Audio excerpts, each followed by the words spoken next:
इसमें जाओ। Camera on नहीं है, कैमरा बैटरी नहीं लगाया, अभी ऑन किया है, आएगा 10 सेकंड रुको।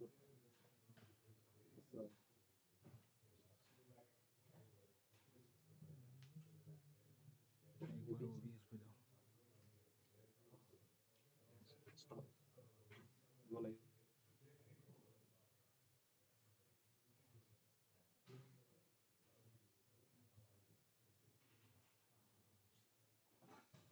कनेक्ट नहीं हुआ क्या सही से?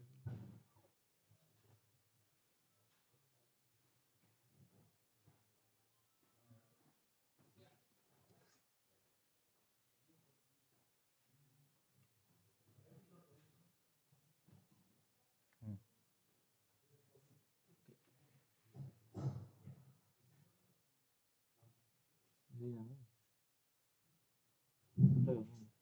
आने लगा, आगे हो गया, कर सेट कर ले। एक काम कर, कैमरा का ऑडियो रिकॉर्ड कर।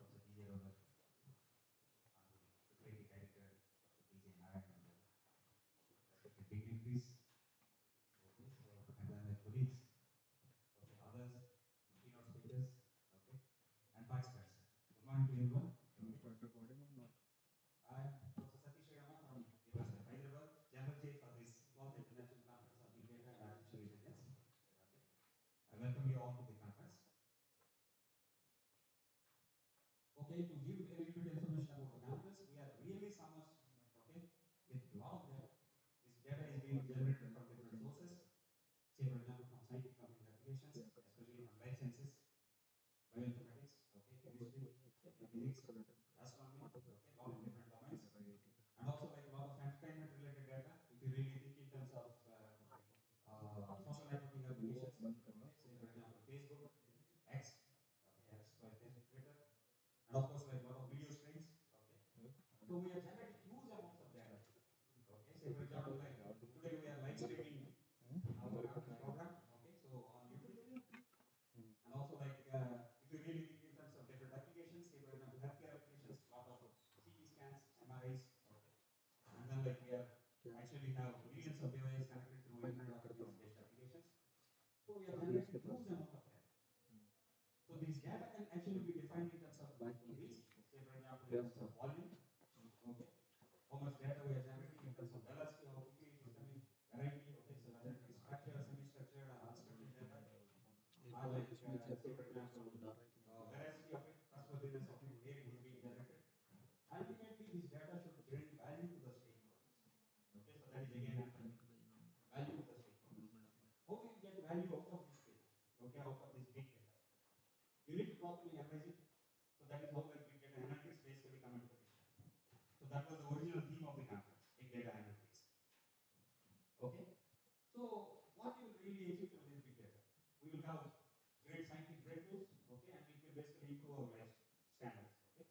So better quality of life in terms of better healthcare, okay, better transportation facilities, etc.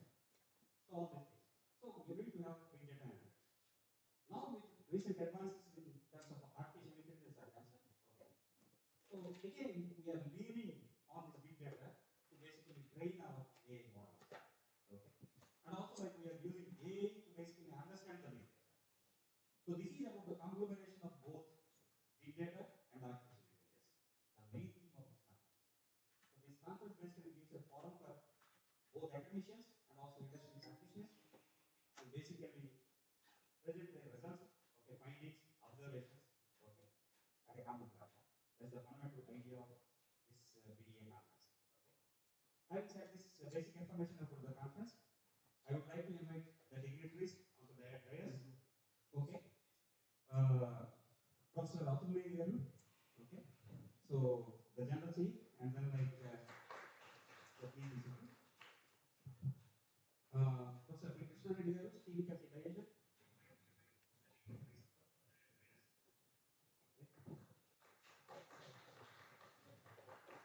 Professor B. Narayan garu, to play the Hyderabad director. Professor B. Rao garu, Vice Chancellor, University of Hyderabad.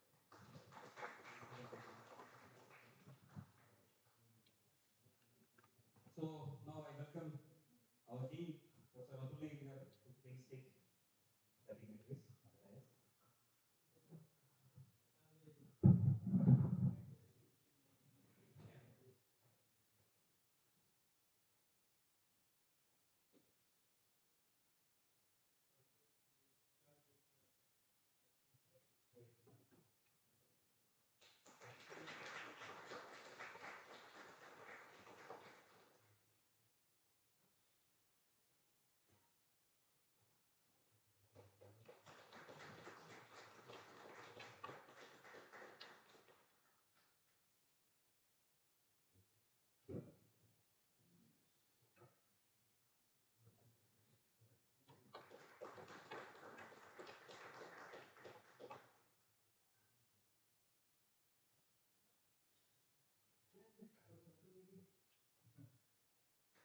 So now I would invite Professor Atul Negi, our Dean, School of Computer and Information Sciences, to basically give the welcome address.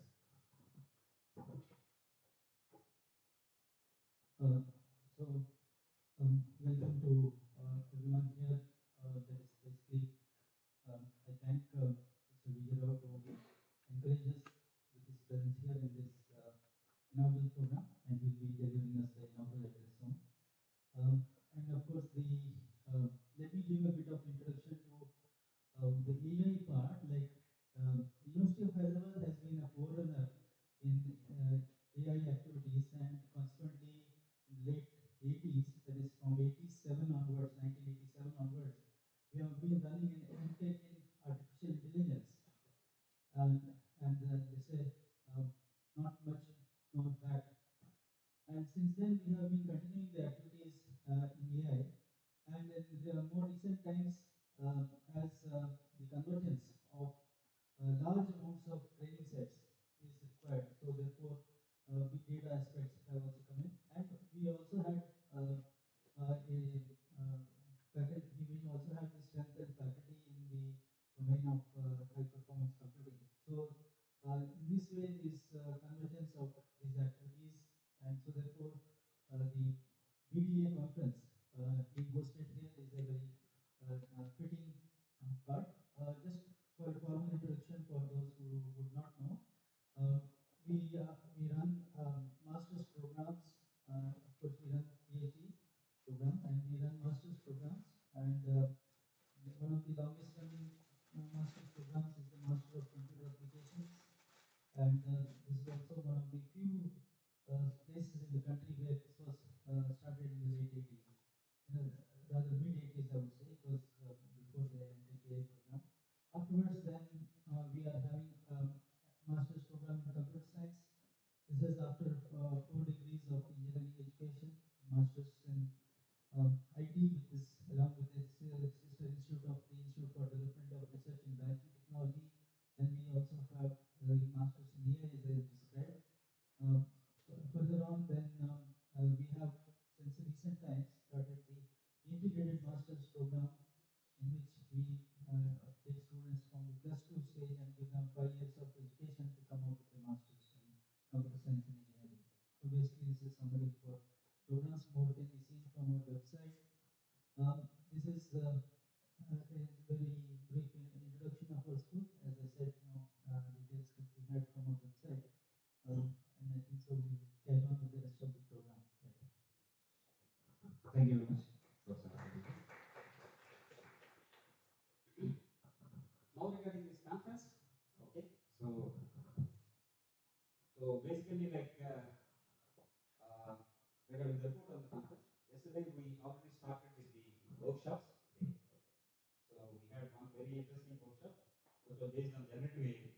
We have discussed a lot of interesting things. Okay, Professor Chenmaya Devuri was the general chief for that one. Okay, for the workshop chief. Okay, so it was very interesting. It was based on generative AI. Okay, we have discussed a lot of interesting things, not just the technical aspects but also the philosophical aspects.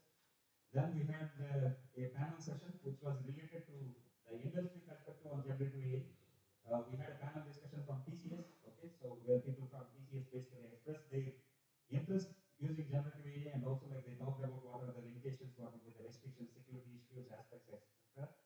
were discussed. So that's about the workshop. Today, officially, we are starting with the main conference with this inauguration session. Okay, and as I mentioned, like we have very interesting keynotes. Okay, so experts across the globe. Okay, Professor Giuliano Casale from Imperial College London, he is here. He will be delivering the first keynote today, immediately after this session. And Professor Rajkumar Guya, who will be delivering his keynote tomorrow. Okay, he is from University of Melbourne, Australia. Okay, so and Professor Shantanu Chaudhary from IIT Delhi, he will be delivering the session day after tomorrow. Okay, so 3 keynote sessions, each was planned every day. Not just the academicians' perspective in terms of big data and artificial intelligence, we are also interested in terms of industry's opinion about the things and like latest developments from the industry as well. So basically, we have 3 industry side talks. One from Professor Asuke Talukdar from ARI Solutions, Bangalore, and Sailesh Patra from Cognitor.ai. I actually have to thank Cognitor.ai. So yeah, please. Okay, thanks. They are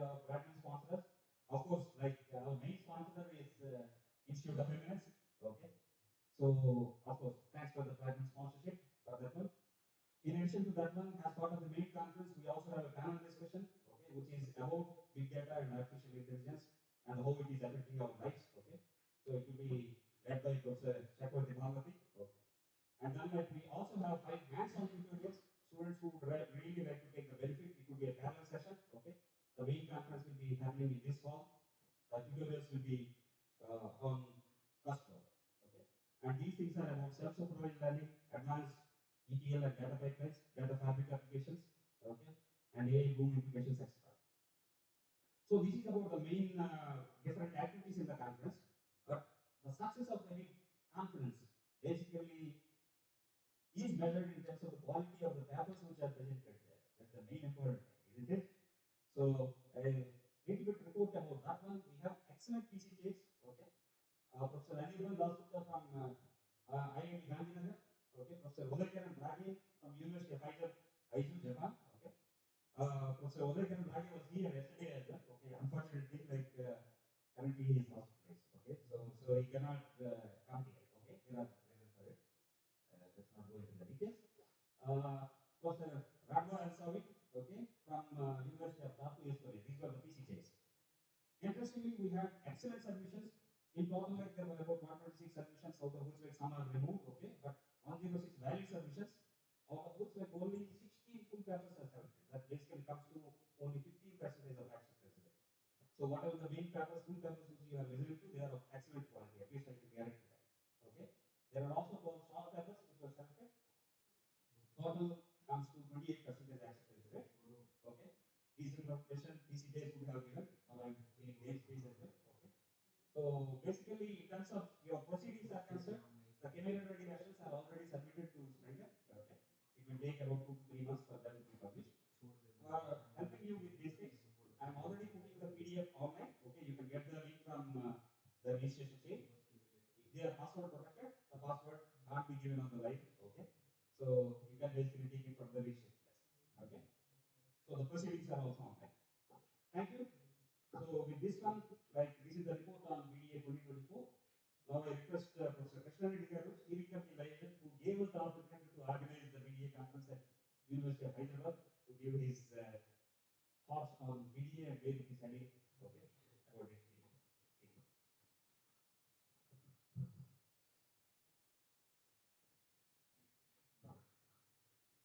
Thank you, Dr. Satish. Welcome to the participants of 12th edition of BDA 2024. And basically, I'm very happy to state that we are continuing with the BDA. 12th edition has been published. Like, we never imagined that we will continue BDA when we started BDA. And BDA has its own community across India. So the objective was that basically India, to provide a forum for Indian students to publish papers of international policy. Because for Indian students, if you publish a workshop paper or conference paper, it takes 2 to 2.5 lakhs to present a paper abroad. Even workshop paper also 2 to 2.5 lakhs. Nobody wants to do MS and PhD thesis. Where he has to publish. So that was the objective. So to make enable students to publish, get the feedback, also give them international exposure, like international keynote speakers, tutorial speakers, we're calling them, giving them exposure. Also, academic exchange actually, interchange of ideas. Other idea was that to start collaborative research projects with abroad. So that's why we call several foreign speakers, keynote speakers, so that Indian faculty can discuss with them, establish connections, and plan joint research project proposal. How are you going to form a joint research proposal unless we know foreign researchers? Indian DSC is calling international collaboration. First, they should have association. They should have exchange. They should know each other by name. They should know by research area. Then only exchange will start. Then, then LR will start. When call for project proposal comes, they can prepare a joint project proposal. How you give it? Now some joint call comes. Automatically, it will not just always so that was the main objective. I would have happy that more faculty would have joined here. And because that was the main objective actually. So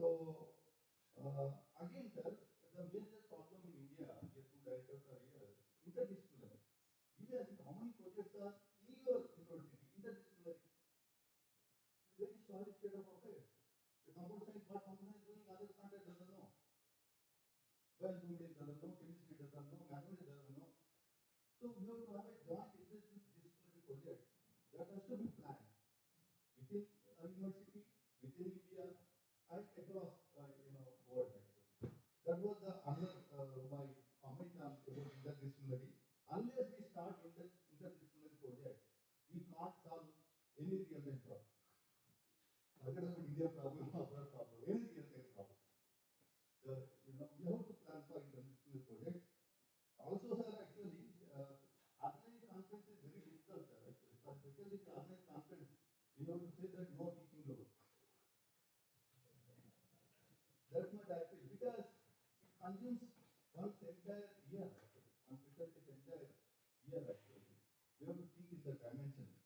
And also, I thank you, Vice Chancellor, sir, and even Satish and Atul for organizing this conference, giving us the opportunity here and to organize this conference. I hope the students will be very happy. Also, I want to announce that Satish, his job is not over. He has to maintain BDA for subsequent year. We are including him as a steering committee member. So, and I think he will contribute more about the BDA planning subsequent conferences. Thank you very much, DC sir, for giving us a steering committee member for BDA. And because we are retiring and next generation has to take over BDA, I hope we will be one of the next generation. BDA will sustain for a long time.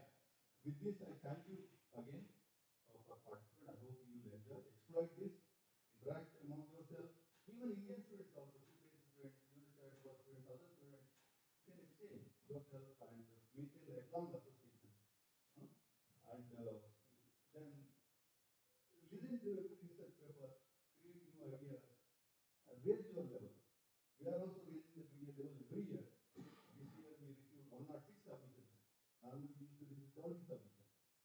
And I hope next year we are going to have IIIT Bangalore. That is going to be in July. So immediately start preparing papers. Deadline will be in March or April. Looking forward to BDA website. And now all the papers, I hope we are going to exceed 150 submissions this year. Then after that, there will be Goa subsequent year. So we are lined up to conferences now. We'll come back again. We'll come back after 3 or 4 years to Central University again. Satish will bring this conference, I hope. With this, I thank you very much for Satish. And okay, thank you. Thank you, Professor Krishna Reddy garu. Okay. First thing, thank you for raising me to the steering committee level. So that means you are happy with the way like we have handled and like you are giving me more responsibility. Okay. First thing. Okay. And thanks for your suggestion about collaborative projects. This is how like internationally things work. Actually, Juliana and myself, we met at conferences at different institutes. And last project which we managed was a €4 million project. Of course, I was at the University of Hyderabad, Estonia. He's at Imperial College London. He's like coordinator. So this is how like the collaborations basically happen. Okay, so the joint project. Okay, €4 million project. Okay, which comes to almost like 40 crore rupees. Okay, hard project. Such projects he is probably running 2 or 3 of them in his lab anytime. And I don't have exactly. Even I used to have 1 or 2 projects always running in my lab. Okay, of course we have to repeat that one in India. Okay, that is the goal. Okay, that's my target. Set that one. Now I would request Professor P.J. Narayanan garu, okay, IIIT Hyderabad director, to give his inaugural address. Good morning, you all, especially Professor Vijay Rao, Satish, Atul, and Krishna Reddy garu sitting there. So BDA has been associated with IIIT Hyderabad. IIIT Hyderabad has been associated with BDA for a long time. We have been, and that's all because Krishna Reddy, not any one of us, he's been the constant force behind multiple editions. I think 2 years ago we had the 2022 one in IIIT also with, and Professor Vijay Rao was come. The roles were reversed. He was the guest head of the department. Now I am the head of the institution. Now I am the guest head of the institution here. But yeah, these are, it's a, like Krishna Reddy said, it's a task to get these things going and getting them. First of all, on one side there is organization and those issues. The other side, how to get the quality up, how to get better submission, because too much activity is there and too many forums are there these days in related areas. Like today in India, there are three conferences starting today in different geographies, one in Bangalore, one in Jodhpur, one here, all with very strong overlap in subject areas.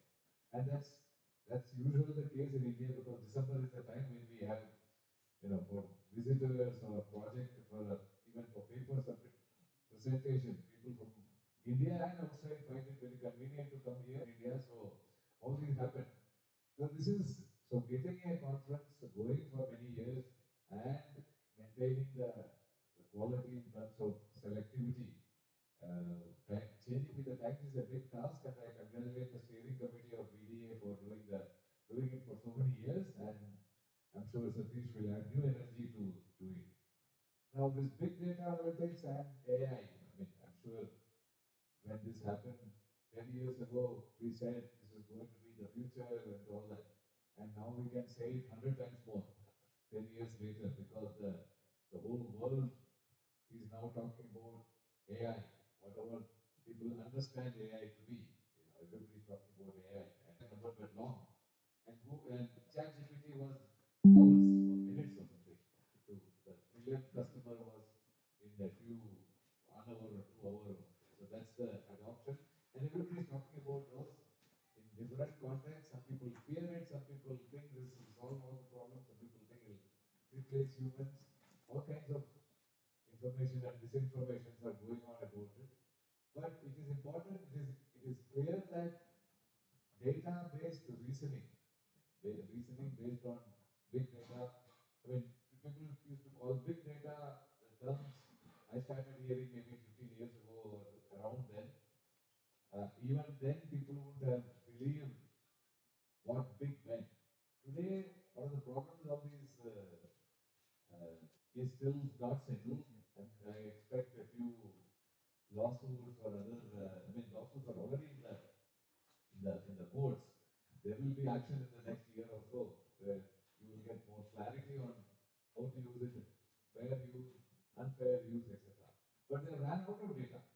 Okay, that is, I don't know how many trillion exabytes have been used up. And now the companies are desperate to create more data so they convert all the videos available in the world into text using automatic tools in whatever language and using that for training. Because the text data generation is a very special case. Text data generation is very human intensive. Okay? Because language is a very human activity. And so you cannot, the speed at which new data generation is very, very, very small compared to the hunger of these companies. I mean, it's not very small in human terms because millions or billions of people are creating data all the time. But that's too small for these companies for the purpose that they want. So we are on, I'm a computer vision person. Now the computer vision people are saying the images are, now as old saying itself is, a picture is worth 1,000 words. But images are easier to capture. It's not a human intensive process. If you have the cameras, today cameras are everywhere. Hyderabad has had the fame or notoriety to saying it has the largest number of surveillance cameras of any city in the country, of course, probably in the world too, in the top few. Now, they're all creating data in some sense. A lot of it is highly redundant, but it's an easy process. You put a camera here, a few cameras here, the data comes without much human effort. Of course, it's just images and video. You have to interpret them to be usable for AI application. Now all the modern models, not just the ChatGPT, they are all not just language vision models, and language vision and audio. Because that data is what is now enriching these models. So it has been an exciting time for the last 10 or 15 years processing data, big data, but the process or the game has just started. Next 10 or 15 years, we will see even more innovative things to happen. Okay, and in big data or processing of big data, or you call it AI, you call it whatever, and the tremendous landmark was this year's Nobel Prize in Chemistry was given to AI. The two people of the three who were people who were building the AlphaFold or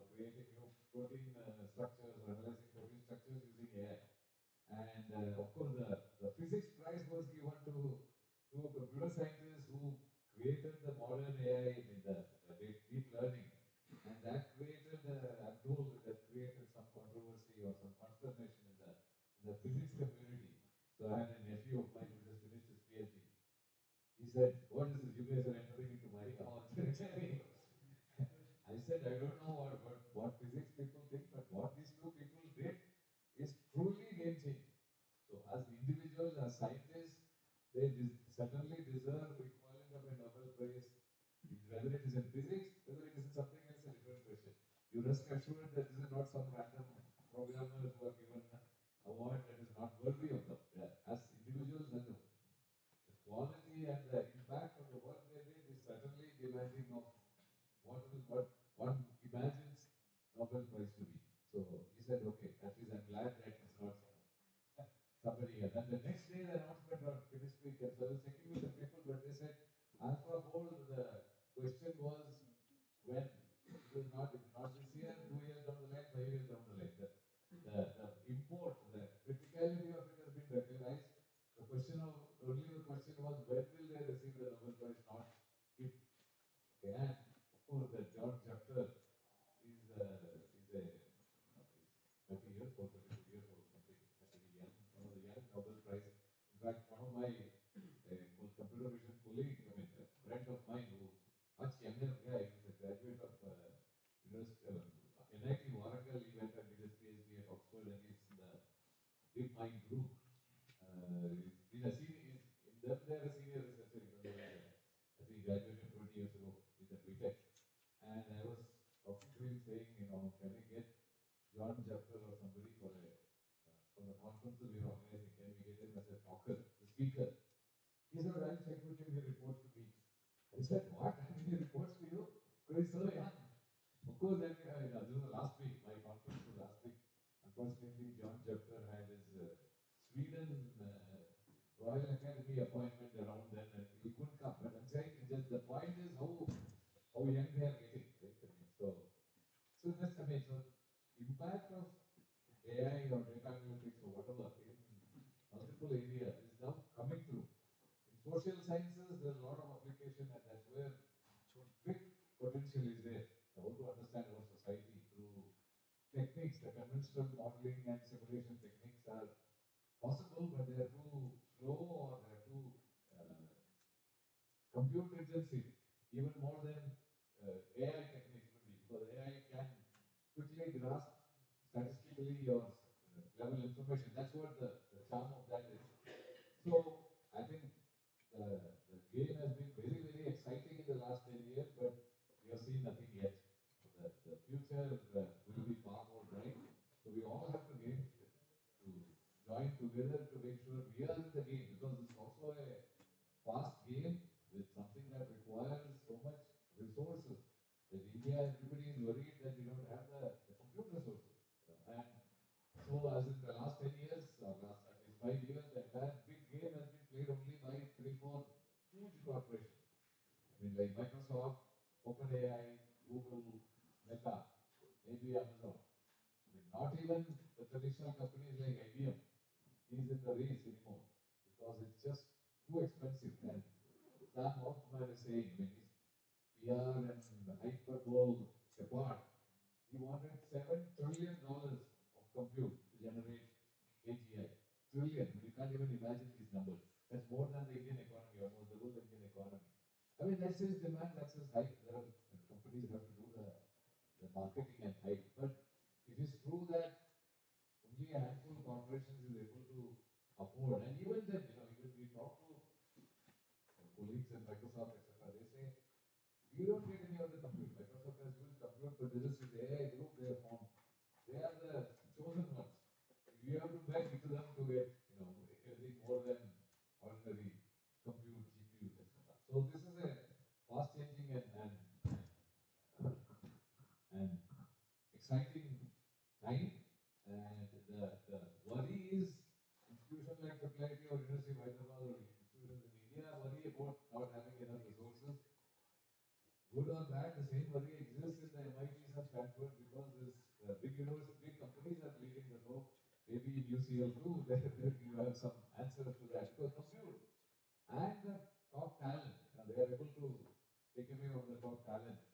They are also creating things. So anyway, we need to also, the academics and the researchers have to somehow work together to ensure that AI and all are applied to all kinds of problems.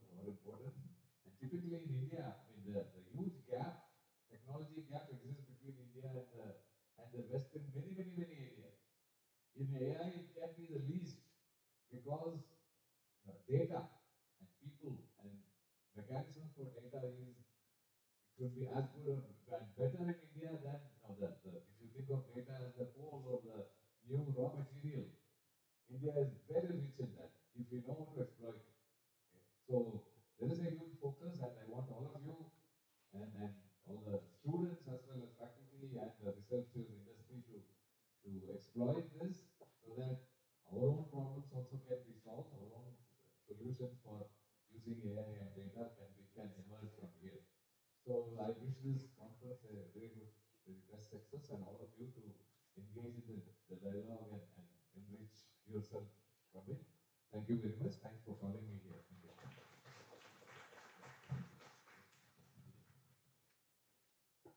Thank you very much, Professor BJ Narayan Garu.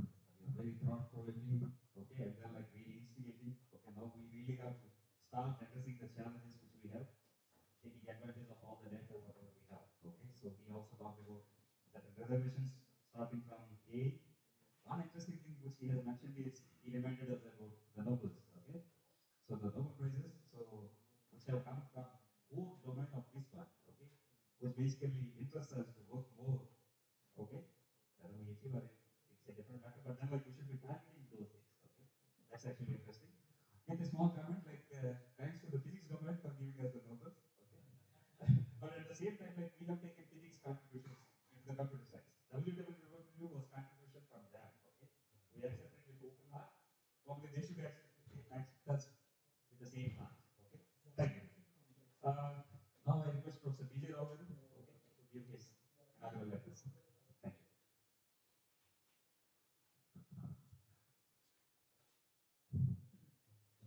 Very good morning to all of you. I want to applaud the efforts of Satish and Atul ji for bringing BDA to University of Hyderabad. Let's give a big applause. I want to thank my friend from Imperial College London for coming all the way here in person. Thank you. And PJ Narayanan Garu and Krishna Reddy Garu for spearheading the continuity of BDA. So, I see here high quality, low data. For a very high data conference. I think this is the model that everybody is following in the world. For conferences, you have high quality, low volume data present. And it is from the low volume data that ideas come out and game changers come out. So this is how it is. I just want to make few statements which I want to use for provoking the thoughts, ideas. High data, big data is here to stay, for sure. And this data, big data is going to get bigger and bigger by the day. This is a straightforward statement which I think is true. Nobody can deny it. I make one prediction that 5, 10, 20 years from now, the big data will force the scientific community, technology community to work together. This is very important. This will happen. Because once you have big data staring at you, you cannot work in isolation. It will not work.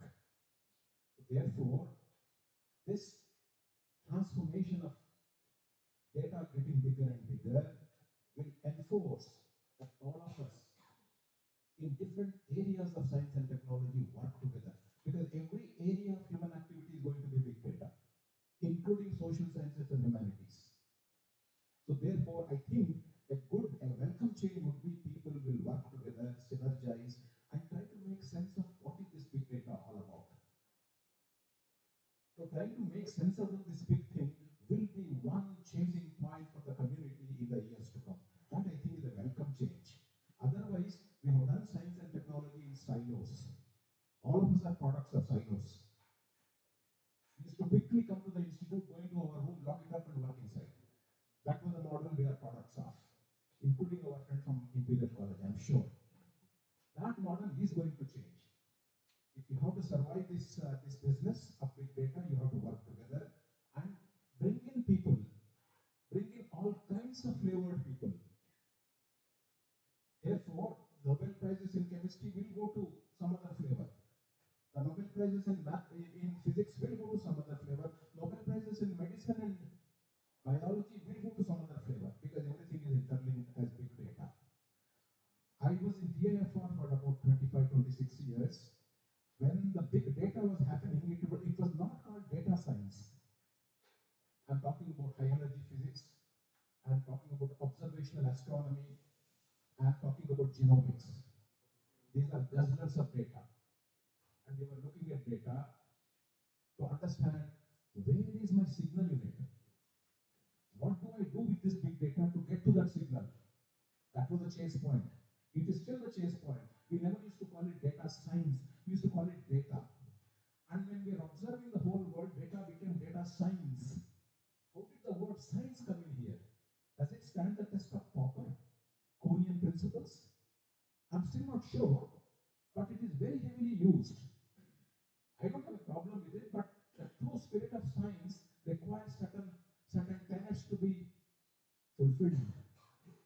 I'm not sure whether data science even now does fulfill that. I'm not sure. Because even now when I talk to data science experts, the type of statements I hear are the following. Data science is the gold. Who are the thieves? This is a statement. We still don't have, expertise to get the insights about the data science. This is what the experts are saying, even now. We do not know what to make up of this big thing. We don't know what will happen with this data science in future. There are these, scaremongers. So we are at a transition point where the data science itself is getting questioned, is getting exalted, and is being described as the thing in future. So you see that you are going through different layers of discussion, which is very beautiful. Now, coming from genetics and genomics, I want to make a few statements. Now, when I look at the data in genomics, there are two things that come out very, very obviously and very, very astoundingly. First thing is that in this big data in genomics, the signals are far fewer in number. That can be expected because that's the nature of the construct of big data. Everything big data will not be useful. So there will be a small fraction of the data that actually connotes what is called signal. But then what is the real purpose of the remaining fluff? This is what biologists asked. Very interesting question. Genomes. We have large genomes. Only small fraction of the large genomes are functionally relevant, experimentally demonstrated. In fact, the difference between him and me are few genes. The difference between him and me is profound. So where does this profoundness come from? When the differences are small, the profoundness comes from that large amount of fluff which is patterned in a manner that these small differences can be expressed easily. They are not hidden somewhere in a cave. They are hidden in a cave, but the pattern of the data, the fluff is such that you can easily go to the cave, express him as Satish, express me as BJ Rao, and come out robustly. So the big purpose of the big data would be to understand the patterns. This is what biology does. The pattern is the thing. And then search for those small real signals. The difference between me and the gorilla chimpanzee are only a couple of dozen genes out of billion base pairs. Only a couple of dozen genes, which constitutes a few thousands of genetic base pairs. How does the nature make this construct where only few thousands of genetic base pairs is the essence in the crowd of billion base pairs? Very interesting question. The answer is the pattern of those billion base pairs. The pattern has evolved in a particular manner so that these few thousand base pairs can do what they can do very robustly. Needle in a haystack model, but needle can be easily found. The challenge is how do we decipher the haystack pattern so that the needles are easily amenable, visible for the systems to work? I think that is the challenge, and if we can work towards that, These are all pattern recognition problems, essentially. And multiple flavors of science and technology has to come in and look at it in a way, in a manner that you can start cracking it. So I think these kind of conferences will bring people together, apples, oranges, bananas. And I think if we can make this collision frequency higher by bringing these people into one hall, ideas get churned up, discussed, and maybe out of 100 ideas, one idea clicks. That's the nature of the construct again. If you can do that, I think that is the real purpose of this meeting. The it's not the number game anymore. It's how we process our numbers. So I'm very, very excited that we have what we have here. I think this number is going to go up. One big challenge that Satish has set up himself against, is that he has put it for 4 days. This is a 4-day conference, including the workshop. That's actually a long haul.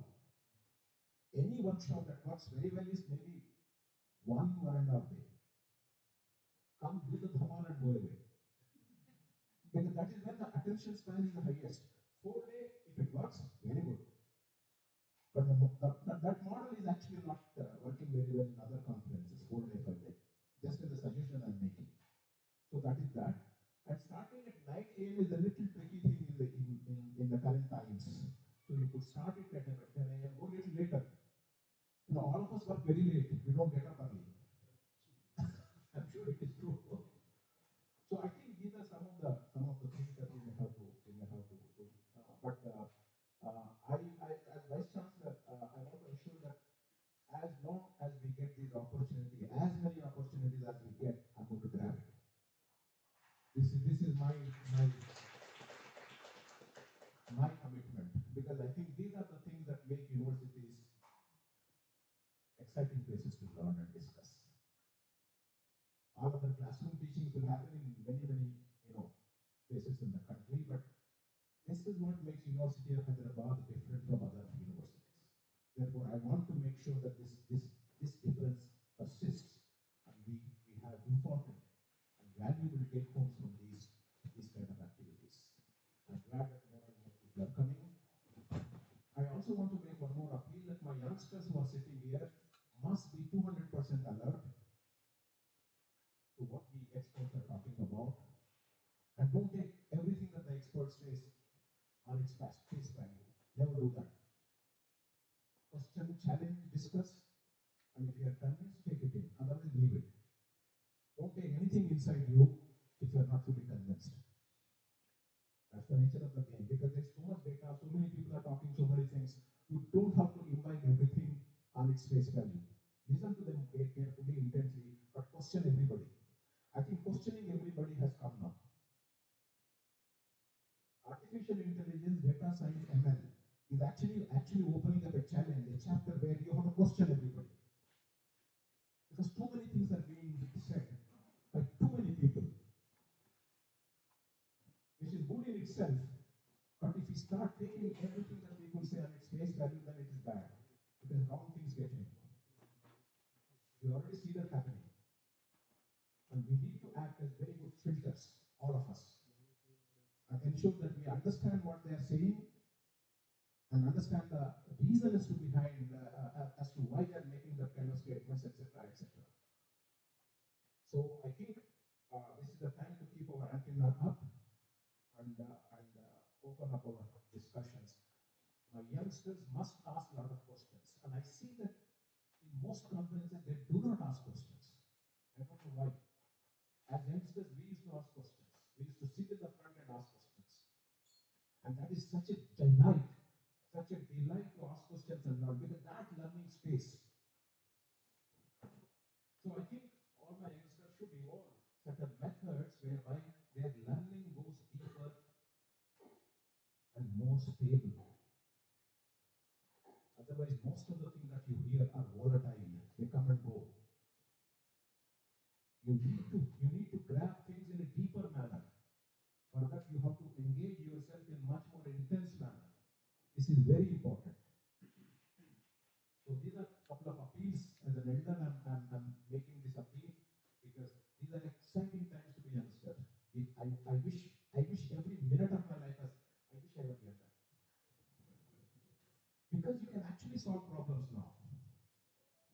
our day and age, we used to only think of problems.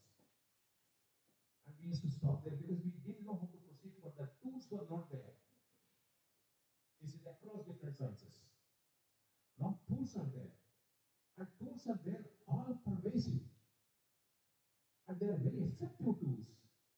There are no-nonsense tools available now. So if you can use those tools, solve some important problems, I think you will make yourself rich and famous, and you will actually do a lot of contribution to the system and society. This is the time to do it. Times have arrived now. So let us get excited about all these important activities that we are doing in academia and elsewhere, and try to be an intimate part of it and go deeper. There is no room for superficiality now. That those days are gone.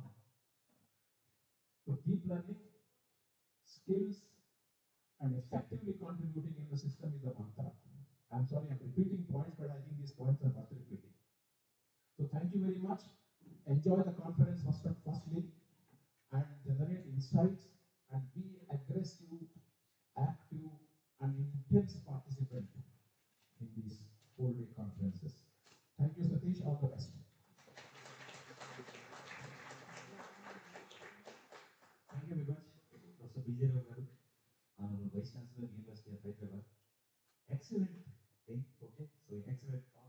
You always mesmerize me even with your short inaugural addresses, okay? You always address the right problem. You always give us the sense of direction where we should really be proceeding, okay? I feel like I have heard you probably in these 3-4 years, 4 or 5 times. Every time I can get something new, okay? Even in those 10 minutes.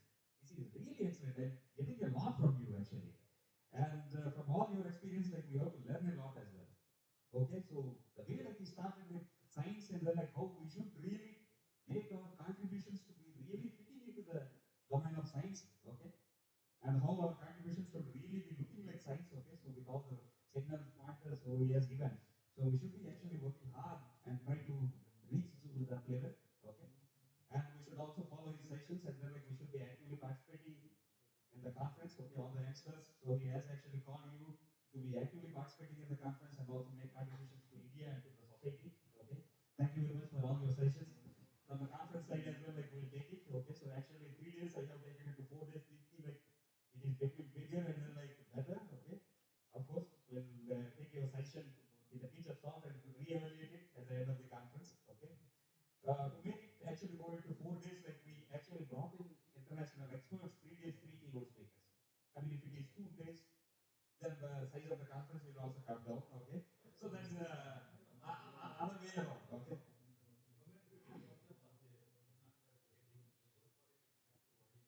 Mm.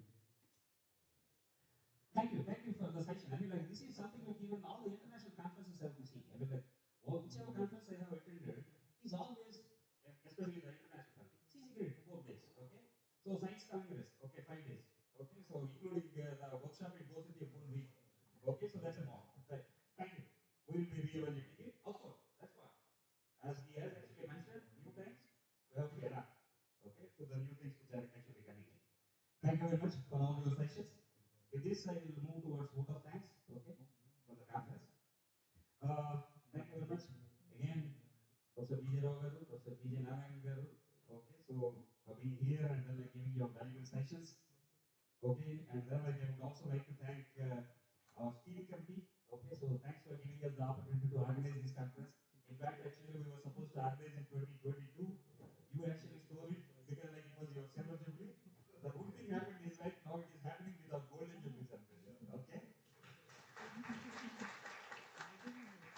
So I would like to thank all the keynote speakers, invited speakers for agreeing to deliver your keynotes at the conference. Thank you very much for taking all the time and then like coming here this far, okay, from UK, and it is your peak time. I know like the classes are going at peak. Okay, so I know the European schedule. Okay. And I thank like the real things, okay, the PC case, okay, and also all the PC members who actually contributed, and then like they have done real hard work in actually choosing the best papers, the 28 whatever are going to be presented out of these 106 submissions. Thanks to them. We also thank all the volunteers, okay, all our colleagues, okay, contributors, different committees, okay, our team. Thank you very much for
well actually.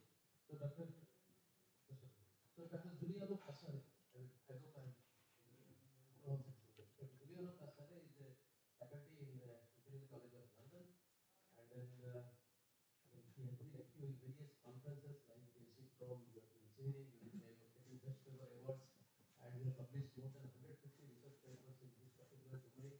And as Satish mentioned in the inaugural talk, he has headed projects for almost 40 million euro, right?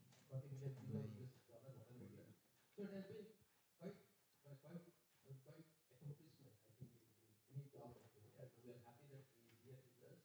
And it's a long biodata, so I just don't want to stand between you and your talk. So the floor is yours. So please welcome.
Okay, so thank you very much for the warm welcome, and I'm really pleased and honored to be here. I'd like to thank the steering committee and Satish for the invitation, and also I really enjoyed the opening speeches. They're very insightful and very interesting, I must say, so thank you very much.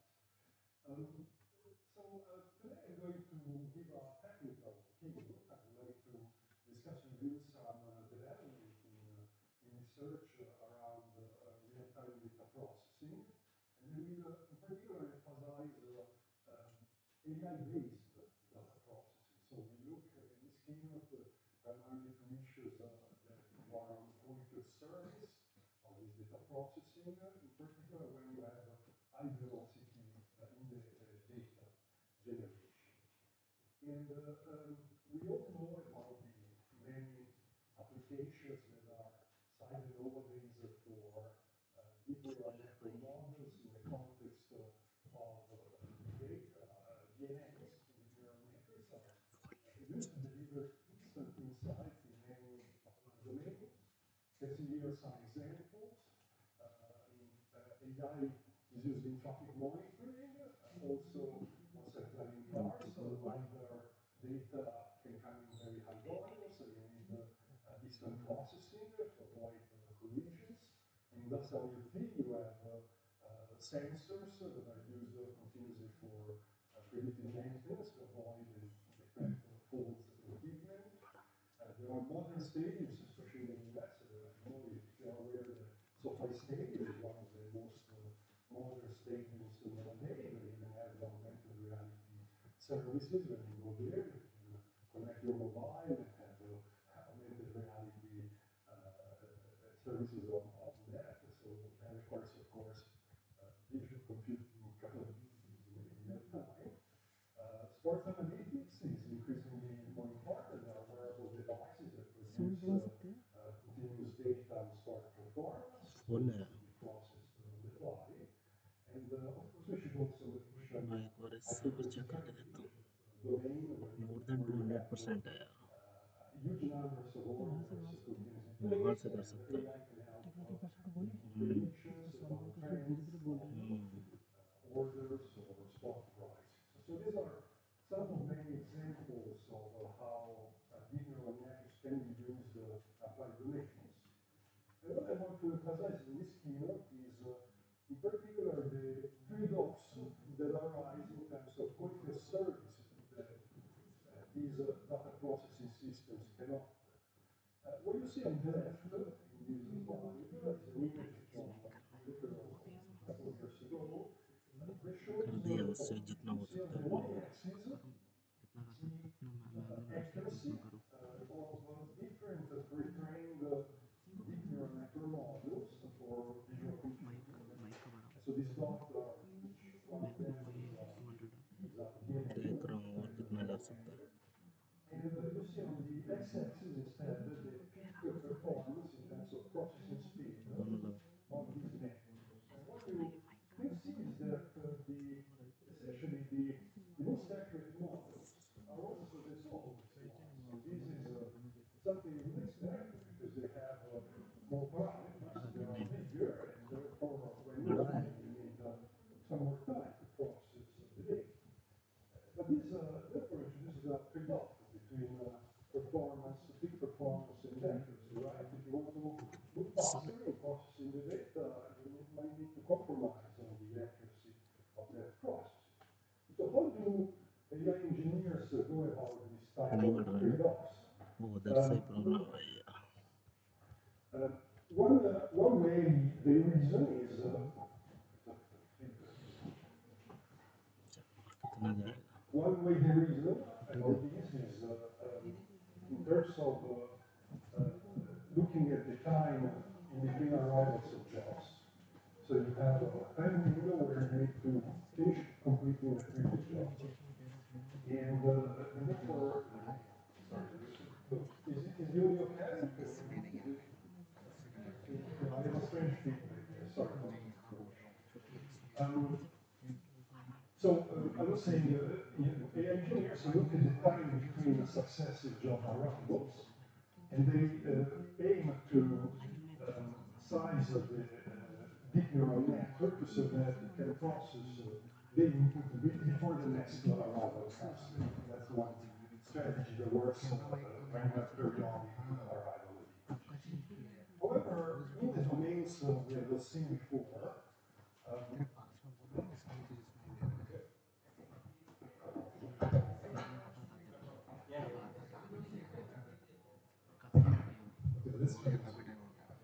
thank you very much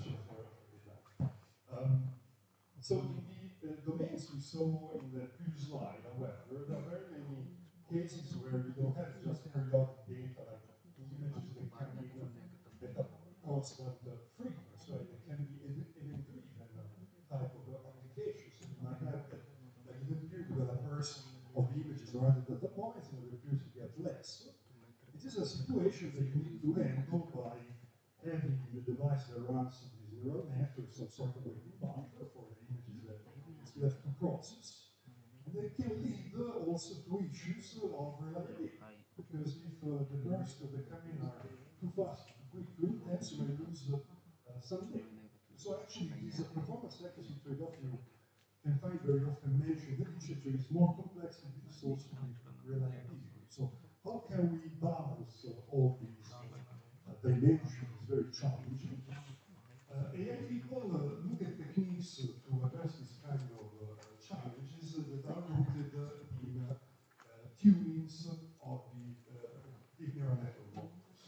You see here are some of these techniques, weight proving, you remove parameters that are not very influential on the accuracy of the model to speed up the processing and also to reduce memory usage. Quantization, you might use fewer bits to encode your parameters so that it fits in memory better, also faster. Knowledge distillation, from a bigger model you can distill a simpler, smaller one. Lossy compression, So if you run a deep neural network model using multiple devices, you need to send the data from one device to the other, right? And so you might compress this data with technologies similar to the ones you use for, say, JPEG image compression, and give you some information, but the system moves faster if there is less data to transfer. And neural architecture search is another of these type of techniques where you try to use optimization to find the best architecture for given the technologies that you intend to use for running the neural network model.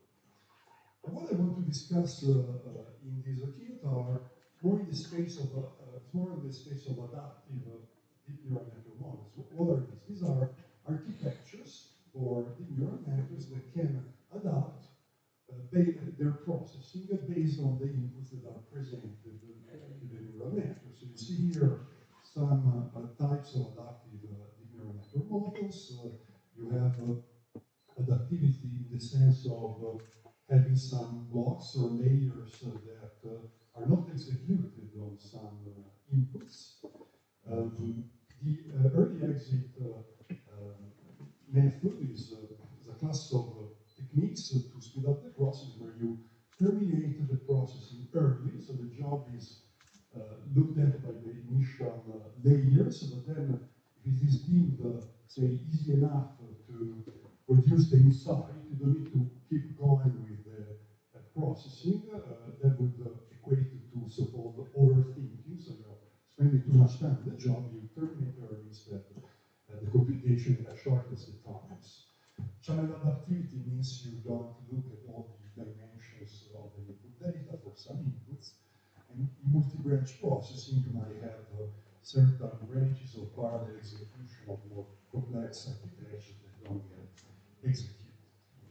I will emphasize in this talk primarily early exit neural networks, and one of the claims I make is that this technique, which has been developed mainly by the AI community, actually can serve the purpose of helping systems engineers and machine learning engineers also to tune these quality of service trade-offs between performance, accuracy, and reliability. So we will see how to do this. In particular, we discuss two lines of work.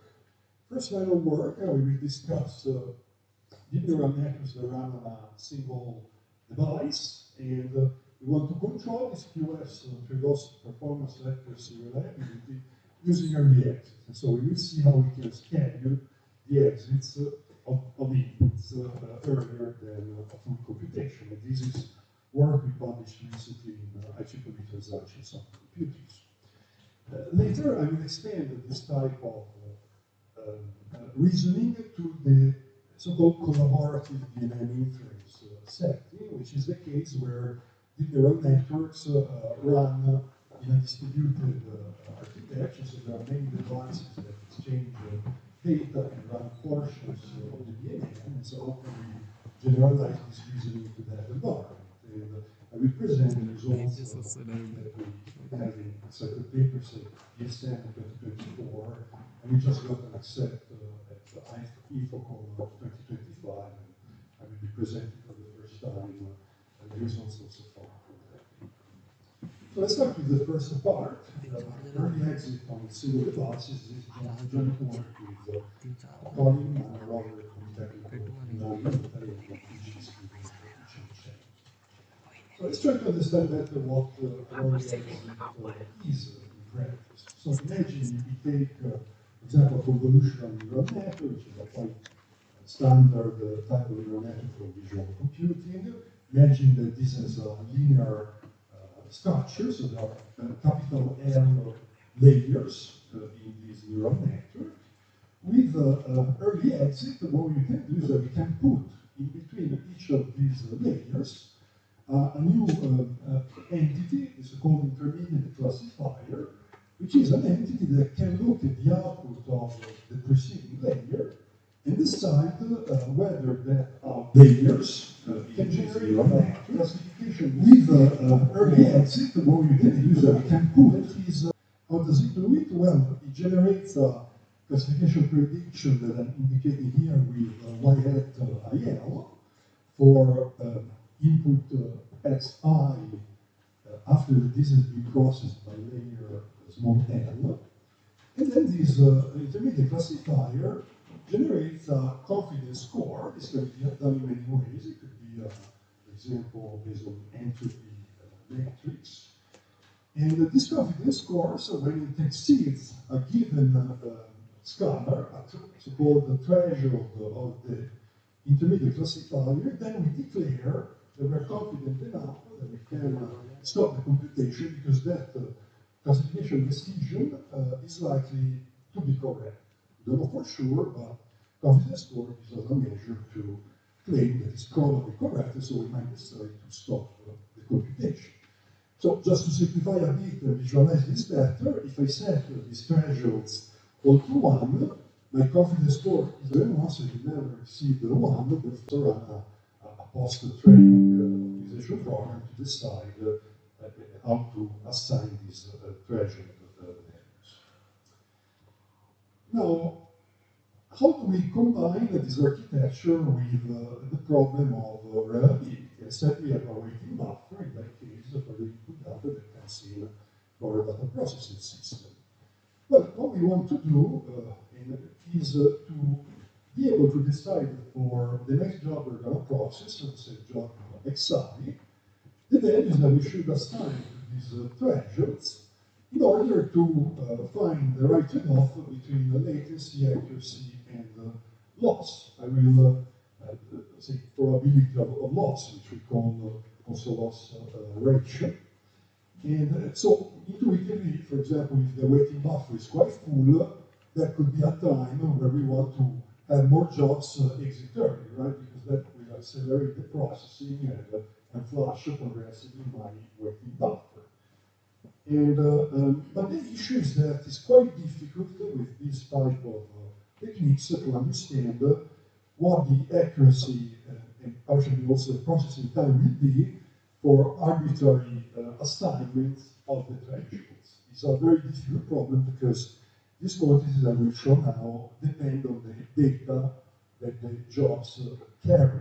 Let's try to see this in numbers. So these are numbers that come from actual experiments of real CNN. So this is a CNN with 25 layer where there are 4 possible exit points. So the 4 layers you see there are actually composed by multiple layers inside. I'm just highlighting the exit points here. So you have 3 intermediate classifiers, but we set the threshold 1.0, which means you cannot exit here. So in this case, we are forcing the computation to proceed through all the layers. And then you must exit after the 4th layer, the last one. So in this case, you get the classification accuracy on a CIFAR dataset is 84% with a latency of 138 million multiplying the accumulate operations, which is a standard matrix to quantify. Yeah. Yeah. No, this is in inference. Inference. No, we are doing inference. And thank you very much for the clarifications. You can consider also doing the training process. If you are training and choosing the treasure to do that also there, but I will do primarily. Now, let's imagine now that we reconfigure the first intermediate classifier, we set a threshold 0.9. So now we have a chance that some inputs will leave after the first block of layers number 1 here. And what we see running the experiments is that we have an accuracy of 82%, and the latency is much shorter. And this is the way expected. The accuracy is slightly smaller because we haven't processed the job fully, just run the first group of layers, and the latency, of course, is smaller because we didn't go through the other layers. Now, what is perhaps surprising the first time you run this type of experiments is to see that the jobs they reach the very end and leave, they have an accuracy that is much smaller, about 78%. The latency is slightly higher. This is because we also activated the intermediate classifier, so there is a bit of overhead because of that. But why the accuracy is much smaller than 84%. And the reason is that in the first exit point, we let all the jobs that were easy to classify finish there. So we are left with the ones that are harder, right? And so this goes to the end, and the average accuracy for these jobs will be significantly smaller. So you see that if I just have the number 84%, it's very difficult for me to tell that if I set 0.9 as a threshold, I'm going to get 82 and 78 for the accuracy of 2 points, because it's ultimately data dependent, this type of parameterization. So it's very difficult to make a use of this early exit for scheduling if I don't know what accuracy and processing time I might get. Processing time is not so hard, but accuracy is the real problem. So one class of schedulers we have considered, we will announce this assumption later, is a class of single exit schedulers. This is a subset of the possible early exit schedulers that restricts the feasible threshold values to be binary. So we cannot accept the threshold values like 0.9, but when a job starts, the scheduler is also tasked to decide precisely at which point of the neural network the job will terminate. And now I can use offline verified accuracy to know that the jobs, say, an arbitrary job that comes in, chosen at random, will have on average a certain accuracy as I profiled offline. So this is one way to break this problem with the parameters is to do this assumption that I don't filter partially the data as it goes through, I just decide where it should live upfront. And how do you use at this point the mechanism for QS trade-off? Well, one strategy is to resort to classic scheduling theory, but in this novel context that has not been considered before. So what we do is that we assign a time budget for when we start the computation of a job to process the job and also to flash the jobs pending in the buffer. And then we try within this time budget to devise a policy which we describe as a set of thresholds that we assign to these intermediate classifiers. So depending on the rate lambda in which the jobs come in, the number of jobs in the buffer, and the time budget I have, I can assign these thresholds to the device on the fly. So I continue to change the thresholds every time I need to schedule a new job. And you can generate this kind of table, this lookup table with the values of the thresholds actually offline. You can do it also online if the parameters change, using an abstract problem. So you can formulate a problem that maximizes accuracy and tries to schedule within the time budget as many jobs as possible given knowledge of their processing times. A different strategy that you may undertake for the same problem is to rely on queuing theory. Why that is a good idea? Because with queuing theory you can account more precisely for the stochastic fluctuations in the time between the arrivals of successive jobs. And so you can predict more precisely how the buffer length will change over time and estimate more precisely also the loss probability, the loss ratio. And now the different jobs might exit at different classifiers as before, so their processing times change depending on where they exit, and you can see therefore the distribution of the processing time is being a mixed combination of the different possible processing times at the exit point chosen in frequency that matches the probability that a job exits at a given point. And this you can analyze with queuing theory. There are fairly sophisticated formulas, as you see here, to calculate the loss ratios, but they play out quite nicely because you can decide these thresholds so as to, again, maximize accuracy subject to a maximum loss ratio that you accept using just a linear program, so it's quite efficient computation. Let's have a look at how this turns out to work in practice. So we conducted very many experiments with very large CNNs. The biggest one had 56 layers and up to 24 exit points, so quite complex. These CNNs have been considered with CIFAR-10, CIFAR-100 data sets. So these are visual computing type of data sets. And in these diagrams, you see the scenario where we're sending the images to the neural networks using a Poisson process. So that's determining the interval times between two jobs.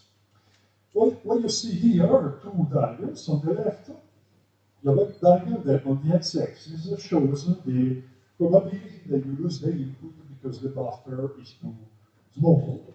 And on the y-axis, the latency, so the processing time for that job. And you see 4 points there. Exit first is a strategy that simply leaves all the jobs exit after the first group of layers, so the first intermediate classifier. That's the fastest, because you always process just one layer, but it's not an intelligent policy. Never process the jobs fully, even if you could have the time to do that. Vice versa, exit last always uses all the layers to process the jobs, so it's lowest. But as you see, it will incur a large loss ratio. It might lose more than 10% of the jobs because it's low, and therefore the waiting buffer can fill up and you lose jobs.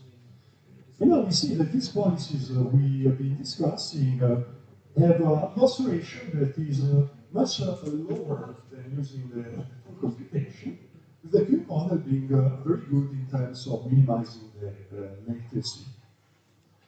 But how does these two techniques perform when it comes to accuracy of the classification, right? Because to go faster, it might just be that you give bad predictions. We don't know. So turns out that they have an accuracy that is not that distant to a full computation, whereas if you just use the first exit layer, it was very bad, the accuracy in comparison. So you can see that we have found a way to achieve a high accuracy, but reducing dramatically the loss, and also in case of the free model, retain a good latency. If you change the arrival process, though, what you can see is that you make arrivals less variables, so more deterministic arrival, you're going to see that queuing theory in this case tends to break because it's highly sensitive to the assumptions. So these deterministic methods based on the knapsack instead retain high accuracy and much lower loss ratio than an exit last policy. So they tend to be more robust even though their latency is not as good as with a queuing-based policy. And now let's consider a bit of a more challenging setting. So how does this change if I have a system at runtime, so my data processing system is runtime, I'm not processing data perhaps that matches the distribution of my training set. That is a common problem in the real world. And in this case, the issue you have is that you don't have the exact answer for the classification, right? An input that comes in that you've never seen, you're not sure if that's one that you're going to classify correct or not, because you don't have labels for that input that is out of distribution. So at that point, we don't have a measure of accuracy at our disposal that we can use to reason about these trade-offs. And accuracy was used in the knapsack problem and the queuing problem to scale the jobs. And this kind of issue has been addressed in a recent paper. It's not from us, it's from a different group that proposed a method, interesting method called ADA-E. It's a method based on multi-armed bandits, tries to do scheduling on the fly of jobs. And what they say is that instead of using accuracy as a metric, you might use a proxy for the metric, which is a so-called confidence gain. So they look at that confidence score I introduced early on for the intermediate classifier that gives us the confidence and we are classifying correctly, they look at it for different exit gates, they check their difference, and they use that difference as a measure of how much you can gain if you process more the job. And so the coefficient score becomes a surrogate of accuracy, right? So that's the way you generalize the out-of distribution set. And then they combine these with theory of multi-armed bandits. In particular, they do exploitation and exploration using the balancement, using the upper confidence bounds. It's quite standard method. And we have compared our techniques with this type of approaches. As you can see, this deterministic scattering based on maps is actually dominating this kind of techniques based on multi-element bandits. It has lower loss ratio, it has very similar accuracy. Also, in terms of latency, it's better, is actually better than ADA-E. And this kind of improvements are also visible with the QE model, but we know that to be a little critical if the arrivals of prescribed distributions. We also compare with data-driven approaches, so we do what maybe a pure AI person would do, to run some Bayesian optimization algorithm to choose the thresholds offline, and then you just keep those thresholds even if the data is out of distribution, you see how it goes, and you see that there is a significant loss because the out-of-distribution data biases the information you have on the accuracy of the jobs. So, in essence, what we have shown as takeaways of this part is that you can think to early exit techniques as another way to balance the trade-offs between performance, accuracy, and reliability. You can use deterministic scaling methods based on maps if you want a very robust solution. Instead, if you have assumptions that are met in terms of distribution of interarrival times between the jobs, queen-based policies might be actually more effective. And also, we have learned this fact that we can use confidence scores and confidence games as a way to deal runtime out of distribution.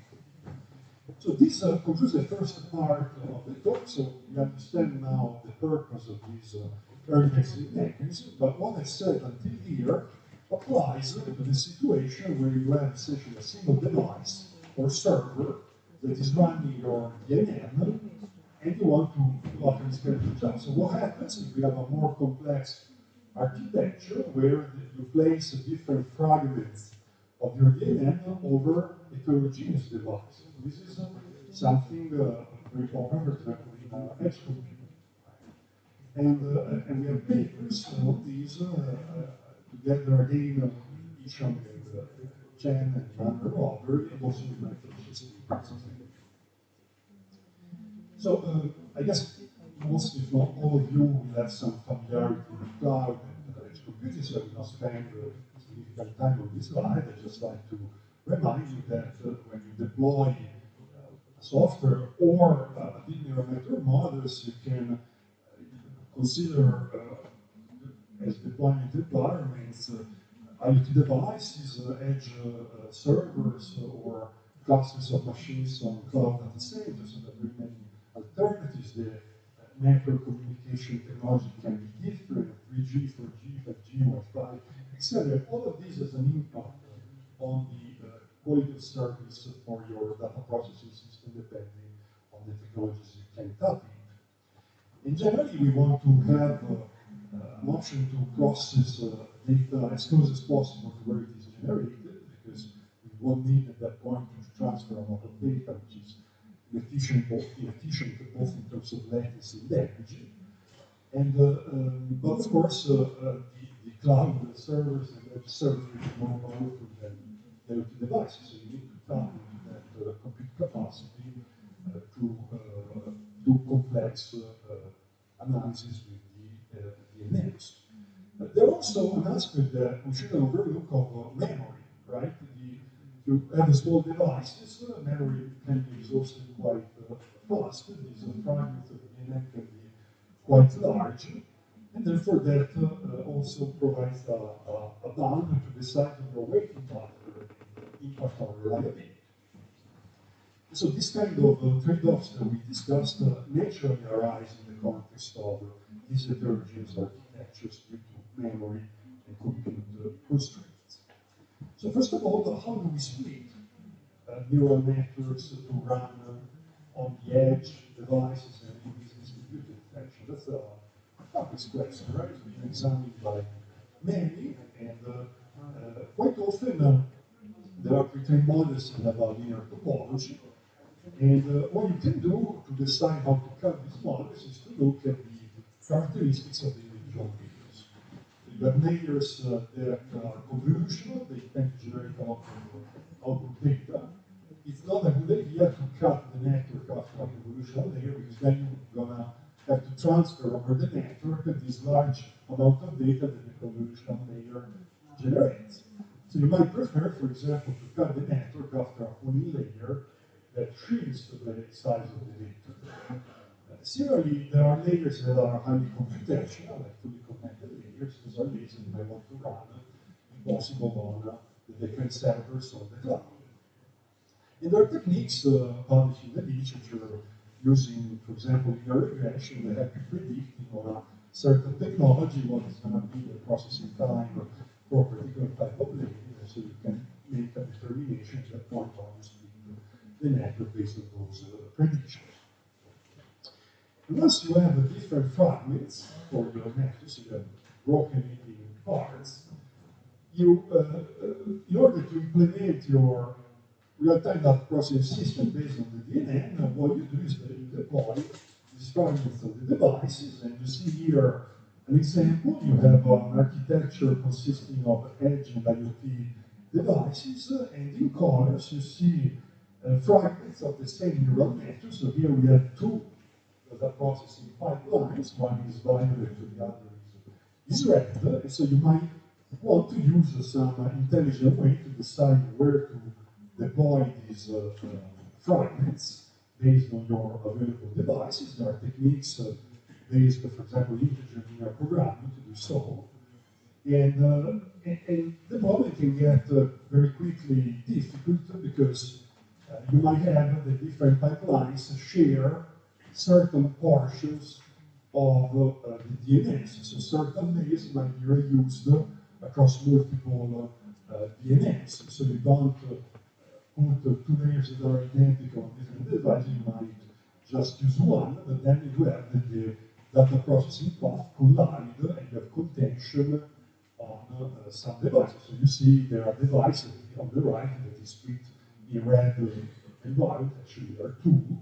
And also will be devices where you have two streams of data that pass it through and contain capacity, so the loss probability increases because you have more arrivals and more challenge.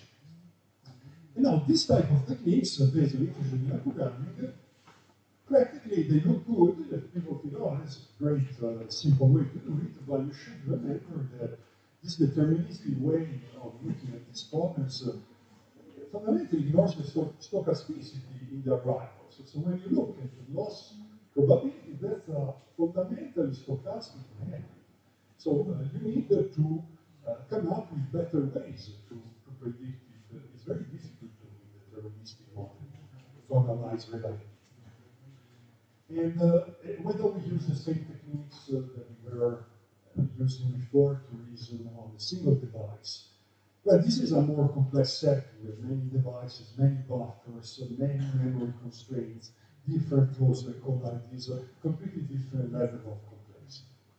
And I've been doing for many years twin theory, and I can tell you that even if you simplify and do a mathematical model that is quite abstract, you come to the conclusion that we cannot solve exactly these models with memory constraints, with different types of flows. There are complexity results that exclude the possibility to generate exact analytical solutions.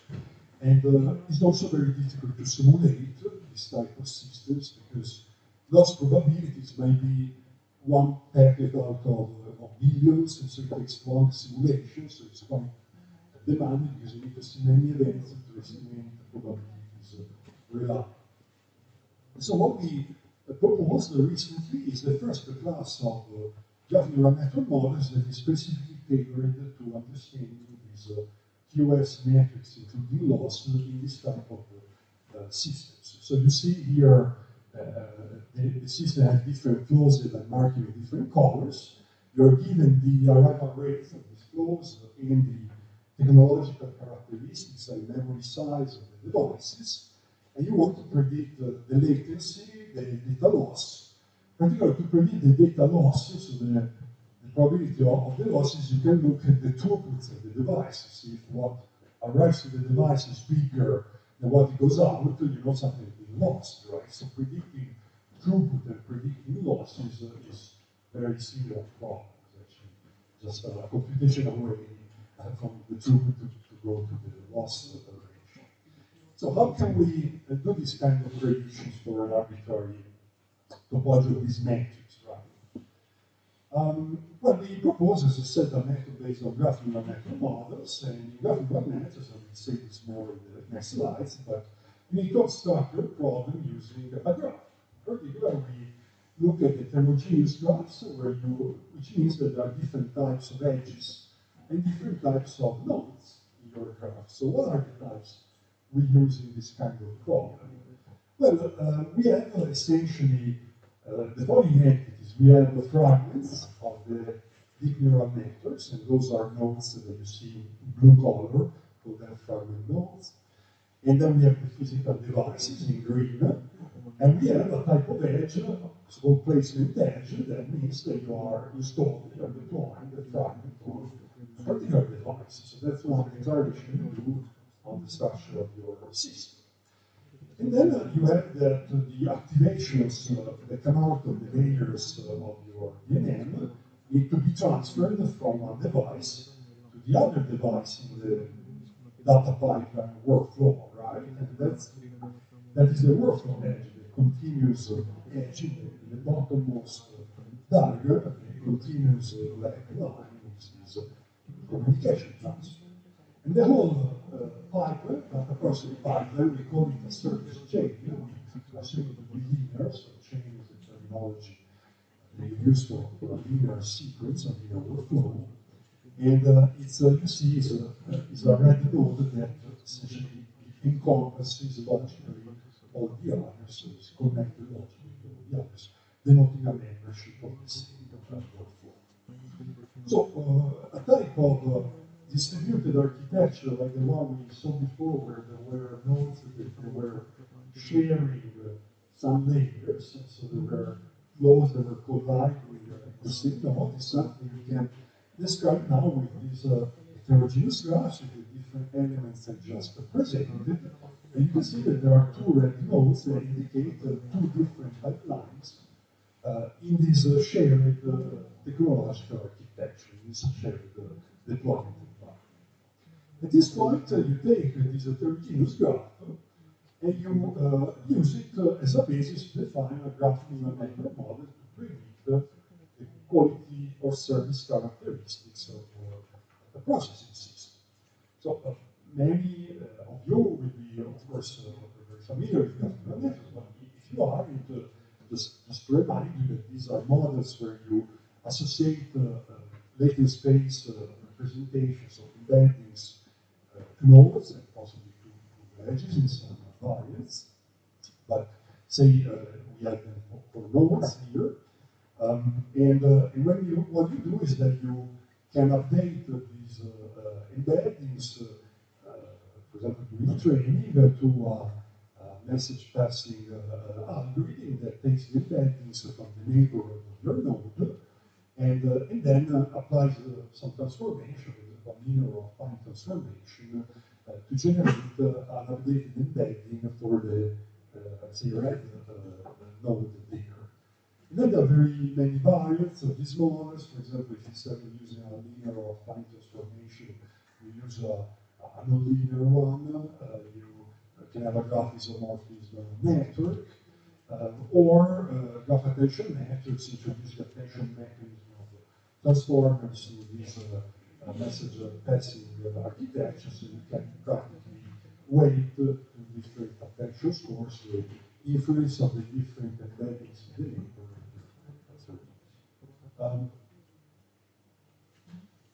Your question? Yeah. Okay. And now I'd like to overview the proposal we are making on a new class of graph neural network models called ChainNet. It's basically tailored to this class prediction in the context of DNA-based processing systems. So we predict throughput, latencies, and loss ratios, and we have these type of elements I introduced before. And I will not give you low-level technical details, but we have a customized message passing architecture whereby the latent representations for the different elements are passed through GRU blocks, and these are used to update the representation of the service. So let me try to explain the intuition here. The service, the red dot, is our data processing pipeline. It has its own representation, so we are essentially modeling in the space its overall state, let's say. And as this representation is passed through different execution steps of the data workflow, it gets updated each time by a GRU function, GRU layer. And this results in an updated representation for the workflow. So basically, you are carrying forward through the execution steps modeled in your graph this representation of the, let me say, state, in quotes, right, because we don't know the latent representation interpretation, but it's conceptually storing a state. And then as you go on, this keeps being updated until you finish all the linear workflow of data processing, at which point we pass this representation multi-layer per second and make a prediction of the throughput of the network from which we get the loss ratio. And we have a similar mechanism for calculating latency, and this is a customized architecture specific to this type of heterogeneous Gaussian models we define. And we compared this type of models with using gene or graph attention networks to predict throughput and latency from training data, and we see that it's much more accurate given the same data. It is also very fast, so you can use these prediction methods even inside optimization programs that you run hundreds of thousands of times very efficiently, and that means that you can search over possible configuration decisions for your deployment, and as I will show later, also for the early exit regions we were looking before. So we will use this type of tool also to reason dynamically about QoS trade-offs. So I'm moving now to the final slides. I'm going to discuss it precisely this point. So how do we generalize this kind of machinery for QoS trade-off analysis when we have early exits in a distributed deployment of DNA? This is fundamentally more complex because the data, for example, travels to the network, so you can lose data even between the devices, right? And also it's difficult to decide how you exchange information between these devices. And you will not find much in the literature about this, so we have to come up with proposals how to do this. There may be better ways in the future to do this. We are probably the first or among the first ones to do this. And the thing is that the job arrives at some entry point for the data processing workflow, and there is, let's say, an early exit controller there that takes decisions on what's going to happen to the processing of this job down the line in the devices it needs to traverse. So this controller is gonna attach to the job a decision on the path that the job should follow between the devices, and we call that path organization. And secondly, it's going to attach the values of the intermediate classifier thresholds that need to be dynamically configured to process the job as it moves through the network. So the job carries all this information, then we arrive to the next device, we read that information and locally configure on the fly the early exits based on the thresholds that the job is carrying. And now, of course, the problem is how do I decide which path the job should follow, and how should I assign to the job its own set of thresholds, right? That's hard. And now, in our view, this was a work where we wanted to generate this policy for deployment, so we could essentially do this offline. So we tried to come up with a policy which we call the SEED, that is a bit heavy duty in a sense. It uses quite advanced modeling techniques to take a decision on how to do these assignment of routes and thresholds. In terms of the routes, it generates a vector of probabilities so that an incoming job has a certain probability of being moved to a certain route. And so we're trying to basically optimize the long-term steady state of this system based on this probability of the jobs following a certain path. And secondly, this policy, this seed policy, generates, as I said, the intermediate classifier thresholds. And this is done by an optimizer that is basically a gradient-based optimizer, but the conceptual point is that it needs to access information on the consequences of the decision that it takes. So how can we predict what happens if I set a given group of thresholds and probability of sending a job on a certain route? Well, we use two tools. For the prediction of the effects of the thresholds, this is the difficult problem we were discussing at the beginning. And now we tried to address it in full generality. So we tried to collect tens of thousands of different samples of the, say, accuracy that you get for different possible exit points of the jobs along different routes. You can do this offline before deployment. And then you can train a transformer, the common-only transformer, so it's quite scalable, to predict the effects of the thresholds you are assigned. So, for arbitrary combination of these thresholds. And so you can get a prediction of the expected confidence scores for the jobs, and a prediction of the frequency by which a job will exit a particular layer.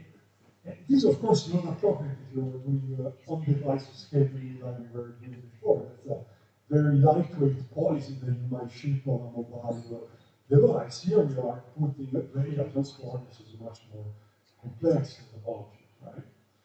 And I will not give you more details than this, but in essence, the error of this transformer is very low, so it's found effectively making such predictions. So, the other element, sorry, let me step back one second more. The other element of this architecture is a loss ratio predictor that tries to predict those point of service messages we saw in the previous slides in chain net.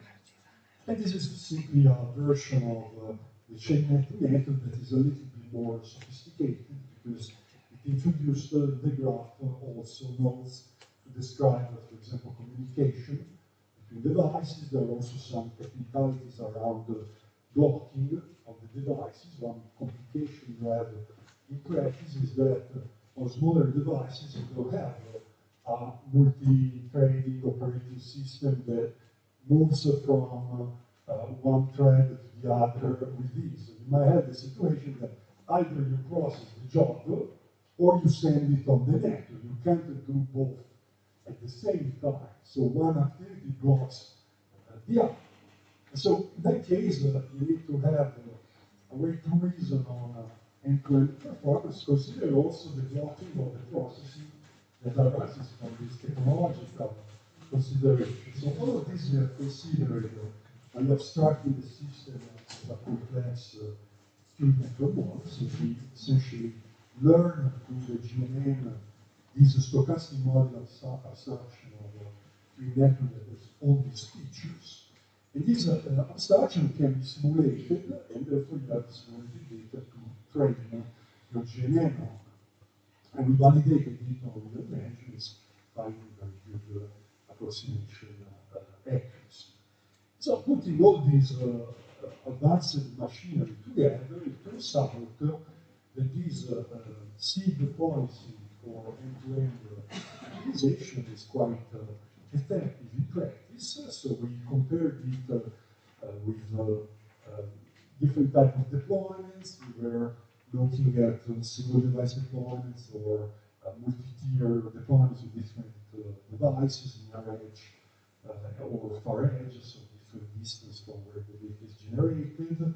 We compared against the deterministic policies on NavStack, the exit losses, the ones that process the job result for the exit, ADALI, the confidence score-based multi-argument bandit we saw before.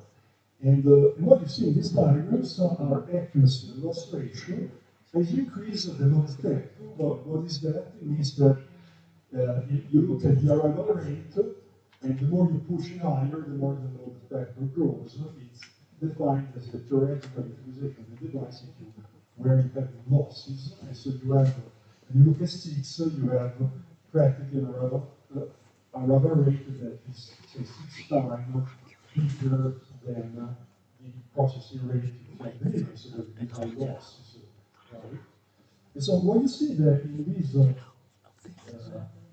experiments, as you push more the arrival rate, the policy just described is shown in black, and the other policies are in green the NavStack, in orange ADAI, and in blue the exit loss.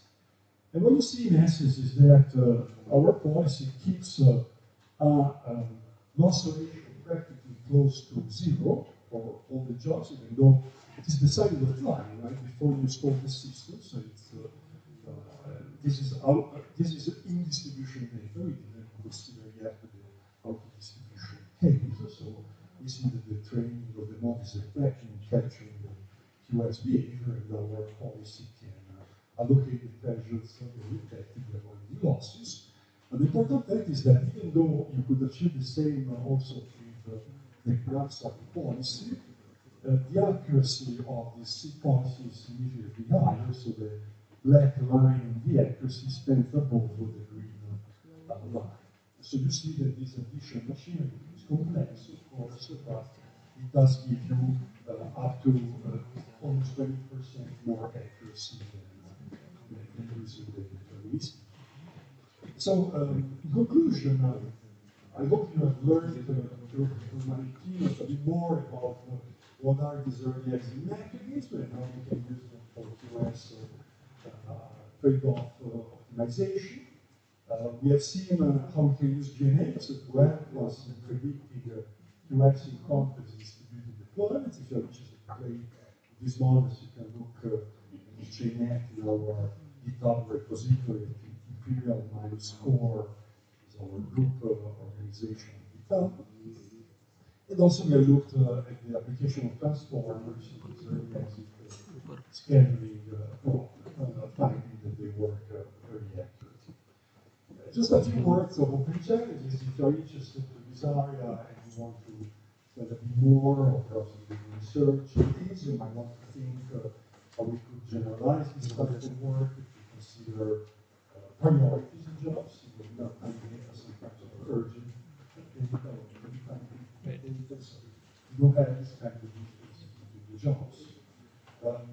Also, we are assuming that the jobs are independent of each other, but they might not be, right? You could have the photos that you take from a camera correlated with each other over time. So that might alter the consideration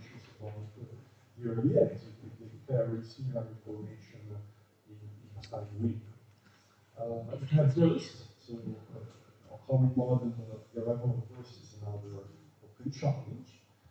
And I discussed it just early exit, but at the beginning we saw other types of adaptive DNAs, and there's practically nothing in the literature about this type of scheduling problems on those architectures.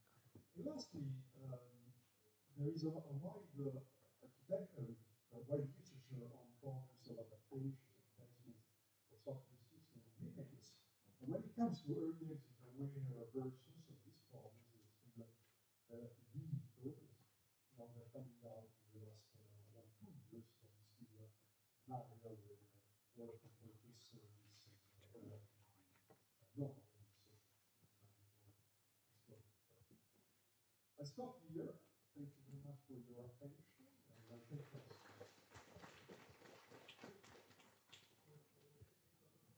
sure.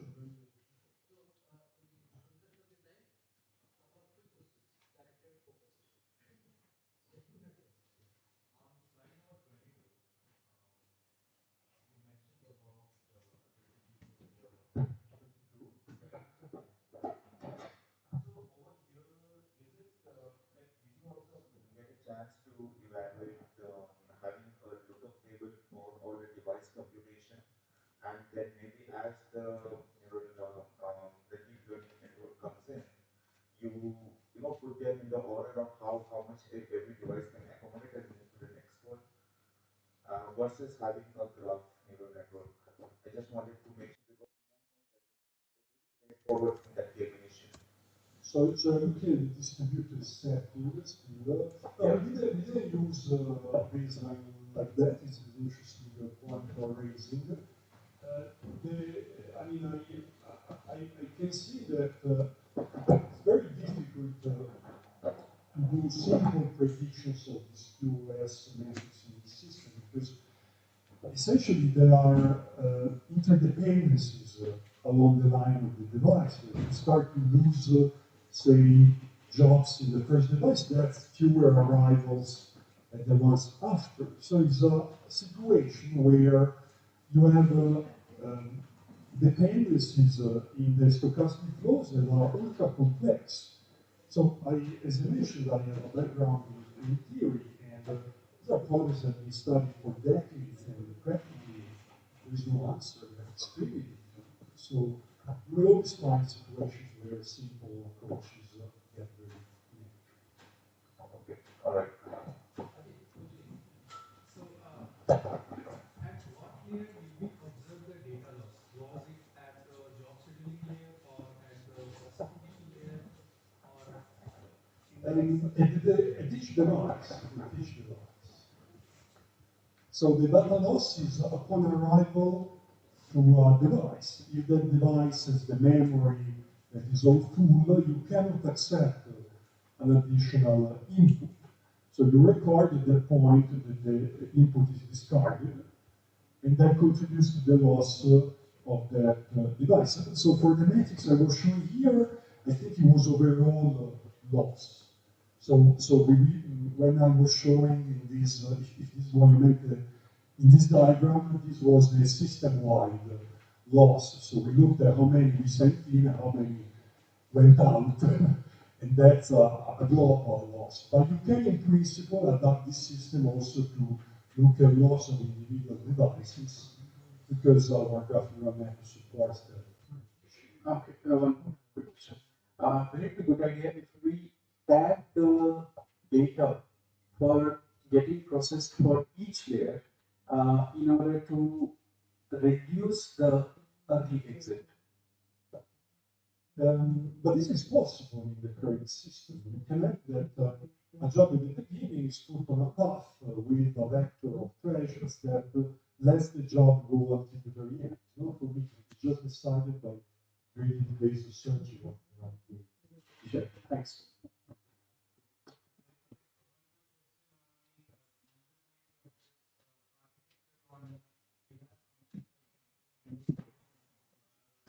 Generally, we don't go for the full frame rates for the edge devices, but using this approach, we can either reduce the the computation, computer science, or improve the frame rates that we look at the camera. For example, the cameras generally are 30 frames per second, but we process somewhere around 3 frames per second, and we can improve that. So have we looked at from that input start? Thank you. That is a very interesting question. Indeed, there are very many possible applications. This is still at a research point. It is a bit more methodological. The work we've done on the application was not on edge cameras. We worked more on intrusion detection. So we looked at real data, imagining a scenario where you have essentially a firewall or say a component that looks at the intrusion detection. There's a high frequency of packets that come in from different flows. And you want to ship AI on that device to do on the fly anomaly or intrusion detection. And then you really need your reaction because you have so much data that you will need to drop most of it anyway. So the transaction computer paper was referring to today, you will find the analysis of that case and they support exactly the same conclusion, strength in the comparison between the methods were in perfect alignment with the general trend we saw in lab settings, so I think it will work, but not much in the application or more in the methodology. I hope something that could use it should extend. Thank you.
This is the paper presentation here.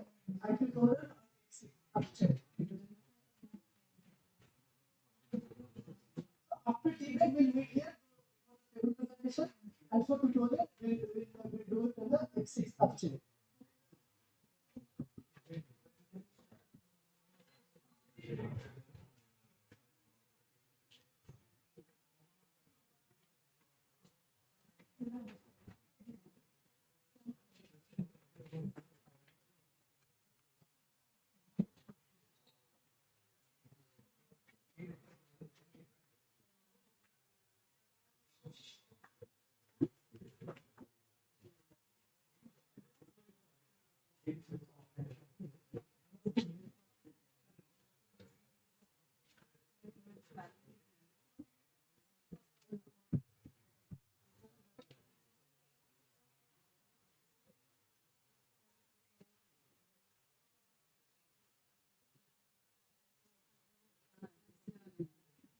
It came through calling the okay.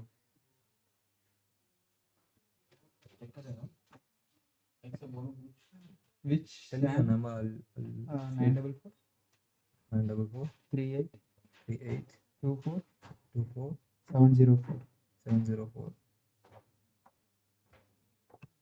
9 Aditya. Aditya.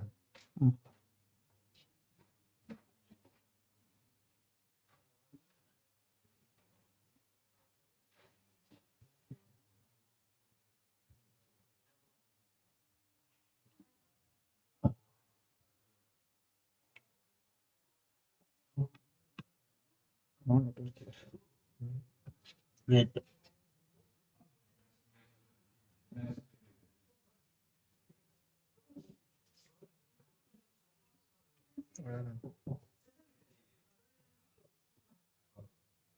Maybe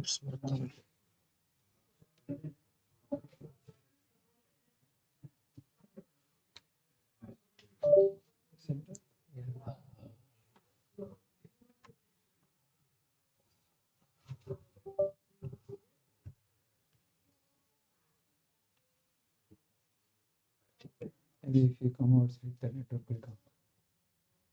I'll share you through WhatsApp.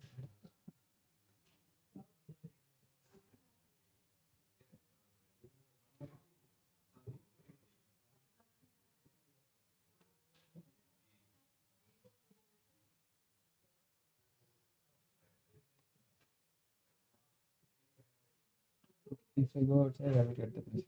Yeah. You can connect to the Wi-Fi. Okay. Connect is there. Credentials. Wi-Fi. User ID password. Okay ना check it चलो live वहीं पे जाना वहीं पे जाके कान में लगा के सुन ले लाइव में मैं सुनूं तू सुनना जो भी सुनना जिसको भी सुनना अबे स्क्रीन में चल रहा है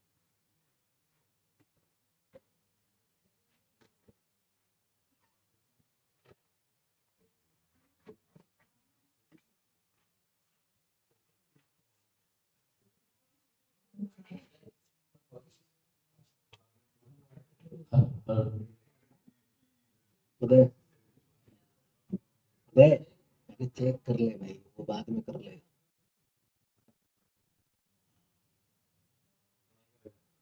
वो बाद में कर लेगा तू चेक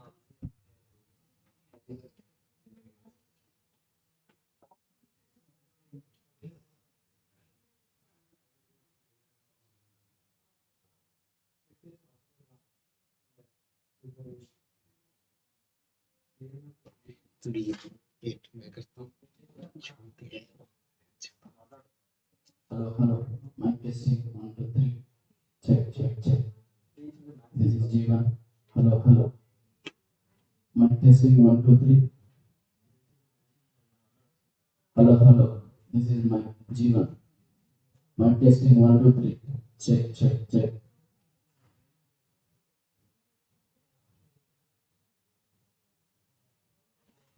सब राउंड लगा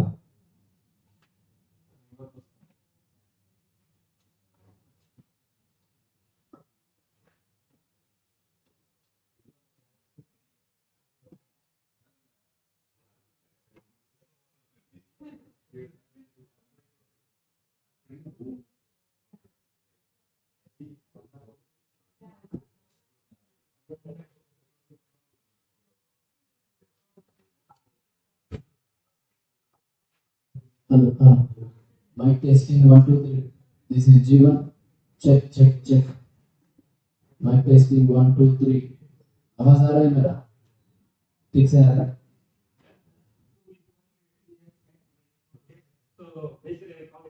hello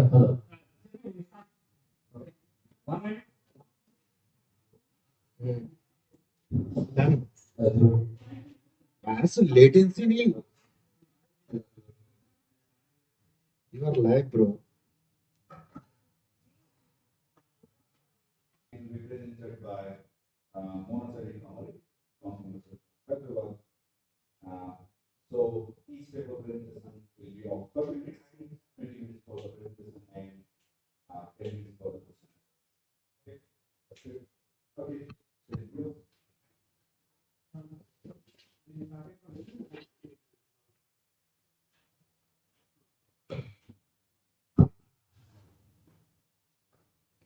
So, good morning everyone. I am Monetary, research scholar from University of Hyderabad, working in the Professor Bhavani. I am here to present my paper title the outline of the presentation is like this. Where reports are everywhere, almost everyone who follows real world can be conveniently modeled as network plus or efficient. So what is the network? Network is a collection of nodes and edges, and nodes are generally empty. The edges are the interaction among these edges. So network looks like this. So some of the example networks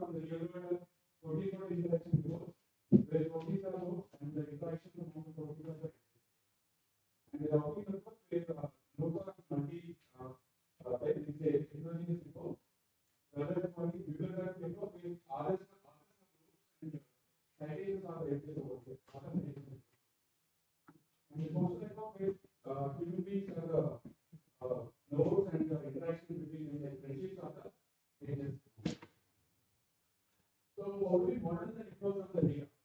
So let's say, for example, I have a problem called movie recommendation, where a user was, let's say, movie 1, movie 2, movie 3, he already watched. The question is, what are the other movies he may watch next? So we can conveniently model it as a movie network, where the movies are nodes and edges are based on if two movies have common genres or the common actors. So some of the examples, questions we can ask on the networks we model. So what are the movies a user may watch next? Or what are the research arguments will be probably part of the literature survey if the problem very is already known. That's the problem we are trying to address. What is the effective way in which information can be spread over a network? And what are the probable nodes that may crash due to the traffic conditions in a traffic network?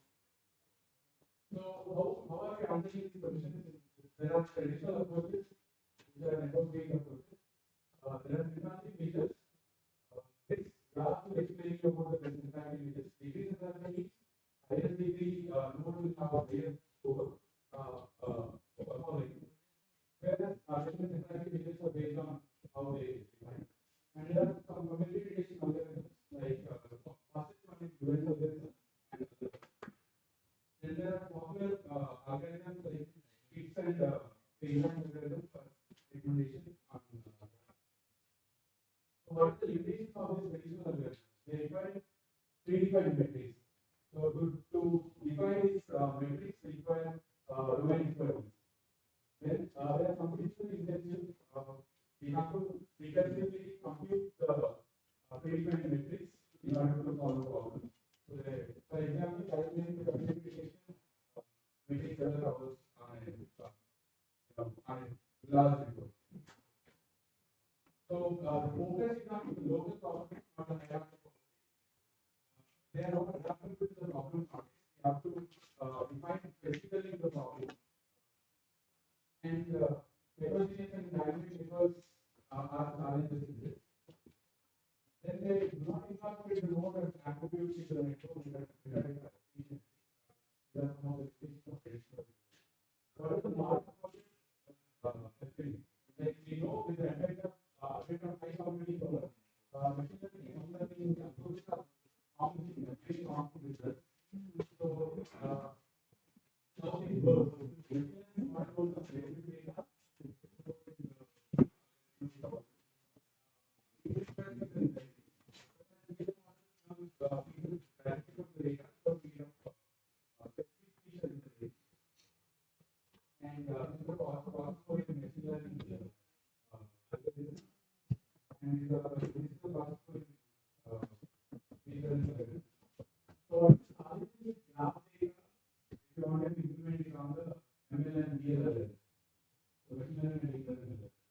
So more basically, machine learning and deep learning models require vectors as input to the model. The RGB phase in the graph is non-linearity and the neighborhoods of the nodes are not fixed size. So the main challenge is a fixed size representation for a node is required. And the basic representation is an abstraction matrix. The real idea is that we can give the entire node. Each node represents a node and its immediate neighbor. So we can the neighbor matrix, we can give the entire node. But the problem with this is very fast representation and it's very dynamic. It's almost equal to the size of the network. And the other thing is it only covers the immediate neighbor, not the hierarchy. So what is required? Efficiency in all those problems. We require a dimensional vector with these vector very much smaller than the network size. And it should cover the local neighborhood as well as the hierarchy. So in the literature, this problem is widely known as graph learning. So where a network is simulated with DRM model, graph representing learning model, and it will give out as node element of size b to this model. So these representations acquired from the DRM model can be used by all these popular machine learning and deep learning models to solve problems.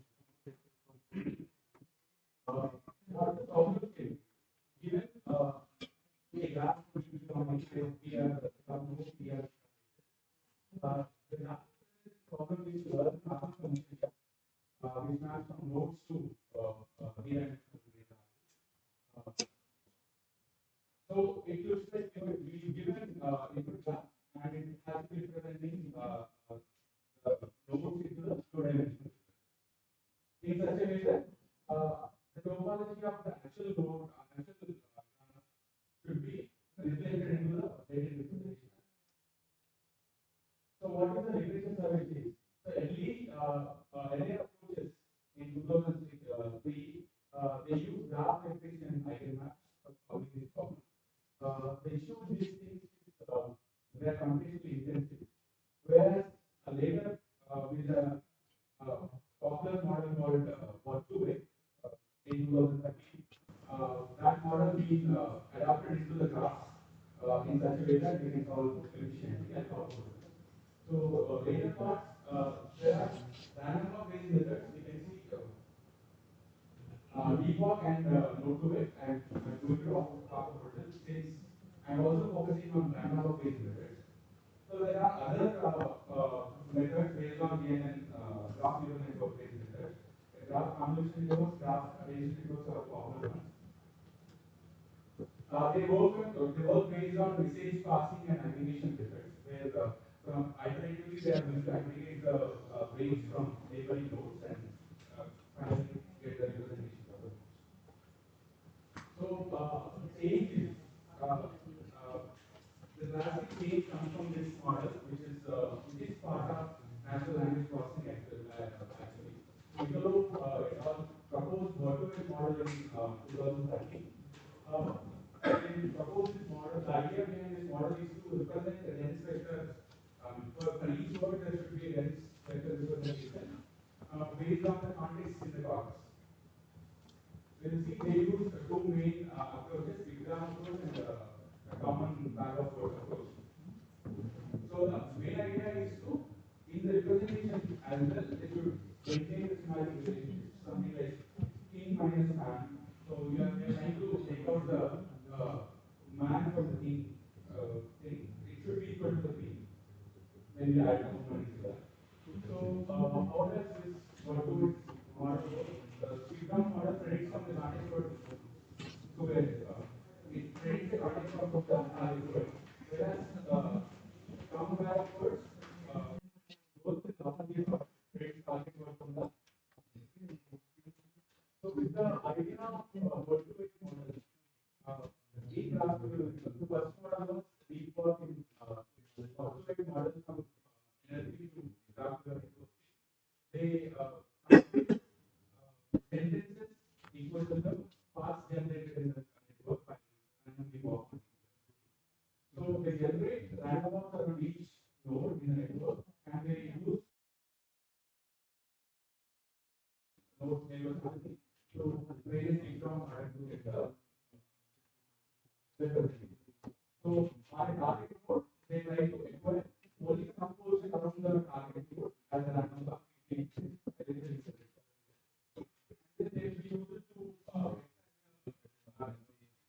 Able to campaign based on the target window as you can see here. The target window size is 1 meter. So clearly I will be neighborhood for node 1 here, for example.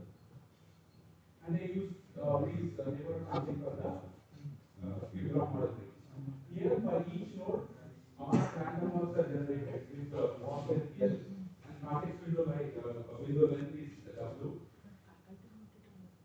So the next model is node. The issue with the deep work model is they uniformly generate the random walk methods. So the issue with the uniform random walks is there is a chance of moving away from the targeted node while the path length is going bigger. So each one half away from the target node. There is a possibility of going away from the target node. So in the node-to-way global random walk, they try to control the random walk stress from the target node by simultaneously applying BFS and DFS approaches as we where DFS goes one half distance a second, and then it will go one half distance from the target node. And they try to utilize this mechanism by they apply for one half and they apply DFS surface so that it will roam around that one neighborhood and they'll go to the next house likewise. They define two parameters, P and Q, for the search variables, where P defines if the random walker starts from node P and now penetrates the node B, what is the probability of choosing any of these nodes as the next node? So these parameters will bias these. Now, this parameter P gives you the bias for going back to the target node, whereas parameter Q will tell you to go one hop away from the target node. Target node is P.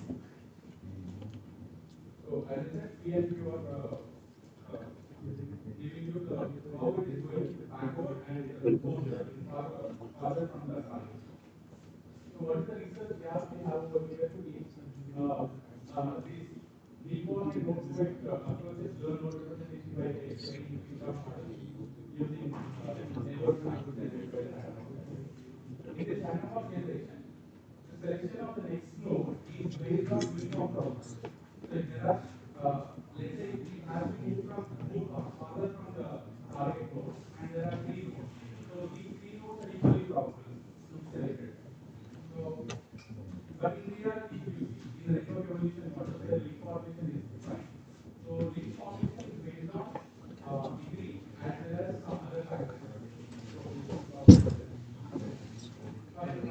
in temporal network like citation network, there is extensive and it is based on, it's not only based on uniform probability, but it's based on degree as well as what the relevance of relevance between these two papers and how recently it is published with target papers.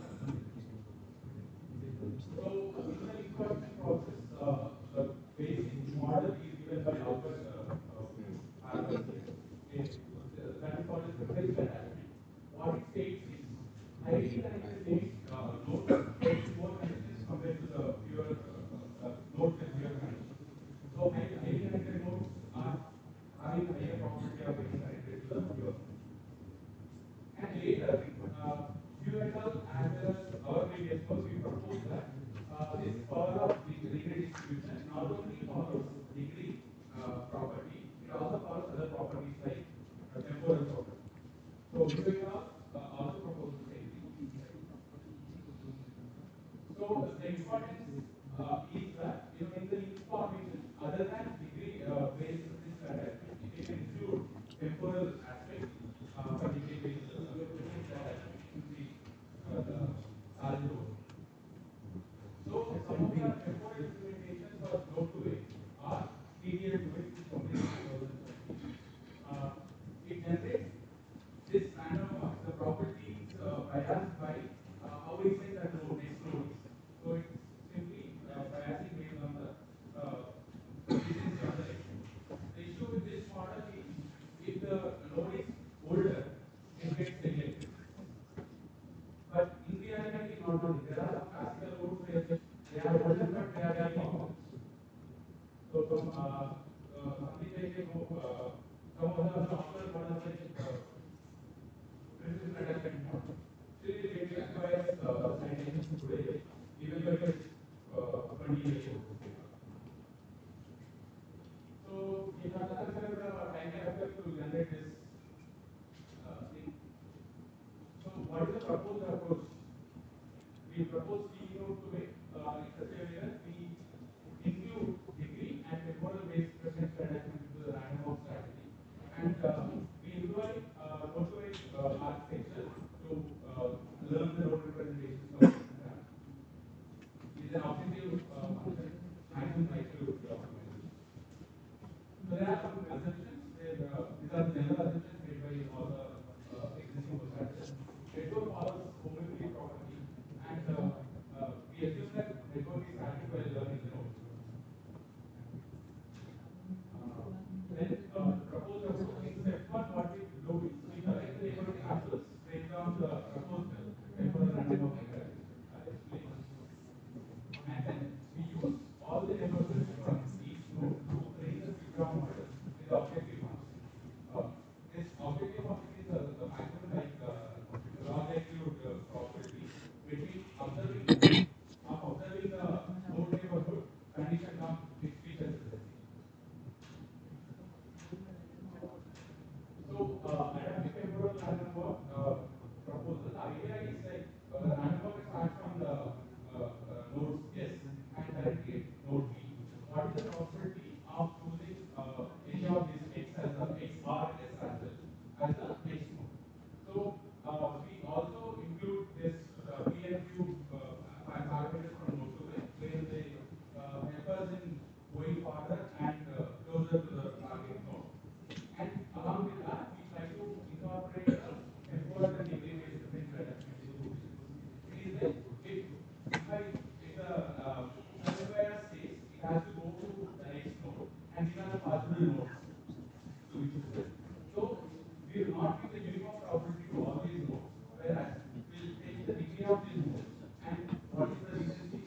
one shot they go through, it will be one.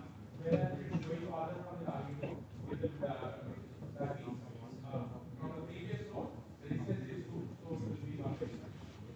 So we define temporal factor based on a node's degree as well as its recency. Recency is defined in terms of the current node's communication, I mean node arrival time to the target node arrival time. The difference between them. We try to incorporate the log function in this in order to scale the recency into the reduced rate. So then, after generating the node representation using adaptive temporal random forest, we use them to train the graph model. And the objective function has given it's a maximum likelihood objective function.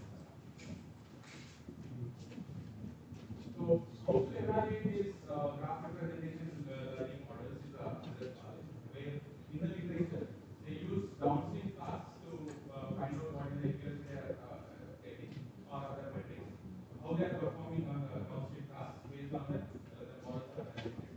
So we consider these are some of the popular problems on graph data: link prediction, node classification, recommendation, probability detection, and so on. So we consider link prediction and recommendation as our downstream task to write the model effectiveness. So for experimentation, we consider two real-world data sets. One is high-level physics data set and DBLP data set. So we also implemented all the baseline methods to consider median to equal based on the similar parameters which are used for mean node weight. Mean node weight is the proposed. So we have used two real-world data sets, high-energy physics and DBLP. High-energy physics data set is the most commonly used data set, which is available on SNAP website. It is having 24,000 nodes and edges. It also has the application here as a node attribute over there. So whereas DBLP is the largest real-world data set, which has around 41 lakh nodes and complete node edges. And we are also having temporal information as well as node type. So after the experimentation, we fix the model parameters, number of handlebars per node as 80, pockets as 20, context windows as 10, and number of epochs as 5. So final representation for each node is of size 64. So the baseline methods we consider are leapfrog, look-to-weight, and TDS. So the first task is link prediction. We consider the widely known link prediction problem as binary classification problem, whether the link is going to be there or not. There are two tasks over there. So the problem statement is something like this. So given a graph become a time t, link prediction problem is to predict the set of links to be formed by the time t dash, where t dash is later in the time line. So this is the diagram to represent at t time t. These are the edges which are not there. So at t dash, what is the probability of having this edge? So how do we solve this problem? We extract node representations using the proposed mean node weight model, and for every node pair, we try to extract positive samples as edge sets and negative samples as non-edge sets, non-edge weights. So for every node pair in sample, we try to use vector additions to get the edge representation and use them as a input to any of the classification models. So we use logic integration models. We train a classifier with 70% of the data, and we use 30% for test result. So the application of this link prediction is the record is given to the DRF model to extract the nodal weightings, and we extract the samples as positive samples are edge weighted, negative samples are non-edges of equal size, and then we use vector addition to extract the sample for each sample node pair representation, and use these samples to train the classification model with 70% of the training and 30% of the testing model. Then the model is ready to deploy and we love. So on the high density data set, PO2 is the proposed model is achieving almost 5% better results than the second best one, which is ADA2X, which is temporal implementation. Then this is standard implementation also is achieving 7% in terms of all the metrics. ROC curve and president neurons are moving here. In case of DBLP, it's achieving 8% difference compared to the ADL2A and almost 5% difference to the flow to it. Then we try to include, since we also have digital features, we try to enhance the model performance by including the digital representations along with the node representation. Okay. So we use word model to extract the sentence representation, titles are sentences. Then PO2A proposed model plus word model gave one more 1% improvement on the PO2A model without title representations. Even after including the word model, textual representation, all the basic methods are still lagging behind the proposed model. The second task we considered is recommendation problem. Given the graph decomposing and a query view, generally possible set of keywords, and a small set of key nodes, yes, then the recommendation problem is to extract top k relevant nodes as recommendations from the query. So we consider the recommendation problem is quite by it's our previous paper and Ali et al. And Barbosa et al. And Kai et al. Papers. So they in our paper we gave the usage of only 2 of keywords around the target node is enough to provide from node. So which also is scalable in terms of computation. 2 more minutes. Yeah. So we applied proposed PO2X model and for paper and extract representation. So the algorithm goes like this. The step 1 is extract 2 of keywords around the target node and use the PO2X DRL model to extract node. Every node calculate potential that another node to target node and random according to the 4 similarity nodes and recommend top k node from that.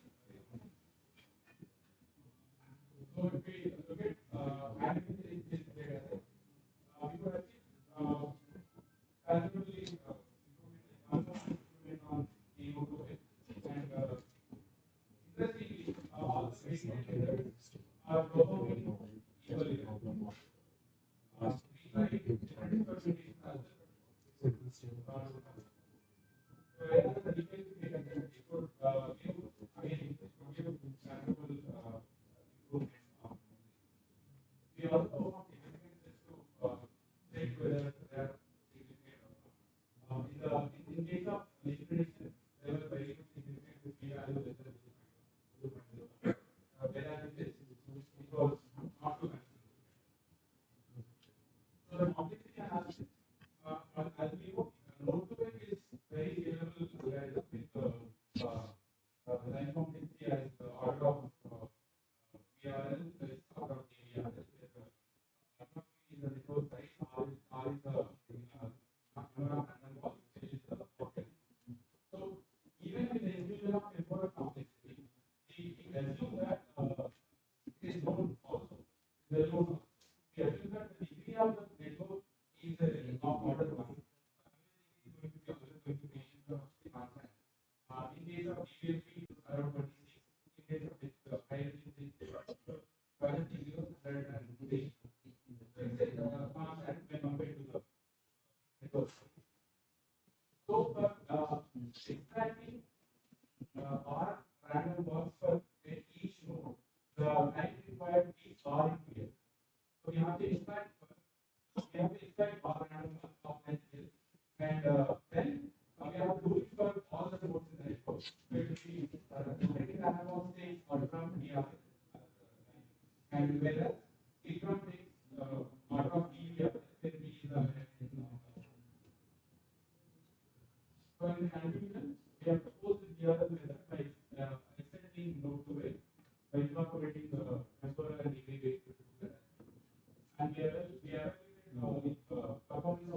hierarchical model based on information and information class. We use hierarchical and API and data sets for in case of information, more than 12% students on the standard basis method and in terms of information class, they are marginally better than this. So we also used a method to enhance the model performance and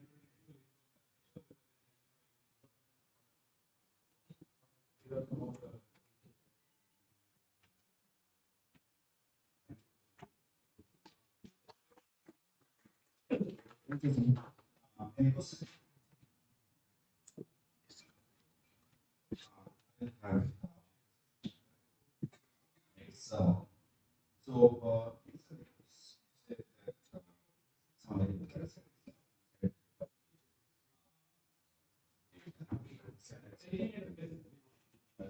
Also for this for kind of conferences, especially for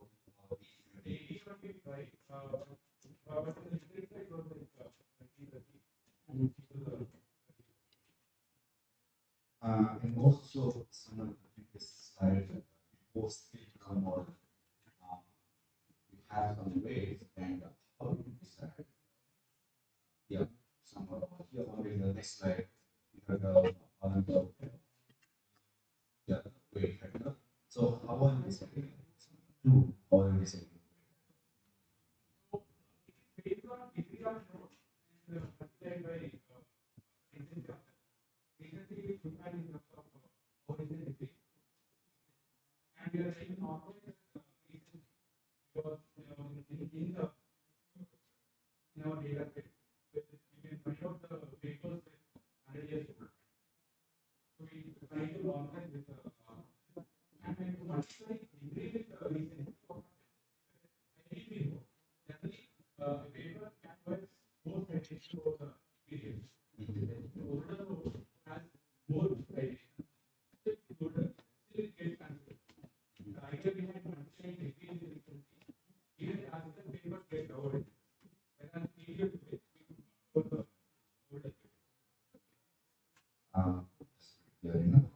So I'd like to thank you, and let's move on to the next one.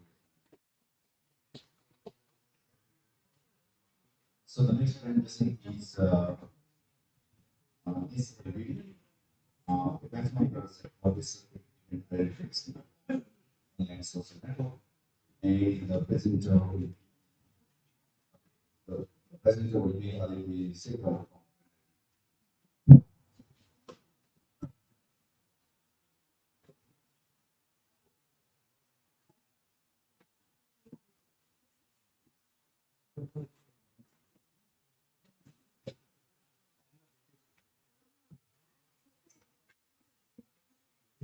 And the presentation and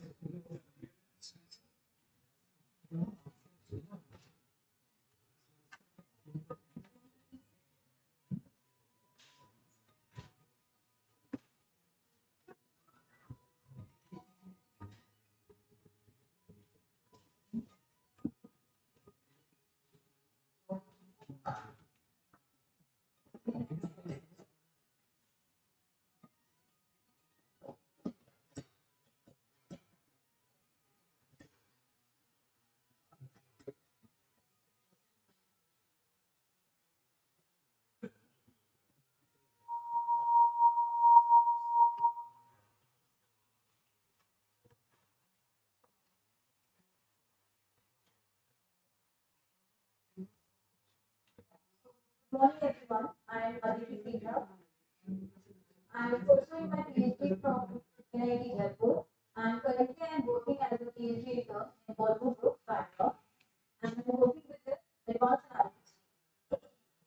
So I am here to present my paper title, A Benchmark Dataset for Disruptive Event Identification from Online Social Networks.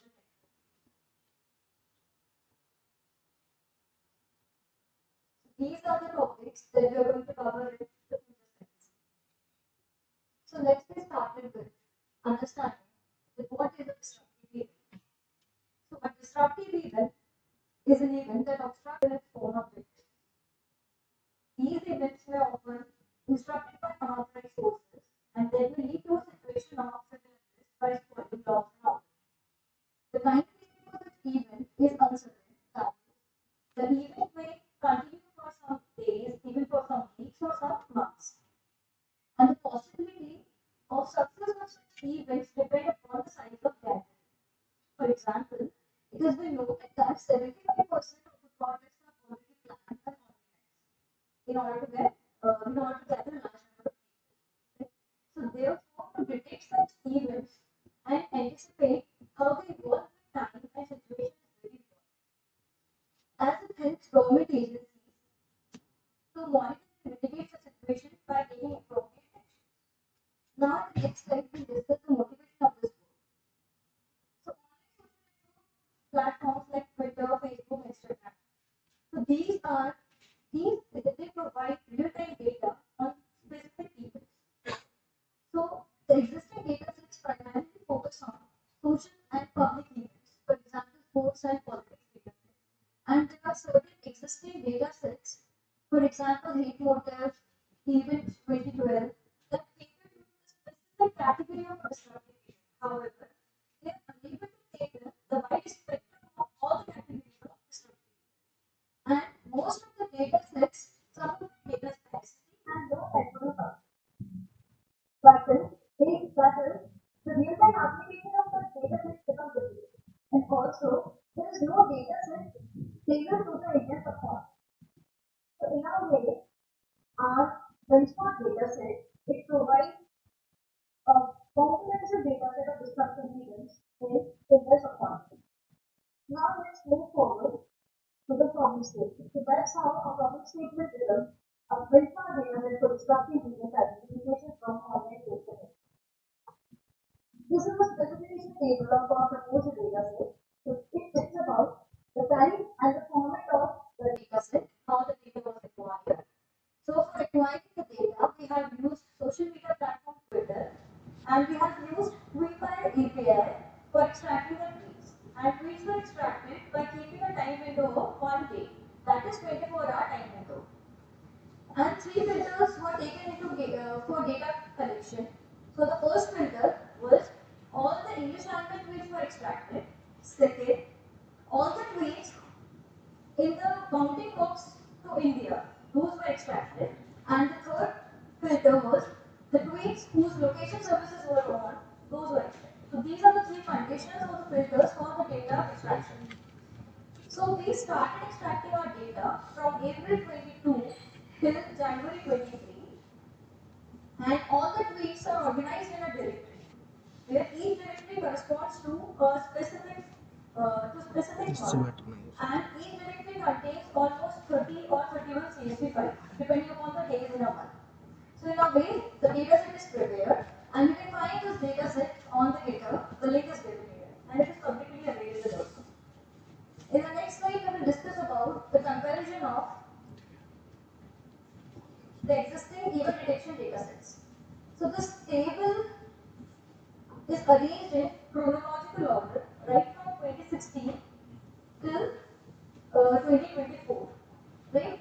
And the comparison has been made on certain parameters like corpus size, collection period, sources, and etc. So some of the researchers have acquired dataset for over some days, while others have extracted the data for some months or even for some years. And while some researchers have used single source of data for data extraction, while others have used multiple sources. So the sources that researchers have used are in Twitter, Instagram, Wikipedia, etc. And some datasets are publicly available, while others are not. So in a nutshell, we can say that our proposed benchmark dataset consisted of 12.5 million tweets, around 12.5 million tweets, which was extracted from April 22 till Jan 23, and it best described disruptive event with geotagged English language tweets, and the dataset is publicly available also. Now in the next slide, we'll discuss about the framework for extracting or detecting the disruptive events from the dataset that we have captured or extracted.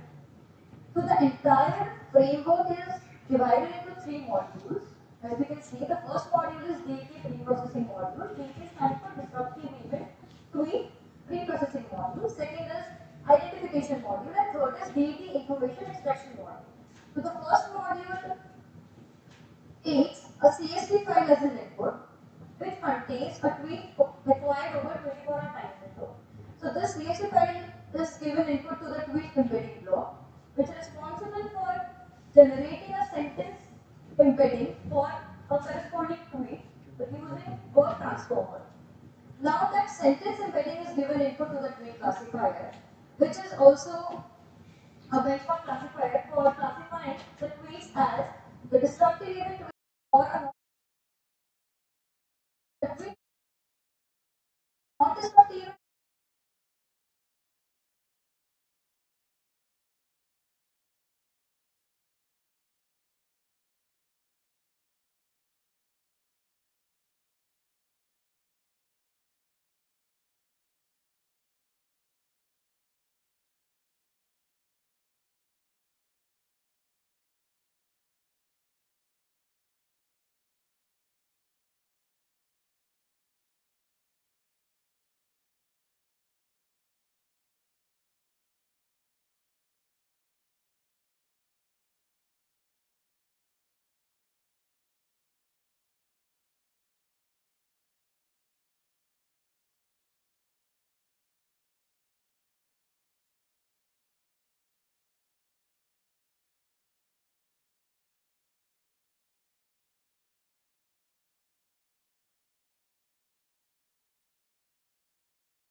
I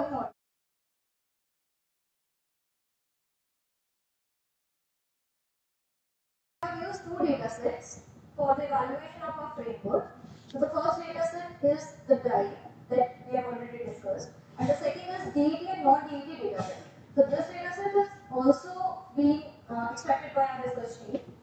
So this data, I'll give a brief description of this data set. So this second data set consisted of around 2,63,000 tweets, out of which 1,63,000 tweets belong to a non-destructive event category, while other belong to destructive event category with around 65% to 35% split. And we label the destructive event tweets as 1 and non-destructive event tweets as 0. And this data set was primarily used for training the tweet classifier that we have seen in the framework already. Now, let's come to the results slide. So, we have curated 3 research queries, and we attempted to find the answers of these 3 research queries by performing some of the experiments. So, let's get started with the first research query. So, the first research query says how well does the disruptive event dataset helps in detecting the disruptive events effectively. So this research query is further divided into two subtasks. Right? The first subtask is to compute the tweet classifier accuracy, and the second task is to compute how well clustering algorithm, that is community detection algorithm, performs clustering. So in order to evaluate the first subtask, we have compared our proposed event-based tweet classifier with other classification algorithms like SPM, decision tree, naive bias, and random forest. And as we can see from the first figure, that a proposed classifier outperforms all the other classifiers by achieving highest precision, recall, error score, and accuracy. And as far as second task is concerned, we have built multiple community detection algorithms like Looping, PyCombo, etc., along with the online clustering also. And we can see from the second figure that Looping and PyCombo community detection algorithms performs best out of all the algorithms. So these are some disruptive event clusters formed on 21st and 27th of June 2022. Right? Yeah. And I just wanted to cover this point that we have performed all these experiments on the data extracted from a disruptive event data set, and we have captured data, they have taken data from 25th of May till 25th of June. 2 months of data it was taken for the result analysis. So these are some clusters that you can see, and the disruptive events that were identified by a framework were multiple protest, multiple landslide, silver flood, some Maharashtra political crisis and etc. So these disruptive events were identified by our framework. And this table explains the list of disruptive events from between 25th May till 25th July. A total of 13 disruptive events were identified by a framework, and it also shows the origin date when the disruptive event started, when it got ended, and number of days this event lasts. And as we can see from the table itself, that Agnipat protest lasts for 96 days, followed by Sidhu Moosewala murder, that lasts for 42 days, and yeah, followed by Manipur landslides. So this is the table that we have got from our data set and our paper. Now let's move towards research 22. It says how well does the DEC information extraction module work. So this is the third module in our framework. So for answering this research query, we have given input a cluster formed, a DEC cluster formed on 16th of June to this module in order to extract titles, locations and date and time. Right? So in order to extract titles, so the tweets of the entire cluster were given to a Stacy library, which converts that entire tweet into some kind of keyword. Right? Now those keywords are given input to a key to text pre-trained model. It is based on a word model. So it is already a pre-trained model. We have given all the keywords to the word model in order to generate the coherent sentences. And these sentences can be referred to as a title for each of the DT clusters. Right? Now in order to extract the locations, we have used the tweet sentences of the entire cluster were given input to a word model which has been fine-tuned to locate the location mentions in each of the sentences, right? So the location mentions were given input to the Google API, for example, OpenStreetMap and Google Places, for generating the longitude and latitude for the corresponding locations. So these are the locations: India, Bihar, UP, Haryana. So basically, the portion of the cluster that is shown here is of Agnipat protest. So it shows that it happened in Bihar, UP, Haryana, Uttarakhand, states of India. Okay. Yeah.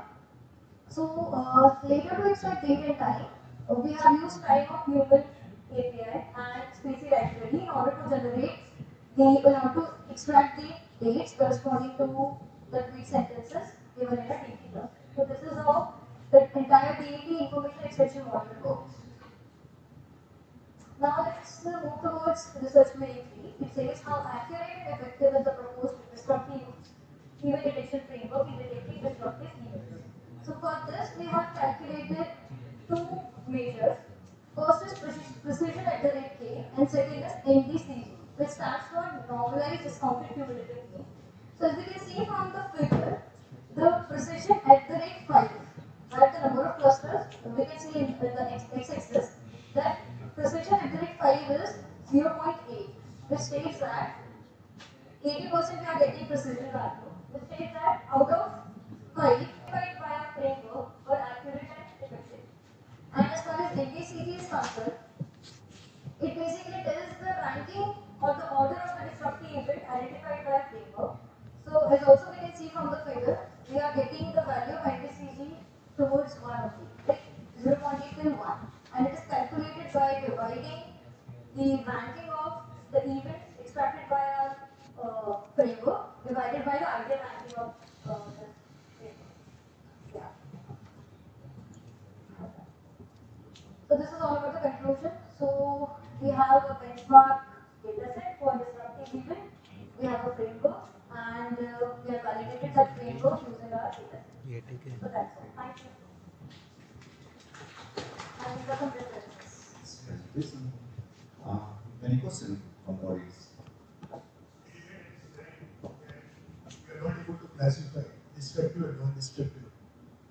Yeah, because binary classification will be very difficult. That's why just taking out some keywords. Yeah, actually, initially we were facing problem with this condition, but later on we trained a classifier on a data set, and we have taken some keywords corresponding to some 1000 keywords corresponding to disruptive event category, and 1000 keywords corresponding to non-disruptive event category in order to gather the tweets for training a tweet classifier. around 94% of accuracy. Although it is difficult to get 100%. Yes. Twitter, there are like many fake tweets, like there are many rage tweets. Yeah. So there are like nowadays there are like community notes as well. There are. So how would you classify those? Like whether this tweet is legit or Yeah. So that is the future work that we are working, and that we can take it up for our next research. Yeah.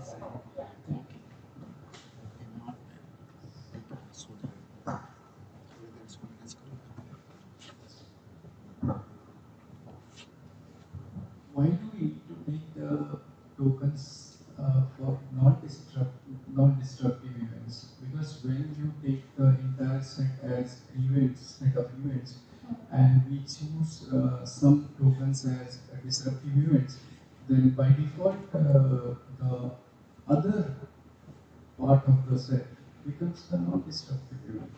Why do we need to take consideration of the non-destructive event tokens? So what we are doing, we are taking a we are extracting the tweets which are occurring in 24-hour time window, and we are keeping all the tweets in a CSV file, right? So those tweets contains, I mean, it is a combination of all the tweets. Exactly. Now we want to extract the disruptive event tweets from that CSV file for our pipeline. So we need to have some classifier that can distinguish the disruptive event tweets and non-disruptive event tweets, right?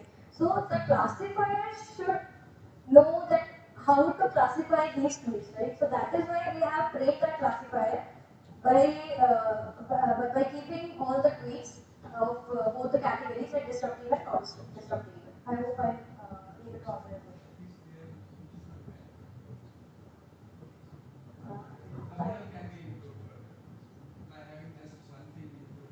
Yeah, that is yeah.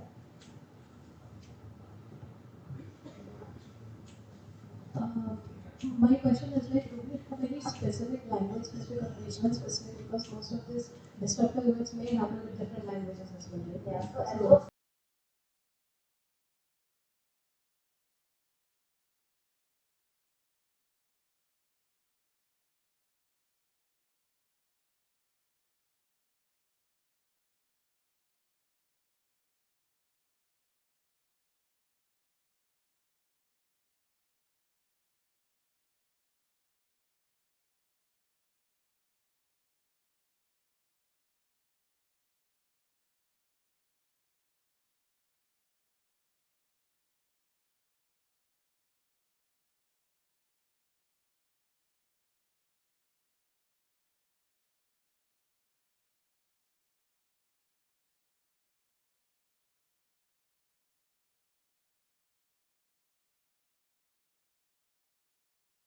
But in that case, we need to use some other transformers, which are multilingual transformers. That is better. Okay, so I hope there is no more question. I like to have one question. I like to take advantage of few moments. So there is, we have in the slide number 15, we have the list of events. So how do you decide this, or who is basically leveling these events? Is it your leveling each and every event, or is it the classifier or it's the algorithm which is automatically leveling this event? DET information expression module, which extract titles, locations, and data type out of each DET cluster, right? So we have That's in the previous slide, I guess. Yeah, this was. No, the previous slide, I guess that was. Yeah, this was. Yes, yeah. Yeah. So in order to answer this, I'm just taking the reference of that slide. Yeah. So for each of the DET cluster, we are extracting the title. So for title, we are getting some of the titles, and later on we need some human annotation or human work to finalize the titles from the titles extracted by this model. Okay. I guess that's all for now. And thank you very much for the nice presentation. And I hope this will be useful, will be applicable. Someone will apply this one in future. That's great.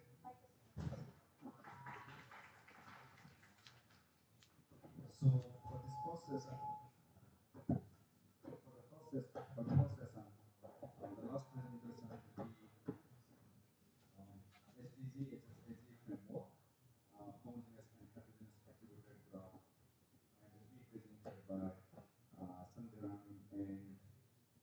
with from University of Hyderabad. So the presentation will be of from 30 minutes, 20 minutes for the presentation of 10 minutes.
And the edge represents the purchase or review. And the node attributes can be the customer demographics or product category, whereas the edge attributes can be purchase amount or review rating, which provides additional context needed for analyzing the real world data more accurately. So by using these information, we can address key business challenges such as exploring customer preferences by identifying patterns in customer behavior to deliver personalized recommendations. And another key challenge can be identifying influential customers by recognizing the customers who influence other purchasing decisions. Therefore, graph plays a crucial role across various domains from social interactions and e-commerce business to biological networks. However, however,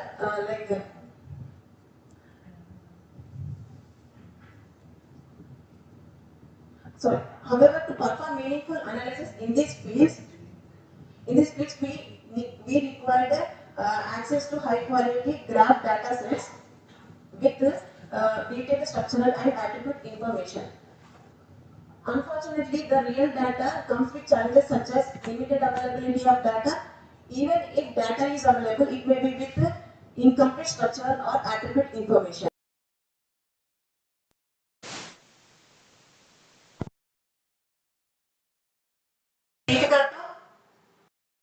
Difficult to analyze the graphs in meaningful and thorough way. To address these limitations of real-world data, which may not effectively capture the information with all characteristics, addressing generating synthetic attributed graphs has become a critical research focus. So, synthetic data helps researchers to validate their discoveries or methods and to perform in-depth analysis of problems like query reachability, routing, link prediction, and company detection without relying on real data that is incomplete or inaccessible. However, there exist some graph generation techniques such as network X, synth, data gen, but with certain limitations such as domain specific, computational expensive, or lack of support for both homogeneous and heterogeneous graphs. So this motivated us to generate synthetic attributed graphs addressing the challenges of real data and the existing graph generation techniques. Here is an overview of existing graph generation techniques, each with a key feature along with the limitations. So this table highlights the gaps in existing generation techniques, which motivated us need for a comprehensive framework, supporting both homogeneous and heterogeneous graphs with nodal edge attributes. So in our presentation, we designed and implemented a framework for synthetic data generation, allowing users to define graph structures and attributes for both homogeneous and heterogeneous attributed graphs. And these are our key contributions. For homogeneous attributed graphs, we propose an approach synthetic homogeneous attributed graph abbreviated as HOAG to enrich existing homogeneous data sets with nodal edge attributes. And for heterogeneous attributed graph, we propose an approach synth HEAG to create and generate synthetic heterogeneous attributed graphs. As part of addressing the problem, the first contribution is focused on generation of synthetic homogeneous attributed graphs. So this is our proposed framework for synthetic data generation.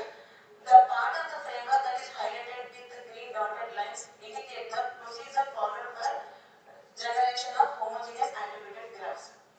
So for the given graph, first we'll extract the structural information and attribute information if exists. Then based on the specific application, user can provide additional attribute information to enrich the existing data set.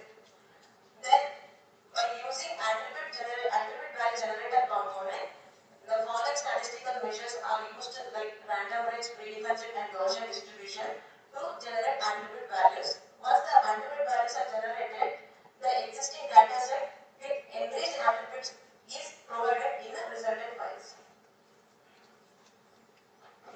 So here is an example of how existing data set is enriched with additional node and edge attributes. Consider written data set which is having one node attribute. Then we have enriched it with 4 additional node attributes and 2 edge attributes. And the attribute values are generated using statistical measures, random range, predefined set, and Gaussian distribution. So in random range, the values are generated randomly from the given minimum and maximum value. A predefined set will generate the values from the user defined set. And the value based on provided mean and standard deviation. And here is the sample representation of how simple graph is converted to homogeneous attributed graph by using our approach, synthetic homogeneous attributed graph. The other scenario can be like the graph may be present with partial attribute information which may not be sufficient for the researchers to validate their methods or discoveries. In that scenario, our approach, synthetic homogeneous attributed graph can be used to enrich it with additional node and edge attributes for further analysis. So here is an approach and algorithm for the given input graph that may be simple or partial information. First we will extract the structural information and attribute information if exists using network X-store. Then using our approach, the graph is enriched with additional node and edge attributes and the attribute values are generated using statistical measures, random range, predefined and the Gaussian distribution. So we have experimented this approach with available data set by enriching it with additional node and edge attributes. So this table represents the experimental results of the data sets with having the existing node attributes, and we have generated the additional node and edge attributes with the graph generation time. And the figure represents the resultant files of the synthetic homogeneous attributed graph approach. These resultant files consist of two different files. One is having the node attribute information, the other is having edge attribute information. So after generating these data sets, it can be used for different tasks such as link prediction, complete detection, influence maximization. So we have to evaluate our approach, we have used these generated data sets on one of the applications, that is complete detection. For that, first we have considered the existing political book data set which is having only one node attribute, and we have enriched it with additional 4 node attributes using our approach from the proposed framework. Then once the data set is generated, it is given as an input to the existing complete detection algorithm, and these detected communities are evaluated through modularity measure. However, this homogeneous attributed graph is not suitable in the scenarios where multiple node and edge types is required, which is where heterogeneous attributed graph is essential. Now Sandhya will explain other part of the framework, that is generation of heterogeneous attributed graphs.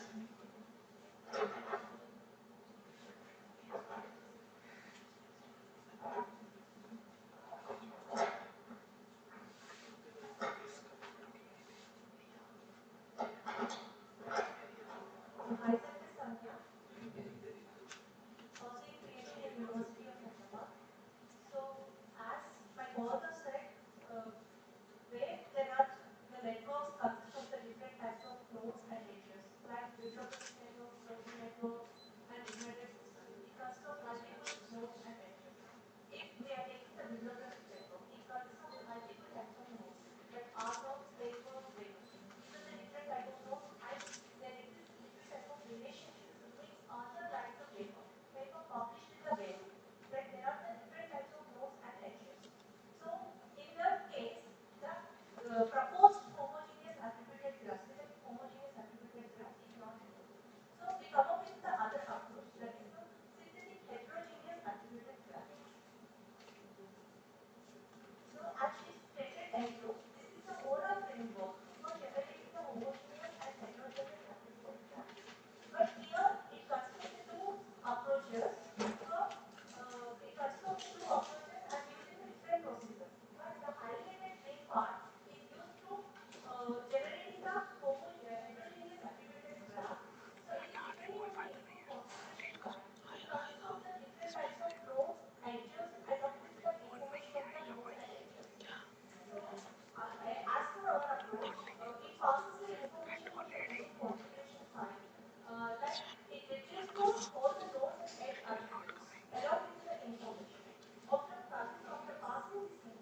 assign the values to the graph.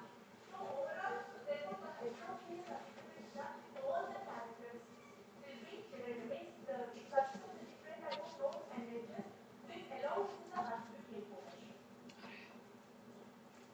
So the procedure will demonstrate as an algorithm. It takes the input as the past information from the user input configuration file, the node types, edge types, and the number of nodes, and it will generate the heterogeneous attributed graph with adding the attribute values.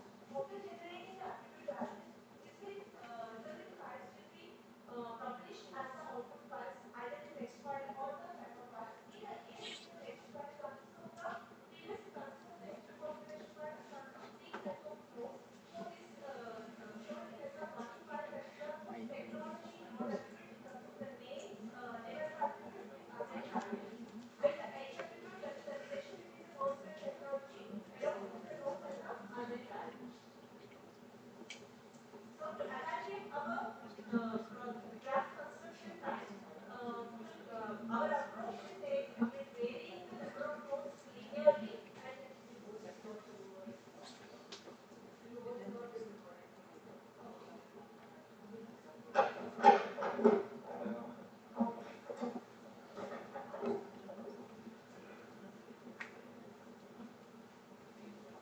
so to evaluate the graph construction time, our proposed approach will experimented by varying the number of nodes linearly and edges cubically, along with the node types and edge types, varying the node types and edge types along with the node and edge attributes. This is the graph construction type for the node and edges. It will vary. So to evaluate our graph generation, heterogeneous attributed graph approach on the one of the application, that is the query reachability. So to evaluate this query reachability application, we have generated one data set, heterogeneous data set like educational data set, like NPTEL, Coursera. It consists of different types of nodes, right? So the node types of the course, instructor, university. There are different relationships between the course, instructor, and the university. That course start by the instructor, course offered in the university, and instructor works in the university. This is a different relationship at the node types, right? So along with this, the node attributes will be assigned using our proposed approach and generated with different type. And each node type there will be one file to be generated. So here we work with the Neo4j environment. So it needs the ciphertext file. So it generated the ciphertext file for each node and the edge. So that will be loaded into the that was loaded. We experimented and loaded into the desktop Neo4j desktop browser. And experimented this one. So after our proposed approach, it generated the heterogeneous attributed graph along with these attributes. Assigned attributes. So to working with this environment, it needs the ciphertext language. So we experimented the query, that is identify an instructor who taught a particular course that at the reputed universities with along with the constraints. Means your instructor taught this course by more than 8 times and the course offering is online. So the instructor, who are the instructors? To identify the instructor, the query has translated into the ciphertext language and executed in the Neo4j. So it will generate the resultant paths with by following the specified types along with the satisfied constraints. So this was experimented on the query reachability. So concluded to this one, we proposed the two approaches: synthetic homogeneous attributed graph to generate the homogeneous data, and the synthetic heterogeneous attributed graph to generate the heterogeneous attributed data. These two data sets were experimented on the first homogeneous data set experimented on the community detection. To evaluate these heterogeneous data is experimented on the query reachability. So we have anyone wants to experiment, for their method or methods, they can use the source code. That code will be provided in the GitHub link. So we also enhance this by using the machine learning model to train the machine learning model within the available real data, with incomplete real data, and to identify the patterns and generate the realistic synthetic data. And also we can extend the size of the arbitrary size of the graph by passing our generated data to the synth tool, and with all characteristics we can generate the arbitrary size graph. So we use for our approach. And thank you for giving this opportunity to the BDA team and thanks for our team to support this. Thank you. Very much. Very nice presentation. I was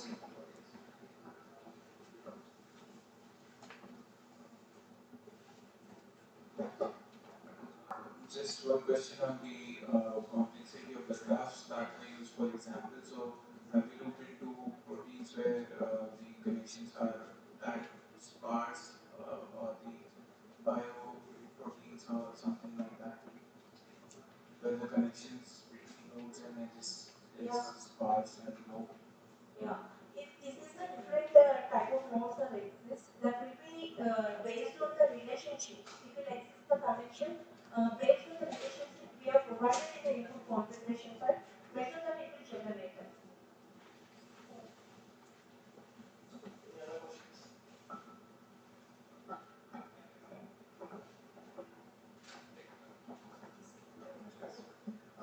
Okay, so if I understood it correctly, in end-to-end workflow would be to provide a set of data, movie data or any courses data sets, and the output will be the set of it's a graph, right?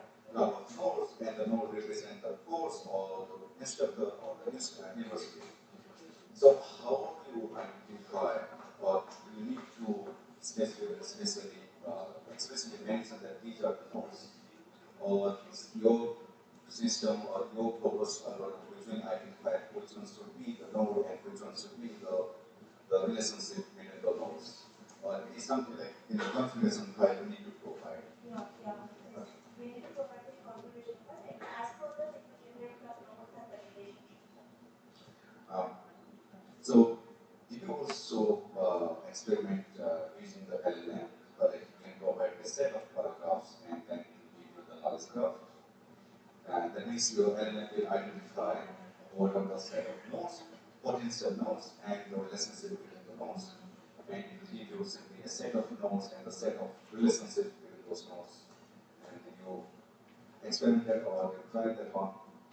No, we didn't try that one, but we consider that as the future look and we will use for that. Okay, that's great. Okay, so this.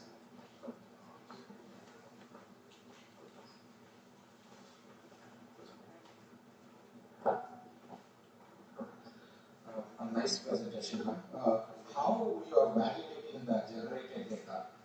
Like the generated data really maintaining proper relationships and everything. How you are validating them? The generated graphs, both in homogeneous and heterogeneous cases. So we have applied on one of the community detection program, and we have measured the quality of these communities. Okay, but is quality is the quality is the metric. Is it strong? Yeah, metric. Okay. Utility measure is the one measure we have taken, and by enriching the node attributes, we enhance the performance by adding the attributes. Okay.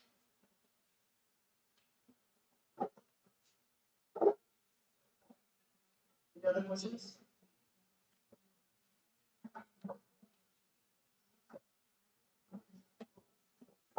Okay. Thank you very much for this presentation and really helped us to. That's great. Thank you very much. And here we conclude the first session on graph analysis of the theme. We had great lessons, and next we will have, I guess, keynote, and the specialist will take the stage to introduce the next set of.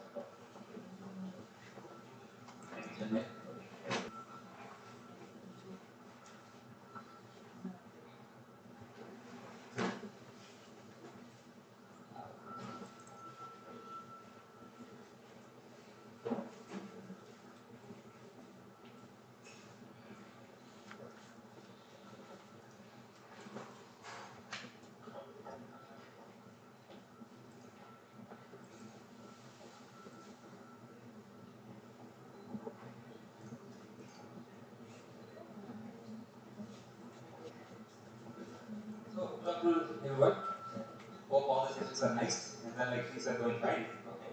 So the next session is a very interesting thing. Okay.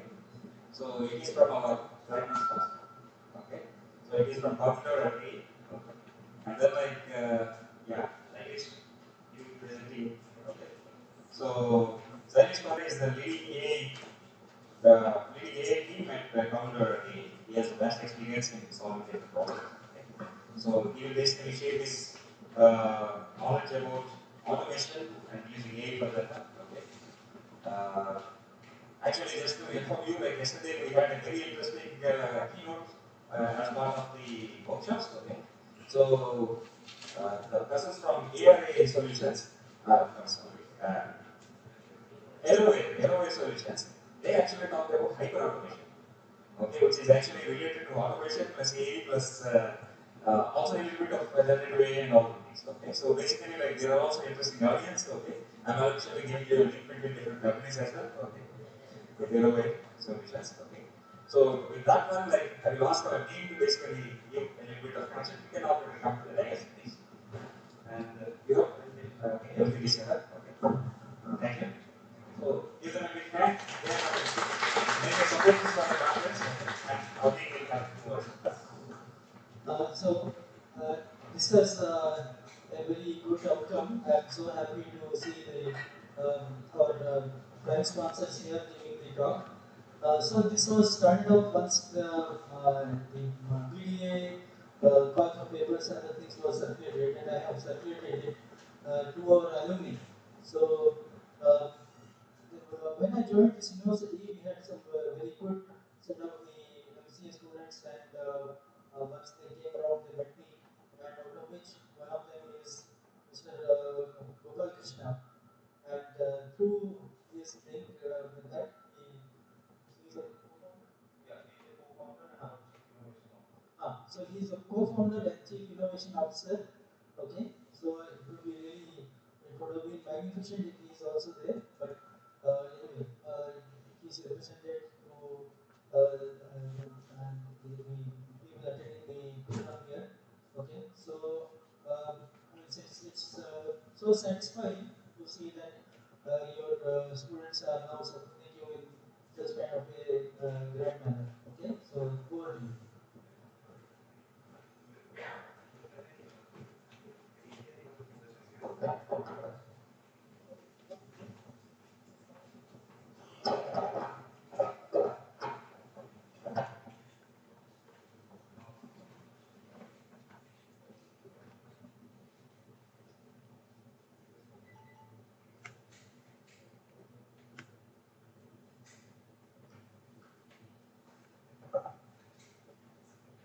So, good afternoon, everyone.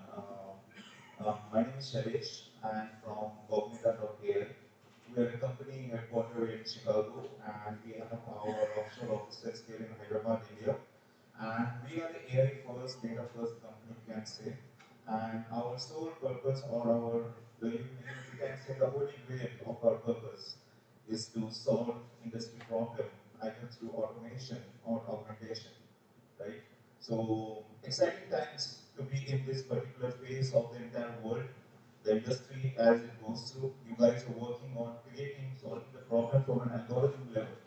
And there are companies like us who are very excited to take those algorithms and implement in the, in solving any of the problems in the business world and making sure that the derived values are, come out of it. So, I'll keep this session not only just to me, I'm going to keep this session very interactive also at the same time.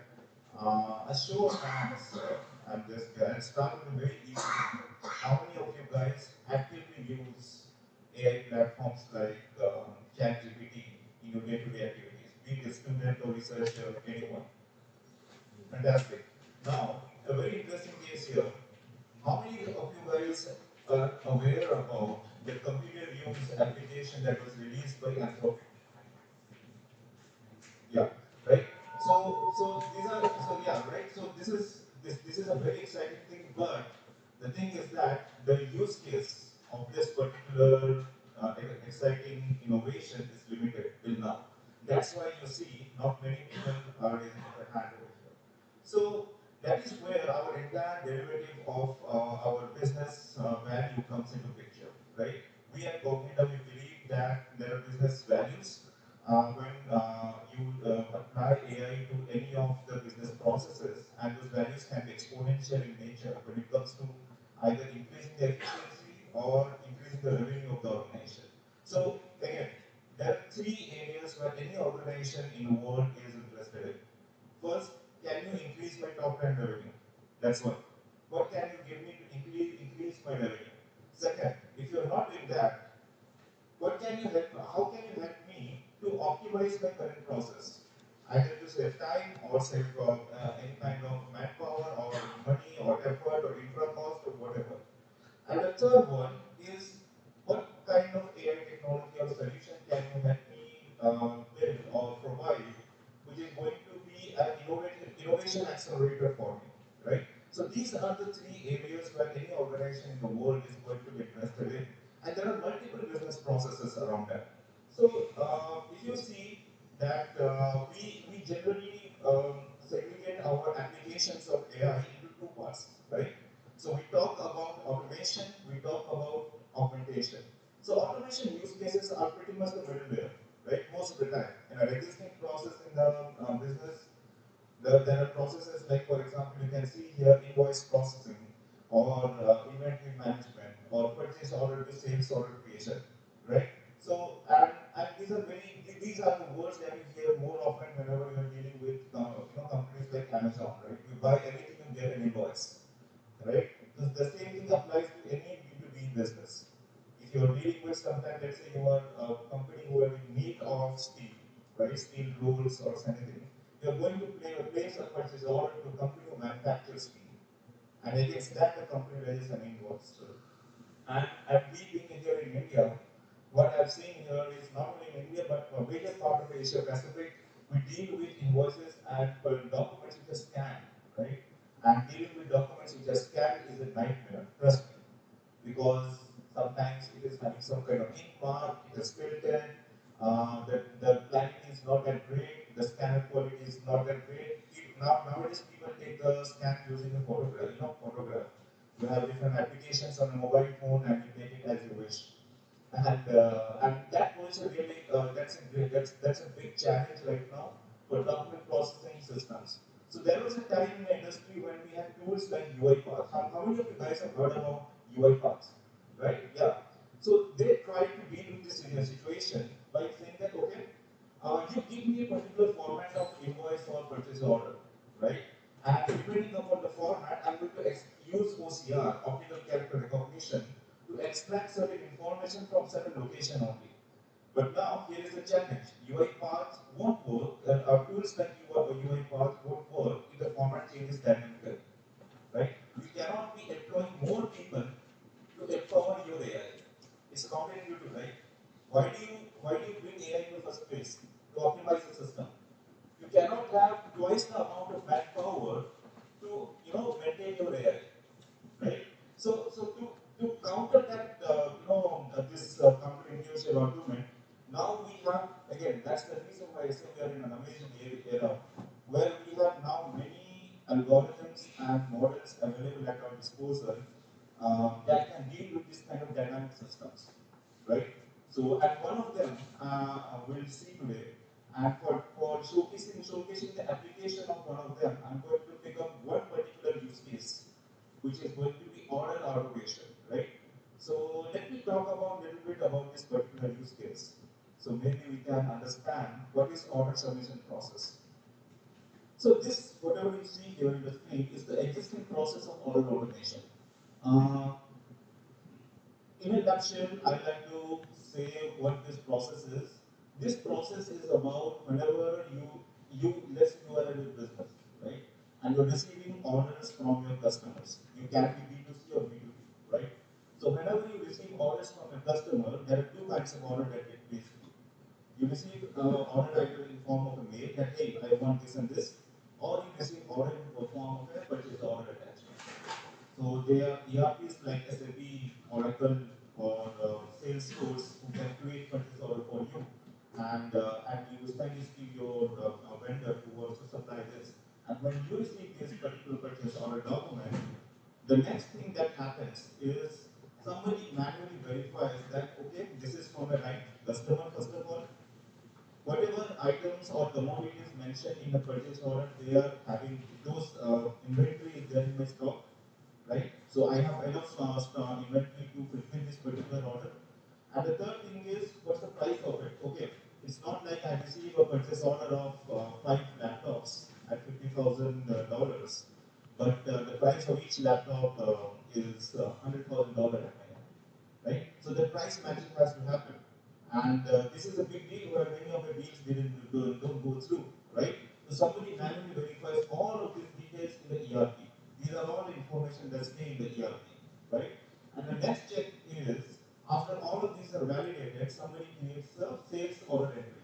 Now, for those of you guys who are confused that, okay, what is purchase order, what is sales order? Purchase order is something that an intent to buy that you receive from a particular customer. It's an intent to buy. Sales order is something, a confirmation that goes into your books that, okay, this is the order that I'm fulfilling, right? So the sales order was created, that means it has now legal implication in terms of fulfilling that order because you've accepted it. Because soon after creating the sales order, you send an acknowledgement to the customer that, okay, we acknowledge your order and we'll fulfill it this by this many days, right? So this is a traditional manual process, and I don't need to go through the challenges of this because I only took like 2 minutes to explain the manual process, and you can understand how time-consuming this sounds in the very first look itself.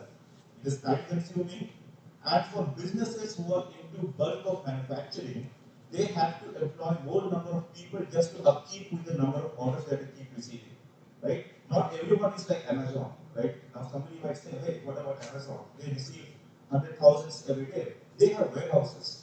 They maintain stock. So that's a completely different from statement. They have a Hyderabad warehouse where they will analyze what kind of, order the Hyderabad population is ordering. Okay, it's iPhone most of the time. They stock 100,000 iPhone with us, right? So whenever the order comes, they fulfill that. But here we are talking about scenarios which is, applicable to most of the United States and Europe and a little bit of Asia Pacific, where the orders are spontaneous. And when the orders are spontaneous, you need to be able to fulfill those, because if you don't fulfill those in the competitive market, the customer is going to move to the next one. So you guys understand the challenge here, right? If you are not accepting my order in a day, the other guy may accept it immediately, and I lose business. So not only this is optimizing my current process in terms of reducing my manpower, it's also having an implication on my revenue, and that's how businesses grow. If you don't do that, you won't grow, right? So how do we use AI in this particular entire business scenario to optimize this? So this is where I've created a very high-level simplistic view. Again, trust me, the view is way, way complex than this. Even I also don't understand many parts of the complete view, right? So the view over here that you see is, okay, I need to take this. Yeah, now you see the index, right? So all the circles in red are the AI automation pieces, where AI is going to play a crucial role in automating the process, and the green ones are non-AI automation. Now, be assured of one thing, that not every automation is AI. You guys have been writing code since like what, 20 years? 10 years, right? You guys have been writing code. Even the code is an automation, not necessarily an AI model. Now, again, this is a philosophical thought that everything is an AI essentially. Even a calculator is an AI, doesn't it, right? Because it has memory computation capabilities. But in the today's context, we generally refer AI to as more agentic or more model driven, right? So those are going to be applicable for red boxes, and the green ones are going to be logical in terms of non-AI automation, and they are going to take place inside the ERP. So how do we tackle this entire process? Okay, step one, I receive the purchase order. That's one. Next thing is, after receiving the purchase order, I'm going to understand the intent, because not every communication that I receive is purchase order or order submission. It can be something else also. Somebody might request for some other information. which may not be a purchase order. So I need to classify that. I need to understand what's the intent. The next thing is, from the document, I need to stabilize my document by removing the noise from it. And we'll see that in action very soon. Because only after I remove the noise from my document in terms of stabilization, I'll be able to extract information and classify information from it accordingly. Right? And the third thing is, we talked about classification, and then goes the ERP piece. Validate the customer, get the inventory details, get the sales order details, and after getting all of these things from the ERP, the next thing is we use a language model or some kind of aggregator model to combine all of this output information into an email response, which is human readable, right? Which a human being can easily understand from the other side of your AI world, right? And then you send the mail automated to the customer. And in this entire thing, when I say language model, don't get confused with the term as it's a large language model. And we will discuss why large is not the answer to everything, right? You cannot have large language model being an answer to everything when you can also have an option to have a lighter and a more specific and accurate model, right? And we'll come to that. So, how the customer experience is going to look like when we actually implement? We actually implemented this for at least five of our customers so far. And we started this initiative very recently, I think around 8 months ago. So how does the user experience is going to look like? You see is my input email, and then the role of a customer, and my AI agent is on an email address, which is IntelliAgent, right? And I'm just saying that, hey, I'd like to place a new order, and please refer to the attachment, which is a purchase order. And the output over here is this. So when it comes to experience, there is no experience at all. Because frankly, a person who is placing an order does not need an experience. He needs confirmation. And that's the best experience that you can give to the business process. Not everything has to be jazzy and complex graph and everything.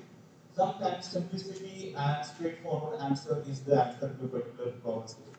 So in this case, a person on the other side of the fence who places an order, they are placing thousands of orders in a day. And you cannot be saying that, okay, I'll give you a UI where you go and upload, an AI model will come, all the graphs will be created and all those things. No, nothing like that. Simple one input and we have an output over here that is successfully placed.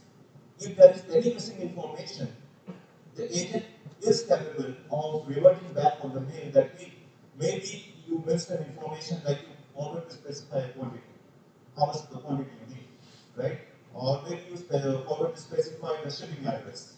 That's something can go back. The agent is capable to handle all of that, right? And now let's talk about how this process from manual to magical work.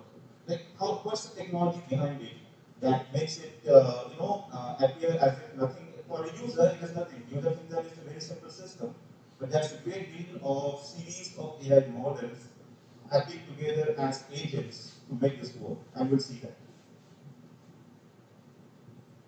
So the key AI components for this particular use case or the solution that we have developed at Cognitor.ai, and listed the three key components, which is the first component is the computer vision algorithms. So we created a module which encapsulates, I think, a series of computer vision algorithms with the sole purpose of adding clarity to the documents, right? So we understand that there are going to be two kinds of document when it comes to document clarity. Either it's going to be electronically generated, like a parsable PDF, or it is going to be something like a scanned document. And scanned document, by the way, is the biggest challenge. Sometimes the document is tilted, right? It is having a tilt angle. Sometimes the document is having smudge marks. Sometimes the document is having ink marks. And sometimes somebody folds the document and takes a scan on mobile phone, and you see his finger coming into the image, right? All of this challenge, and I'm just touching the tip of the iceberg here, but all of these challenges are in place. So what we do our best to remove those noise using our series of computer vision algorithms something like you can say first we do the very basic, then you can start off with the histogram analysis, right? And through the histogram analysis, we know how much, what's the kernel size you need to keep for a low pass filter, right? I'm pretty sure the technical audience here understands about the low pass filter we were talking here. And then you have erosion techniques, you have blurring techniques from the Gaussian family of algorithms, and all of those things. So, and on top of that, the next challenge in the computer vision sphere is going to be handwritten information. That's a big challenge, right? Handwritten information is something that is very, very subjective, not only to a geography, but also it is very, very subjective to the domain where it is being, you are dealing with, right? So we are dealing here with the procurement guys, and the procurement guys deal with the procurement guys, right? And the information over there, which is handwritten, right? It's very difficult to take a generic model from, for example, let's say, okay, let's use the service of Google. Google has handwritten information OCR service that can recognize handwritten information. By the way, they claim to be the best, but what we realize is we cannot always go with a very generic solution when it comes to handwritten information. So one idea that we have found out is, okay, let's take the existing baseline algorithm or the model that we have and do whatever fine tuning is, doable when we go for implementation this for a customer. So that's the way that we have found so far. But if you guys have any other algorithm or a better approach, yeah, definitely we are open to incorporate those. And I'll be happy to collaborate with any of you guys on this particular challenge. The next component here is entity recognition. And here is where our NLP algorithms come into picture, because after you have clarified a particular image and have extracted the information from it using text parsing, the next thing is you need to classify the information, right? For example, to process a purchase order, right? What do you need? You need to extract the shipping address, right? You need to extract the customer name, who is the customer, right? You need to extract the commodities inside the purchase order, quantity, and the units, commodities, and unit of measurement, right? So after extracting, to extract all of these things, you need something called a classification in place for that. So one of the very famous algorithms, which I'm very happy to know that many of the researchers over here they have presented, is name entity recognition. Right? It's a family of algorithms where we classify a particular token into certain name entity class vector specified in our algorithm. And popular models under it are like BERT, Distilbert, and Spacey. By the way, it's a very lightweight one. I like Spacey when the problem statement is small. If it is very generic, I don't even go for the small models. It has to be a complex model enough, right? And the last key component is the language model. And in the language model, so basically the language model is used to create a human readable response after going through the entire ERP output. You remember, right? So in the previous diagram, we saw this one, right? Yeah. So the green boxes are the ERP flow. So after the ERP flow is executed, we arrive at an ERP extract. Right? Let's call that package the final data. So the language model has to understand this data in context of the input email, and then create a response over here. So that is where we are using language model to solve this particular problem, and these are the key AI components apart from many of the other components that are in action in this particular solution. Let's move on to, yeah. So what you see over here is our computer vision algorithm module in action, as you see over here. On the left side, you see this is the original document. And on the right side, it is the process document, after the clarification and removal of noise has taken place. Now, the challenge here is one part is the clarity, like you understand that, okay, we remove the clarity from here. But can you guys guess what's the next set of challenge that comes over here? I need to extract information like who is the bill to, ship to, the product information, quantity and everything. How do I know it? Right? the structure of this exact document is so complex. In the very first look, when I had a look at this particular document, I struggled to understand what is the header of the table. I see I still sometimes standing on this stage, I'm not able to locate the header. I think, yeah, there you go. So this is the header of the table, not this. Now, what kind of model is generic enough, or what kind of approach, let me say, or algorithm is generic enough to understand where is the header of the table? Because once you identify the header of the table, you can understand, okay, here is what the table information lies in, right? So this is something, this was a challenge that we had to tackle, and it involved the combination of both getting into place an AI model, your model in place, and at the same time a sequence of workload approach to understand where is the header of the table to then the table details. And see for the information like, see, invoice number is inside one cell, and the value of that in the cell right to it. But exported information and the value of the exported information are all within one particular cell, right? It's a very complex document, and there is no straightforward answer to how do I extract this thing, right? So this is the thing that we are keeping our module evolving, and we hope that so far we are able to get very good accuracy, and when it comes to end-to-end business processing of a document without any manual intervention, right? Yeah. And this is the NLP in action over here. So on that process document, the next thing that we do, that we talked about how do we extract information, this is how the extraction has happened, right? So we have extracted the vendor, bill to, date, invoice, PO, currency, total, tax terms, and the table level information. So achieving this speed required a lot of engineering and machine learning effort. And how did we achieve it is something that we discussed here at a very high level. But coming to the next set of challenges, right? What are the next set of challenges when it comes to this? Is if, by the way, this is an open problem statement to everyone. It's something that we face difficulty with even in our current projects.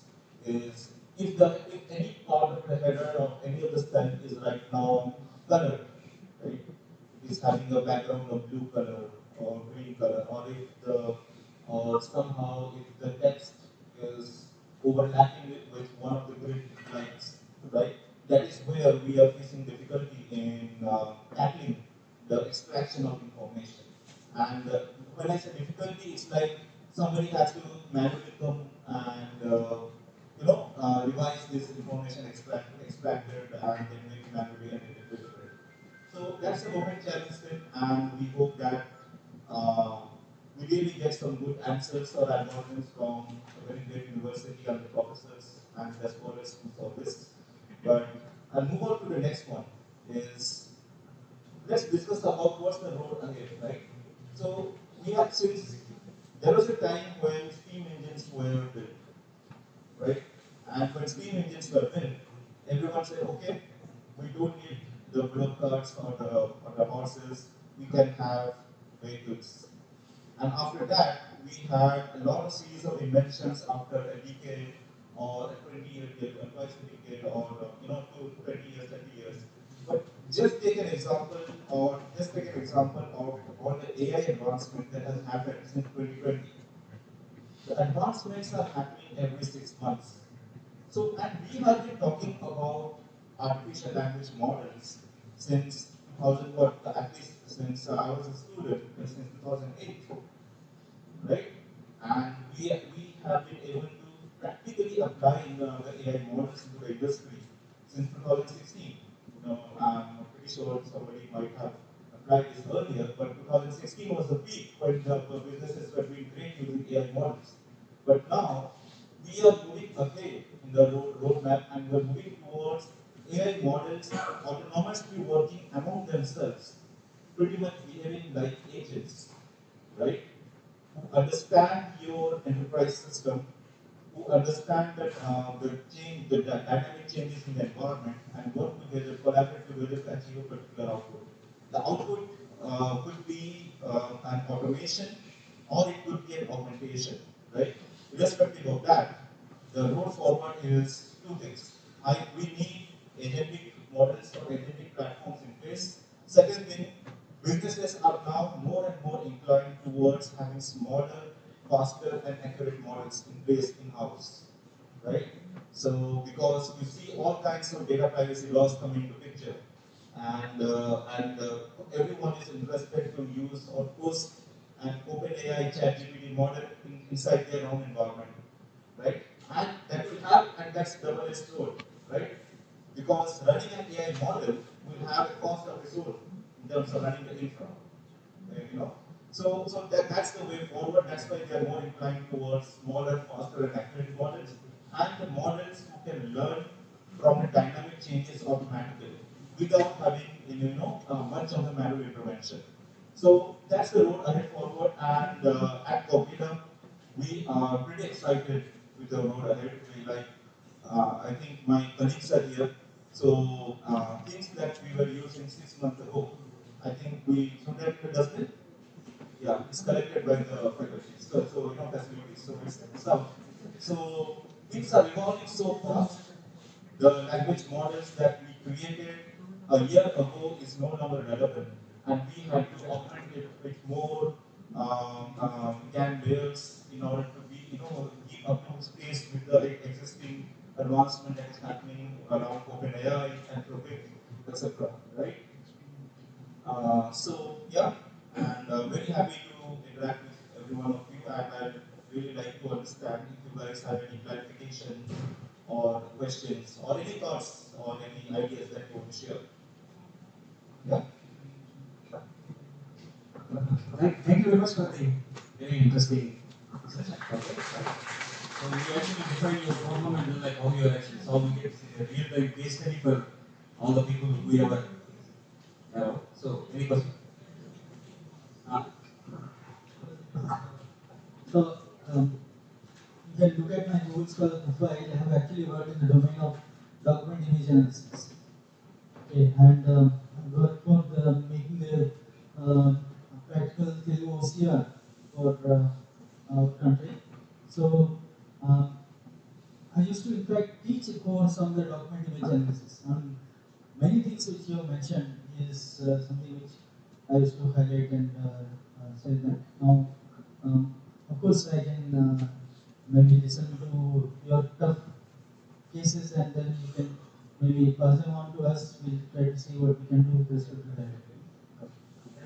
Excellent. To give the information, they have the METI project, the Ministry of Electronics and Information Technology, way back almost 15 years ago, isn't it? 15 years ago, and then this was the first OCR model almost in Delhi. So they really have, of course, similar problems like you can. Okay. Okay.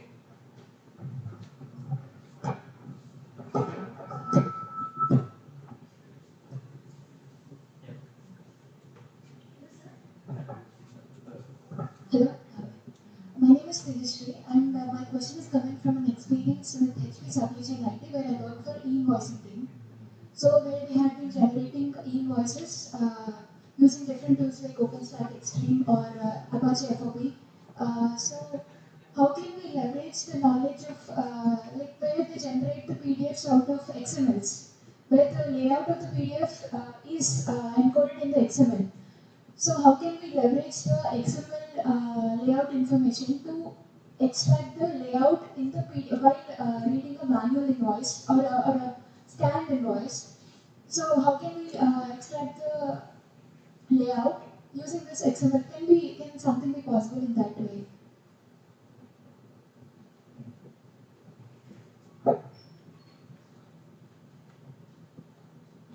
Yeah. So thank you for thank you for bringing up this great use case that you're talking about of XML, and I understand many of the enterprise systems they do use XMLs when it comes to banking, especially banking or retail or operations, right? Two parts to that question. First thing, XML is first generated and then PDF, right? XML is an output. XML output is from the ERP, correct?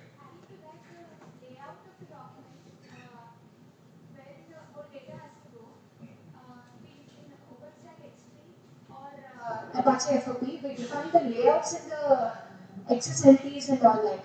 No, not that, but in XML itself, we define the layout, and after that, we pass the data to that layout, right? Correct. So XML, by the way, is a very structured form of representation of data. So XML that has encapsulated layout, data, and associated keys to every values of the data in form of either sequence of key values or a single key value pairs, right?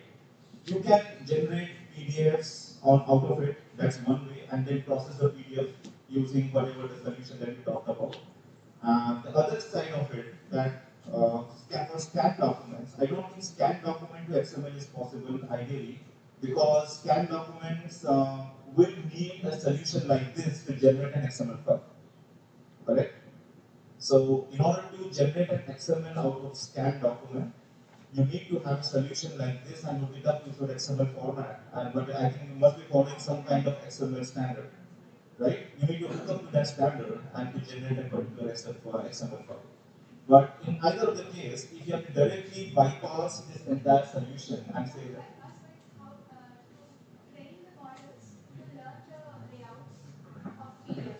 we don't need it. That's the beauty of it. See, that's the thing I was talking about. There were deterministic way of extraction of information from documents, right? We saw that happening 8 years ago, correct? But that didn't work out. Now, whatever solution that we saw today, right? It does not really care about what the layout of the document is, as long as it is able to relate the data and the information associated with every, so for example, key values, right?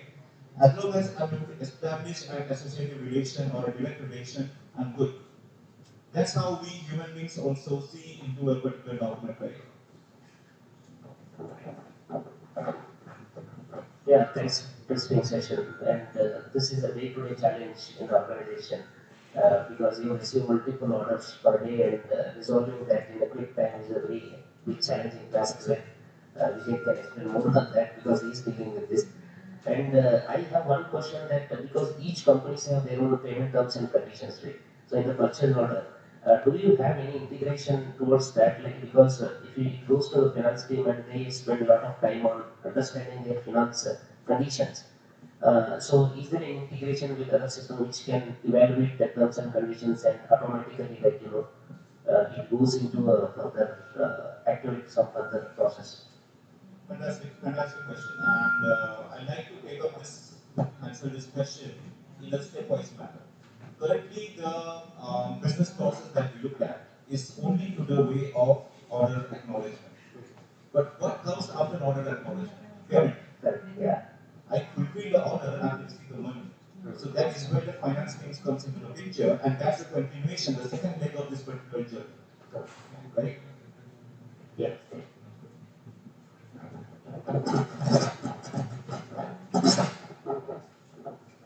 Okay, if I take this use case to a healthcare environment, especially talking about insurance claim from the hospital, most of the documents in India and rest of the world are scanned off, which start from your discharge summary to the bill. Throughout the world, there is a serious problem of fraud.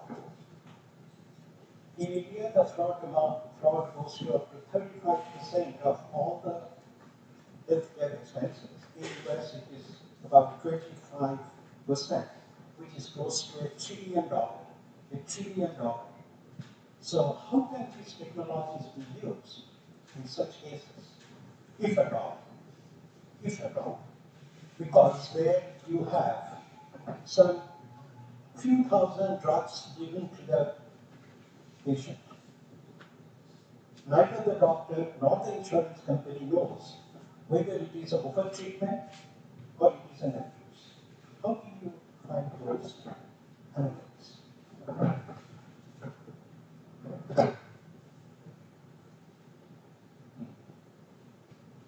That's an interesting problem of its own. Okay, at least a completely different challenge which you have this. It falls, it has overlap with the use case here a little bit. but I think the problem statement that you described is generic enough to have a certificate itself. But I'd like to answer that too. So I'll take one example of the fraud that usually happens during in the insurance industry in the United States, right? So one of the very rampant fraud case that happens in United States for insurance and subrogation is checks. So in US, most of the payments happen through checks. So unlike India, where our checks are printed by banks, in US you can have your customized check by yourself, right?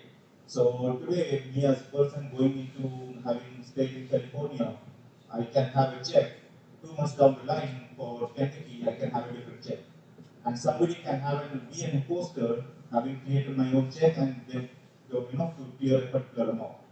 So this is one use case that we implemented for one of our customers, where we detect the genuinity of a particular check, right? And whether the signature is correct or not. And depending upon the behavioral pattern of a particular customer of submitting a check, right? Uh, Whether a new check that comes into the picture deviates from the pattern or not. And if it deviates, we don't allow it at often for clearance. We then reach out to the customer to ask whether it's really you. That's one way of tackling this. The other way of looking at this particular problem statement is medication that you talked about, right? Uh, for medication, I think the FDA standards have been approved for every disease code. So they have something called ISO, right? So in the United States, the organization ISO has defined code standards for every disease and medicine associated to every disease and doses according to it. So a person taking a medication for blood pressure will have a higher dose than a person taking medication for normal cold fever, right? So these standards are defined by the FDA. We have not yet implemented it, but there is something on top of my head that I can think about, that we can maybe create anomaly detection solution, keeping into consideration the FDA standards. And for any particular disease, because doctor has to declare a disease, and every disease has a disease code. If you have diabetes, it will have a disease code. If you have any broken leg, broken finger, it will have a disease code. So for every code, there is a standard defined, and we can have a heuristic match if the given medication is matching almost near to the what the codes defined. So that's something over the top of my head I can think about.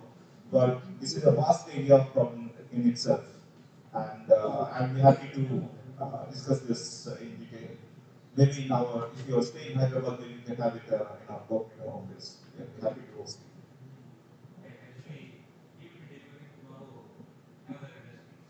Oh, fantastic.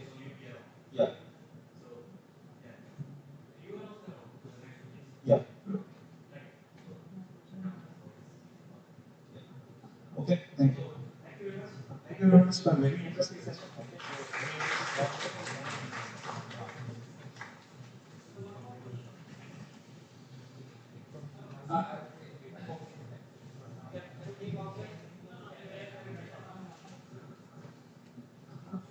Thanks for your nice presentation. Actually, presently I'm using an inventory package. How does this your organization will have for the speed up in the process or anything? Could you please describe more about that inventory package? It contains all orders and lists to the particular supply and handling methods. But relevant to the research is. Okay. Okay. Yeah. Yeah, we can take it maybe offline, but yeah, we definitely we will have a my apologies, because we are already walking over into the lunch session. Okay. So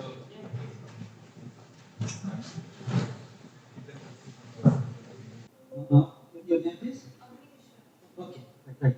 Okay, so this related paper. Start paper is Madhuri Gadwal and myself.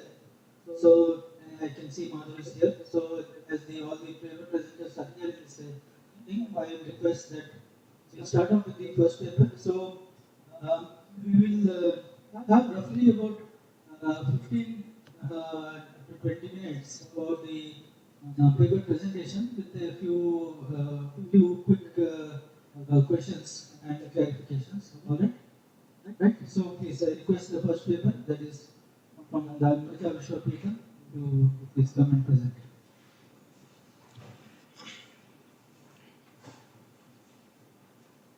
So I think your paper has been uploaded.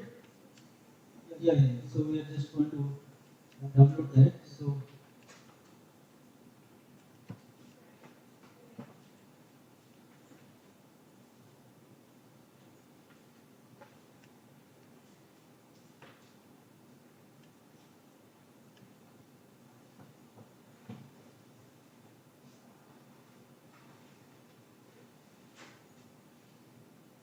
right. So we'll start the session.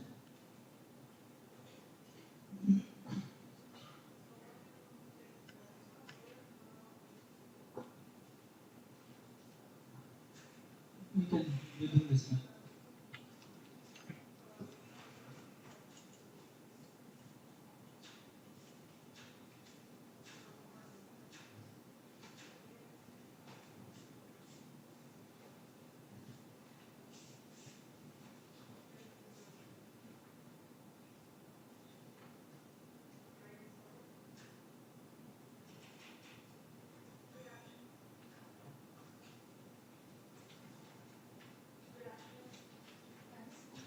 Hello. Good afternoon, everyone. This is Bhupati Vishwapavani and my co-author Kadam Tanmay. We are final year BTech students doing our BTech in Computer Science and Engineering at Amrita School of Computing, Bangalore.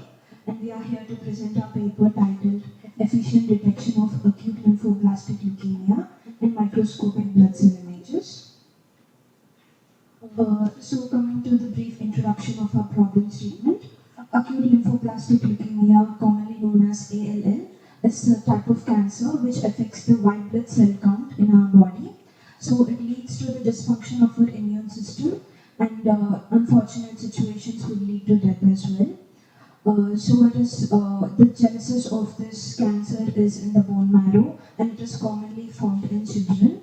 Although the primary cause of ALL is unknown, we have some traditional methods for diagnosis of this cancer, which include medical tests such as bone marrow tests and blood cell count tests.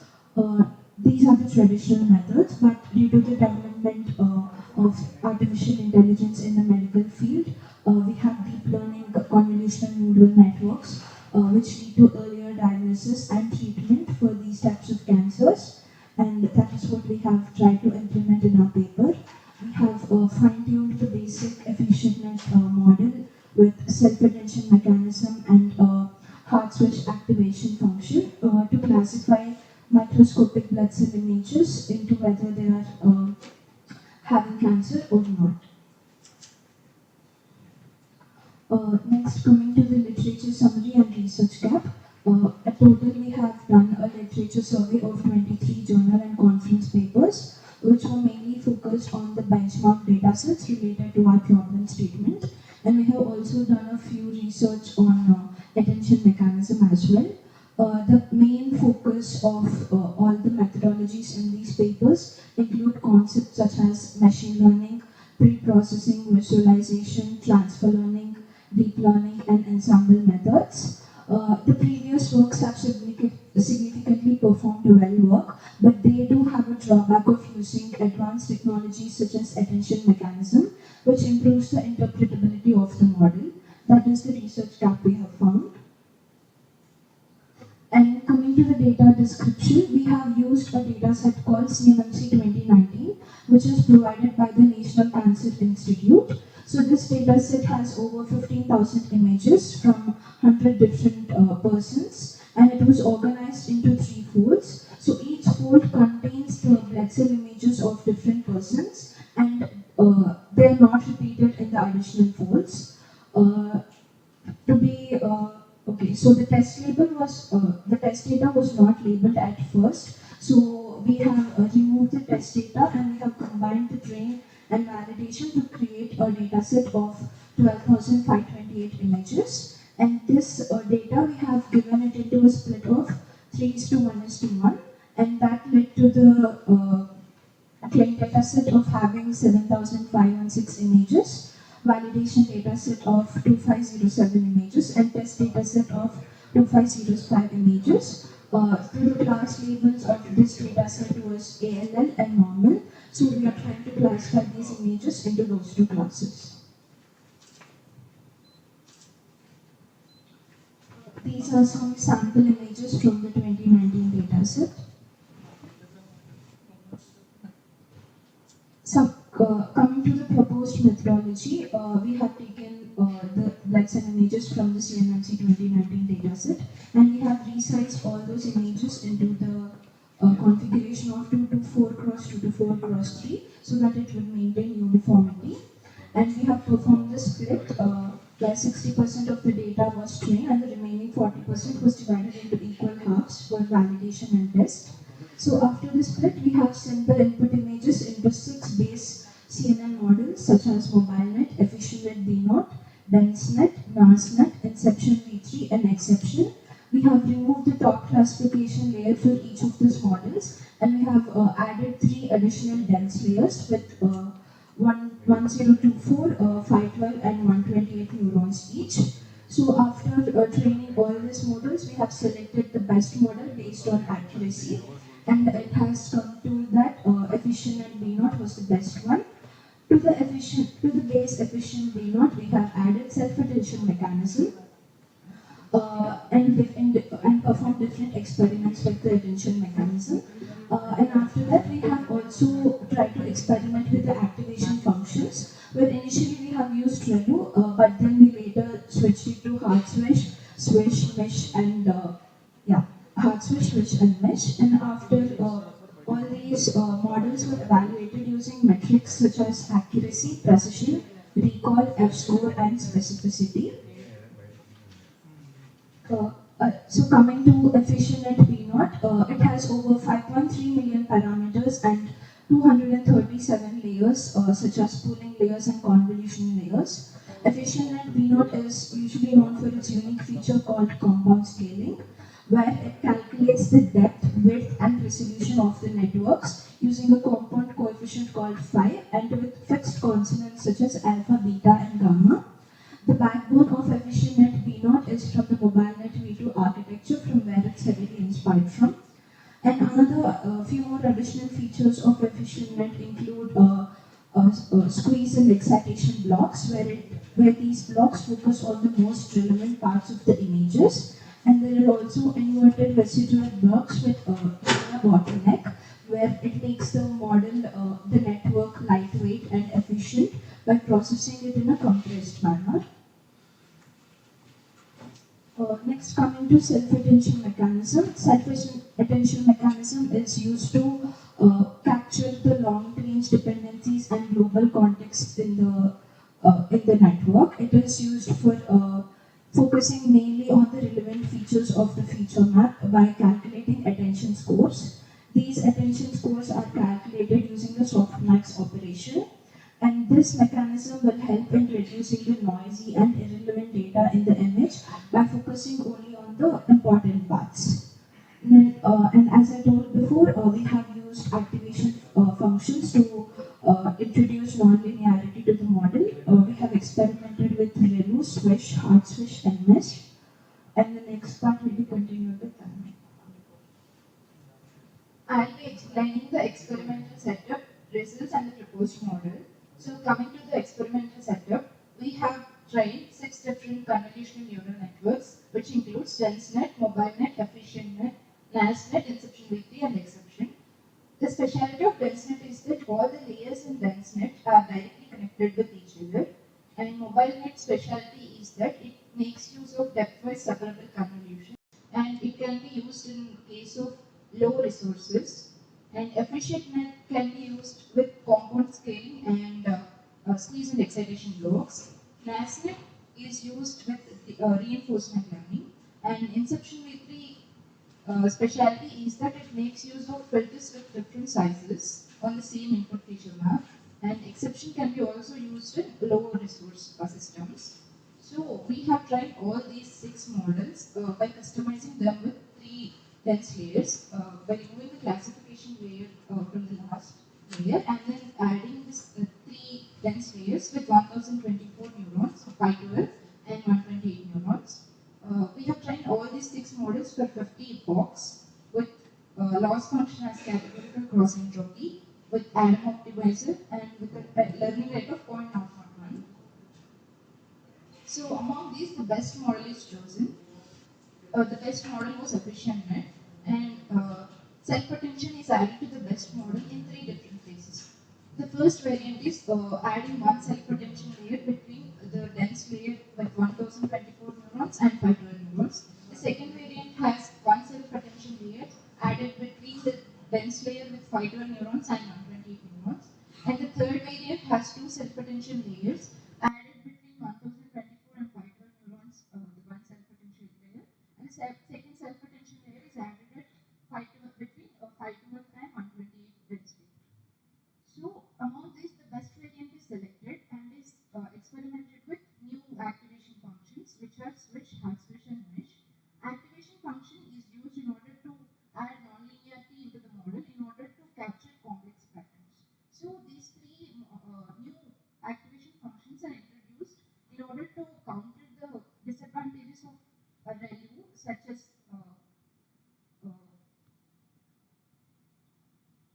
and then coming to the equations, ReLU equation is f of x equals to max 0 comma x, and switch equation is f of x equals to x into sigma of x, where sigma of x is 1 by 1 plus e power minus x, and mesh equation is x into tan h of log of 1 plus e power x, and hard switch equation is x into ReLU 6 of x plus 3 by 6. So these are the new activation functions that we have made use of.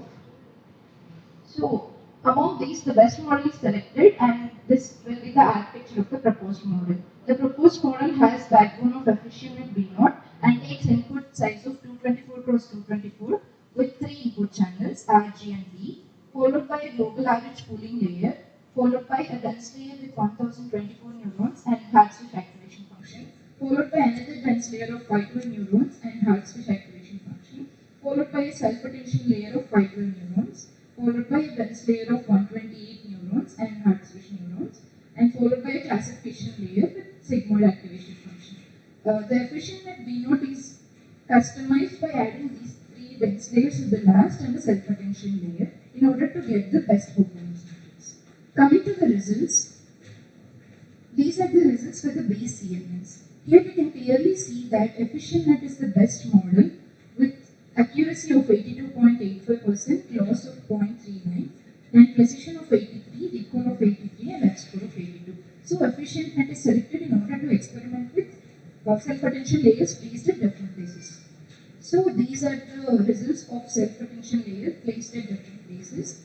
The self-attention layer, when placed between the dense layer with 512 neurons and dense layer with 128 neurons, give the best accuracy, which is 85.89, best precision, best recall, and best F1 score of 86, and best specificity of 72%. This is again experimented with new activation functions, switch, hard switch, and mesh, along with ReLU. So hard switch gave the best performance metrics with accuracy of 86.85, precision, recall, F-score of 87, and specificity of 77%. So this would be our best model.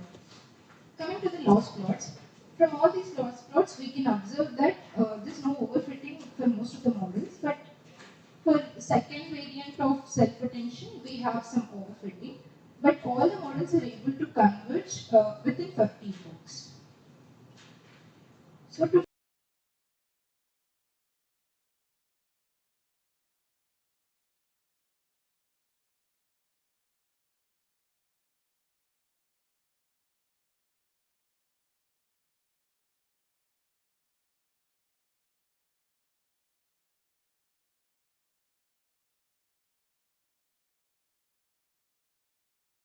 please feel free to ask.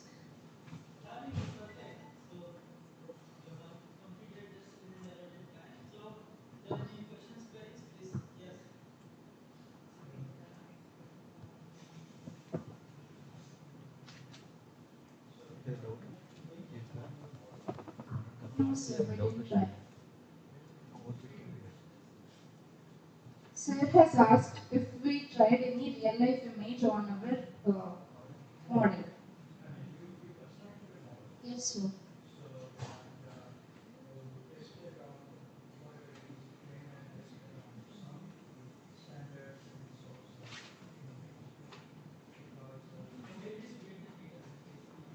data set is from CMMC 2019, sir. So we have taken that data set and we have split into train, testing, validation, and then we have tested on those images. Train will be different, validation will be different. And So in fact,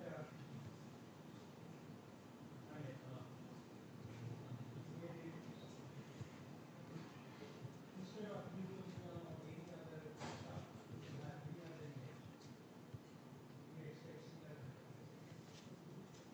So what I'm trying to say is that here it is specific image. Instead of this, if I have, I suppose, I don't know what this data set is about. I suppose it is a histopathology data. Do I have histopathology yes. image? So this particular model is trained on unfined.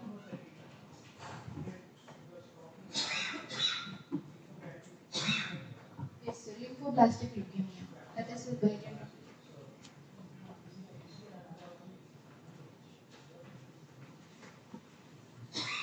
So the data set is from National Cancer Institute. The data is about blood cancer, the white blood cells cancer.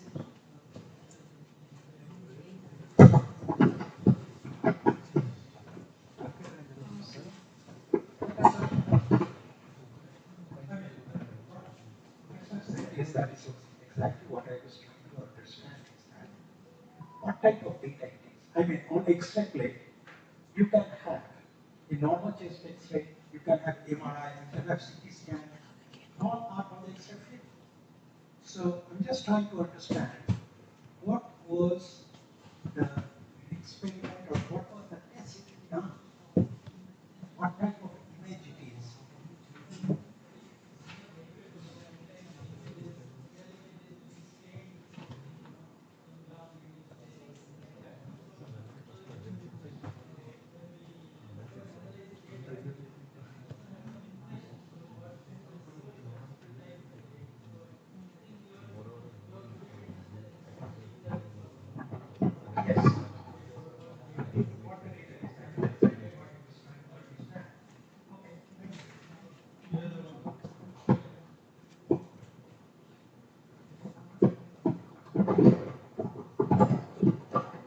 Yeah, nice presentation. Yeah, in that, what I observed, have you did any hyperparameter tuning? No, sir, we have used the learning rate as 0.001 and for 50 box, with the same parameters we have tried with different models.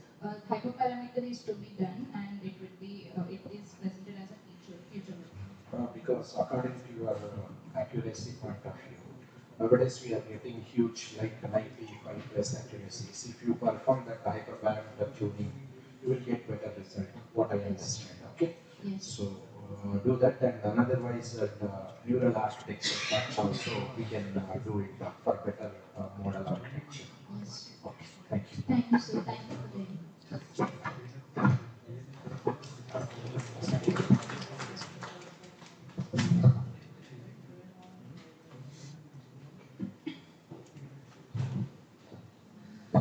Yeah, now going to the second paper. That is on neurosophic clustering method with local spatial information for demoscopic image segmentation. And so this is also again from some health domain. Okay, right. It's being presented by Avni Mishra from JNU.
Okay,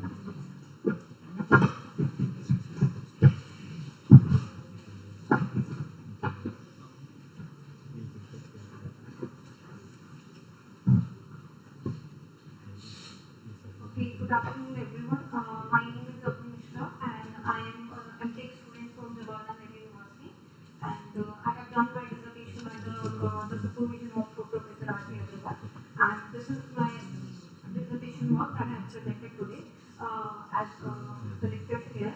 So the title is Nutrasofty Clustering Method with the Local Spatial Information for Dermoscopic Image Segmentation. So this is the outline. First, we have to understand what is skin cancer. I have started, I have created a model that segmented the region from the skin cancer images. So, what is skin cancer? Skin cancer is the most commonly diagnosed cancer. According to the WHO in 2022 report, he mentioned that 46% cases is encountered in North America and 33% in Africa. So it occurs when the skin cancer is occur where there is a irregular growth of the skin cells. Basically, the melanocytes or melanin, the pigment cells are growth irregularly. So it is caused by unrepaired DNA damage that triggers some mutations. What are some of the factors are that excessive sun exposure, weak immune systems, fair skin, and the exposure to the radiation.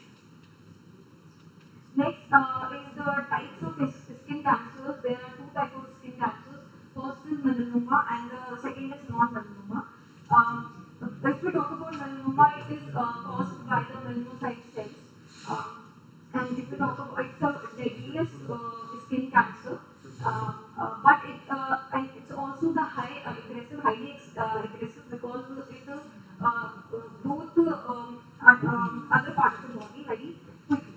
So on the other hand, if we talk about non-melanoma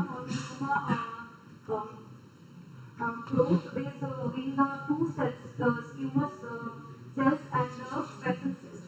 So it is less aggressive than the melanoma. So in the case of melanoma, we need early detection so that we can prevent we can increase the survival rate. So the next, the motivation behind this research is that if we talk about the skin cancer, the dermoscopic is a non-invasive imaging technique that helps to detect the melanoma and to improve the survival rates. But the manual diagnosis of the skin lesion is challenging due to some reasons, some artifacts and noises.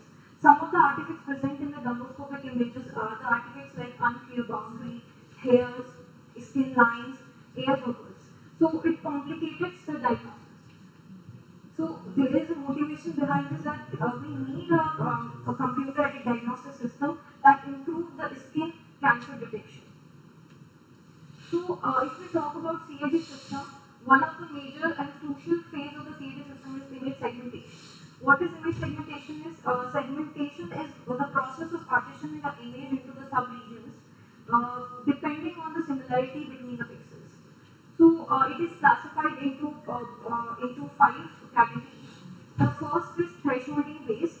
I will mention some of the drawbacks so that we can conclude that clustering is one of the best image segmentation method.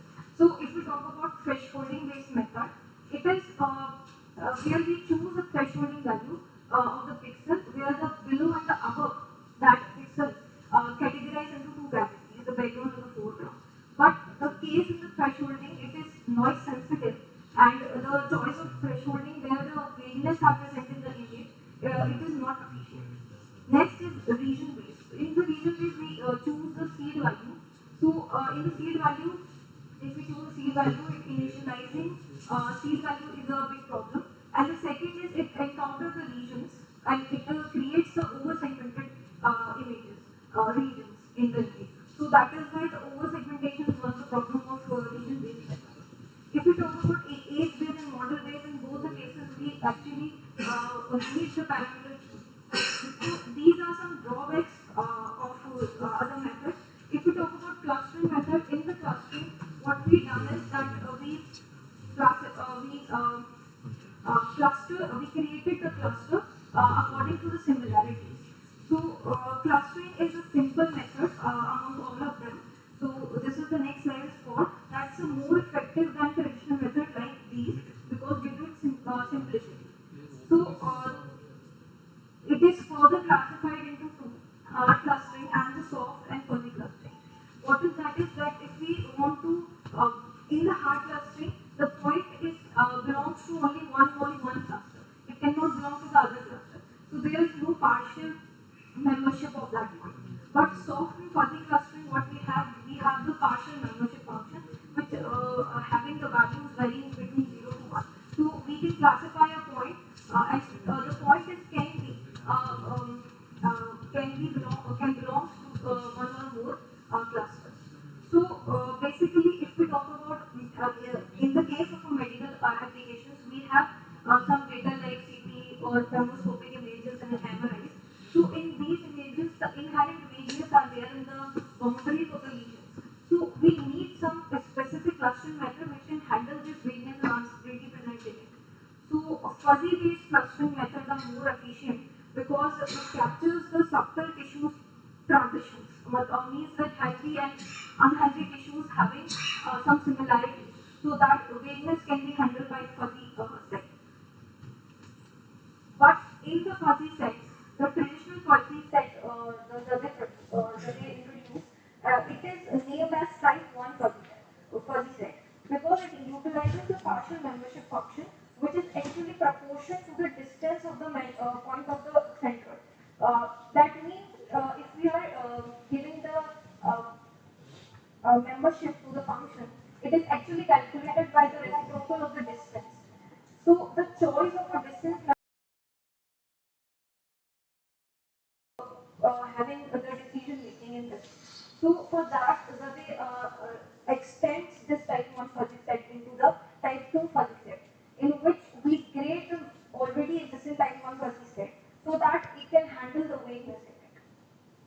One of the major examples that I have used in this study is microscopic fuzzy set.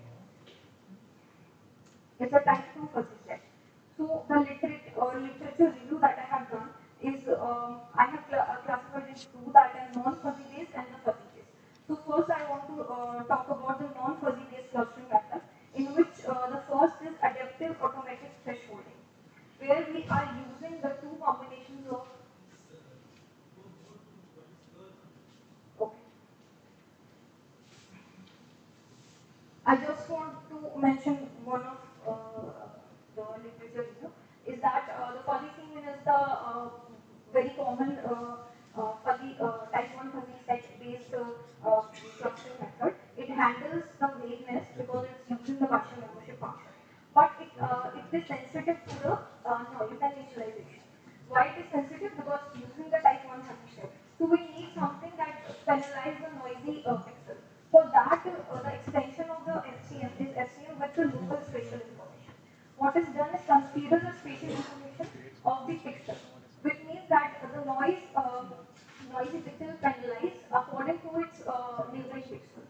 So, by motivating this, what we have is done is in the research work, in the research lab, that existing segmentation technique, depending on the nucleosophic set, outperform the fuzzy sets, but it's not integrated the local spatial domain objective function. So the absence of this local spatial information term limits their effectiveness where the challenges such as artifacts and noise and unclear boundaries present in the thermoscopic images. So the basic research gap is there is a need to develop a robust segmentation within the nucleosophic set framework that incorporated these spatial information, local spatial information term, which enhances the segmentation performance in the presence of these artifacts, noise, and unclear boundary in the images. So what our proposed method is that we have motivated by the FCM underscore S, where we uses the local spatial term, and the NCM where we use the type 2 fuzzy set. So this is our objective function of NCM underscore S. So there is a lot of maths here, but I will explain one by one that this is the objective function. Our aim to minimize this objective function so that we can get the clusters compacted, compact clusters of pixels that belongs to the lesion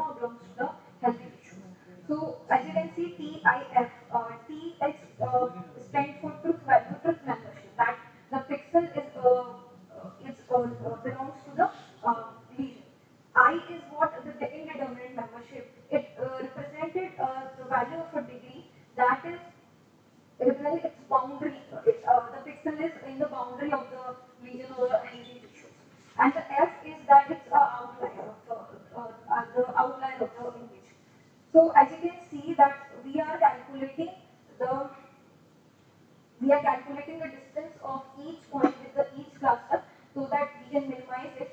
And this is red part, you can see that it is the global spatial term which we add into the objective function of SPM.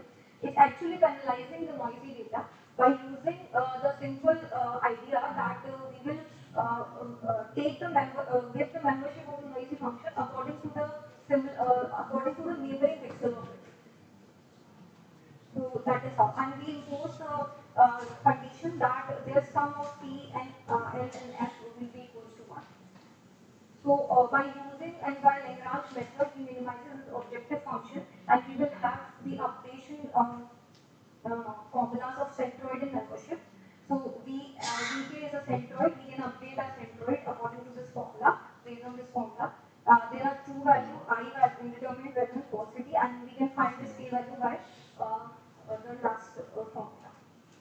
So these are the results. I have checked the performance of the model by using the open source data set PH2 and ISI 2018 data set, where I have classified into the non-fuzzy based and fuzzy based clustering, and I have calculated the Jaggard index and the delta score for that. And you can see that among all of them, the NCM underscore the proposed method is performing out superior.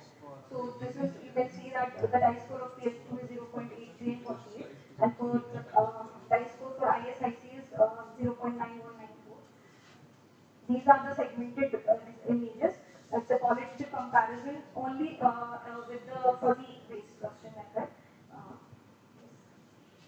So what the observation and decisions we can draw from the quantitative and qualitative results are that the performance of NCM underscore S method is better than the 6 existing non-fuzzy based and the 8 fuzzy based clustering methods. We can also conclude that NCM underscore S is more efficient than FCM underscore S because it is using the type 2 fuzzy set concept. And it is also, the proposed method is better than the NCM because it's incorporated the local spatial information in the objective function so that it can reduce the effect of the noise and artifacts in the images. These are some numbers. PH2 data PH2 for the PH2 data, the maximum performance PS and JS is this, and which is achieved by the proposed method, and the minimum is by the SRG method. And ISIC 2018, the maximum is for our data, for our model, and the minimum is for adaptive automatic threshold. So the conclusion is that dermoscopic images contain these artifacts and noise and unclear boundary, which to be handled. So existing segmentation methods and fuzzy-based approach fails to perform well under these conditions. So our proposed method, because it's integrating the spatial information and using the new survey set framework, so it will perform better than these existing methods. So the last point is the whole idea is that it achieves the superior DS and JS score because it's using the nucleoscopic set ability, which handles vagueness and uncertainty, and the local spatial information that is incorporated, which mitigates the effect of noise. Future scope can be the dermoscopic images having some varied shape, the size of regions, and the large variance, and also the varied size of region often leads to imbalanced cluster size problems. These problems cannot handled by this method, existing proposed method. So we can develop a method that can help the above mentioned problems also, which is inherent in the dermoscopic images. These are the references.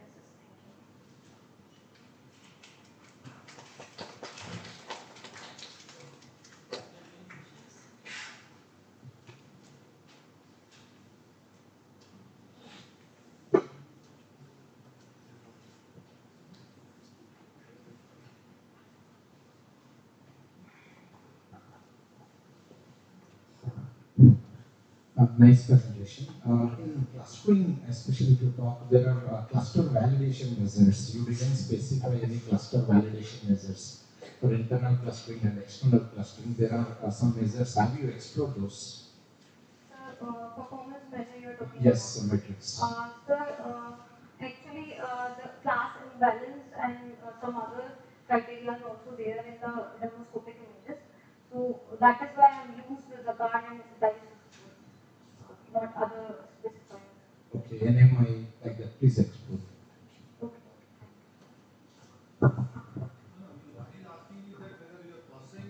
correct or not. There are, intensive method, extensive methods of clustering that will give you accuracy of clustering.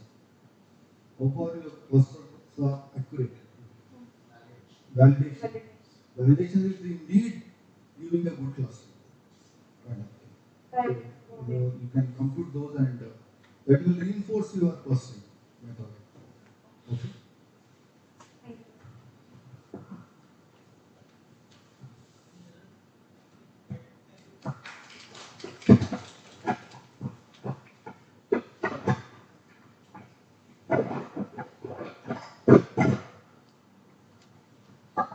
So next paper is on DLMLB with elastic regularization for spectral image classification. Paper is co-authored by Madhuri and myself. Madhuri is next speaker.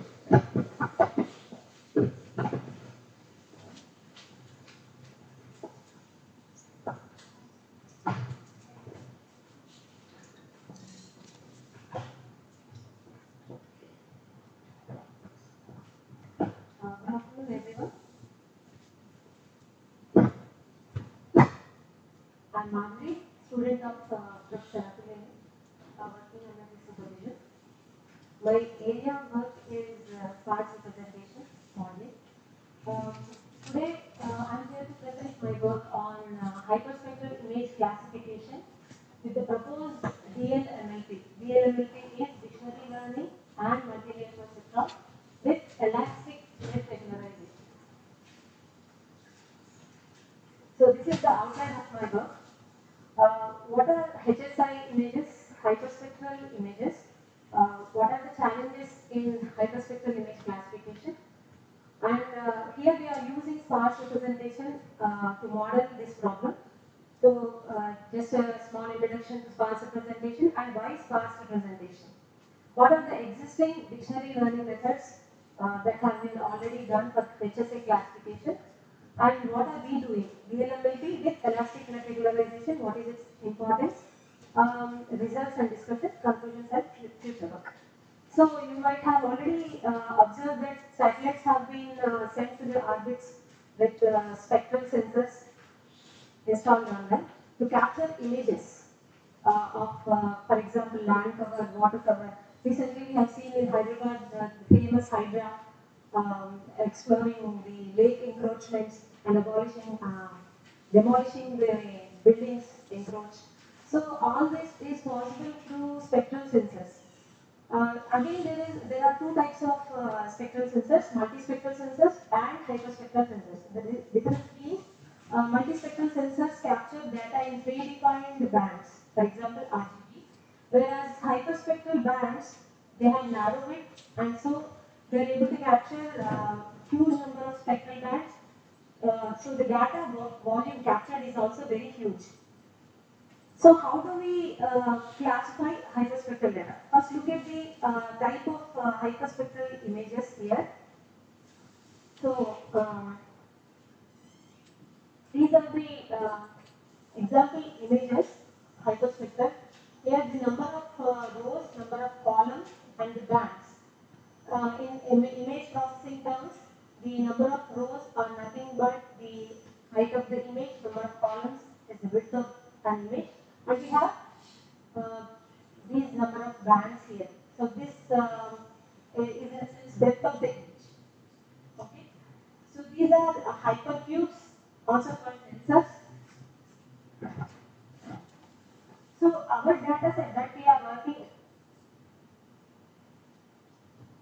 are working on is this. Constitutes pixel values of all these bands. If you map these pixel values, you get a spectrum here. So these are the bands 0 to 100 and these are the intensity values from 2000 to 500. Here you have to observe one thing, that the spectral values of this single pixel throughout these bands is differing so much.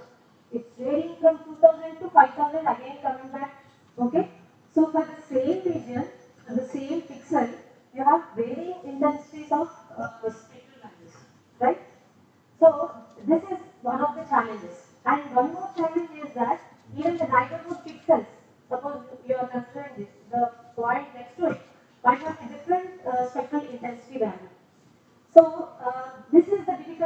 in classifying hyperspectral images. Each pixel has a varying intensity value. Of course, they might be similar in some cases, they might not be similar in some cases. And another challenge is, suppose there is a pixel here and there is a pixel here. Sometimes these pixel intensity values might match, but they are from different regions. So how do we address these challenges is the question. The so the data sequence is a tensor with all those signals and these spectral bands. This is how we deal with in our experiments. Okay. So next come the challenges. Coming to the challenges, we have dimensionality reduction methods. Of course, we have spectral dimensionality reduction and spatial dimensionality reduction. Coming to spectral dimensionality reduction, generally people use principal components analysis. Principal components, what do they do is they capture majority variance in the first few orthogonal components. But the problem is for classification, the information which is required for classification is contained in the minor components. Not it may be contained in the major components, but also in the minor components. So principal components loses the important information for classification. So spectral dimensionality reduction is not advisable. And for spatial reduction, spatial feature reduction, generally what people advise is superpixels. Superpixels, the problem with superpixels in hyperspectral imagery is that, as we have seen already, the pixel intensity values are different for neighboring pixels also. In such cases, if you want to consider a superpixel, you have to consider the mean of the region. So, as of mean is not a good measure of central tendency, and even you don't get the actual central tendency in case of hyperspectral images. So, these two are the challenges. You have to retain the minor components for classification, and you have to get spatial features properly.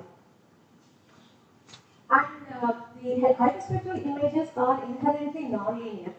As we have seen, pixels with the same intensity values are sometimes from different regions.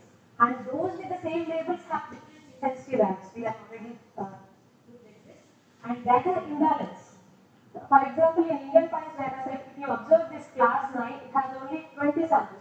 Whereas in class 11, there are 2,500 samples. So the difference between the majority and minority is very large. So in such cases, there is a high probability of misclassification. Another problem is data scarcity. We will see in the experiment section that the number of bands available in each dataset is quite low compared to the dimensionality of the images. So how do we tackle these problems? We already have deep learning which deal with inherent non-linearity in the datasets and which perform very well. But the problem with deep learning techniques is they require huge data for training. And in order to train such huge data, we require high computational facilities like GPUs. How to avoid GPUs, how to make lean computations and achieve state-of-the-art classification performances is our problem now. So, using sparse representation, we can achieve most of these constraints, right? So, sparse representation modeling makes use of very few samples of the dataset. It has rigorous mathematical proofs and error bounds derived from the theory of compressed sensing. And Olsson and Field have proposed that the working model, the sparse representation model, is very similar to the mammalian visual cortex receptive field properties. That is, when you train to see a person and you see him after a long time, then you will be able to identify him with very few features, like his nose or eyes, right? So, in a similar manner, sparse representation model also works with very few features. So, we look at the mathematical formulation of the sparse representation. Suppose Y is the dataset. So, we want to find a dictionary which describes the dataset properly. Okay, By properly, I mean depending on the application. Suppose the application is a reconstruction based application, you want the dictionary atoms to be representative of the data. Suppose the application is classification, then you want the dictionary atoms to be discriminated. By discrimination, I mean for each class you need to have a different type of dictionary atom so that the corresponding coefficients or rates of these dictionary atoms are discriminative enough so that we can use these discriminative coefficients for classification. In that way, so we can use these coefficients. So another advantage of using sparse representation over deep learning is that deep learning has very large number of nonlinear transformations in order to extract features. You have CNN mappings, right? Max pooling, all those things. Why not we avoid those initial feature extraction steps with sparse representation model, extract the discriminative sparse coefficients and use them to train the multi-layer perceptron with few hidden layers. Instead of deep, we want a shallow neural network as a classifier. So the objective is to find D and X which approximate, whose product is approximating Y. This is the notation of our model. Here K denotes the dictionary size. We'll explain it as we go on. So the input is Y. We have a data set of n input signals, each of size D. In this case, D is the number of bands. Okay. So find a representation of Y such that Y is approximated by the product. So the objective here becomes minimizing the least squares error. Right, y minus dx, this f denotes the Frobenius norm, matrix Frobenius norm. Subject to, we want the coefficient matrix X to be sparse. For all the samples, we want this coefficient vector to be sparse. But there is a problem here. If you want this to be sparse, you can exclude the size of the R, you can exclude the size of the components of something. But we don't want that, we want to constrain the columns of the dictionary. Right? So you want that to be a uniform or less than a uniform. So now the problem is these dictionary of A columns and X is the coefficient matrix in order to approximate Y. So X0 is a pseudo norm. It's not a norm. It does not satisfy the triangular inequality. So this problem becomes from Lagrange optimization, we combine the objective with the constraint to get the Lagrange optimization formulation. But this is jointly non-convex and NP-hard because of this pseudo norm. So there are convex relaxations of L0 norm with L1 norm regularization. And using block coordinate descent method, we can convert this jointly non-convex problem into a convex problem. That is, we fix one variable and update another. In this case, if we fix D and update X, then it is called sparse coding phase, and the output is X. Then next we fix X and update D. The corresponding phase is called dictionary learning, and the output is the dictionary D. Now there is a problem with this pseudo norm. Because it is making the problem NP hard. We want to convert it into a easy problem. So this is fast coding phase. We have already discussed it. We want to find the coefficients. These are the sparse coding algorithms, already existing algorithms. The problem with this orthogonal matching pursuit is that it is simple but greedy because of the L0 norm there, and it tends to give suboptimal solutions in case of multimodal function to be approximated. So there is a choice of local optima. Next comes fast iterative shrinkage thresholding algorithm, which is very good for denoising applications, but it uses L1 regularization, and it is not so good for classification. Here we are using for classification. So next comes sparse Bayesian learning. Here the sparsity of the coefficient matrices is not fixed, but it uses a sparsity inducing prior, which also acts as a means of regularization. And then comes generalized Glasso, which also uses L1 regularization.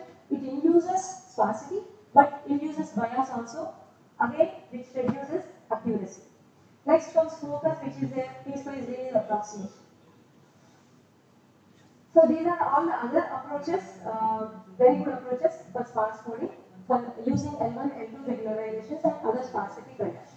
Next one, dictionary learning. Dictionaries are of two types.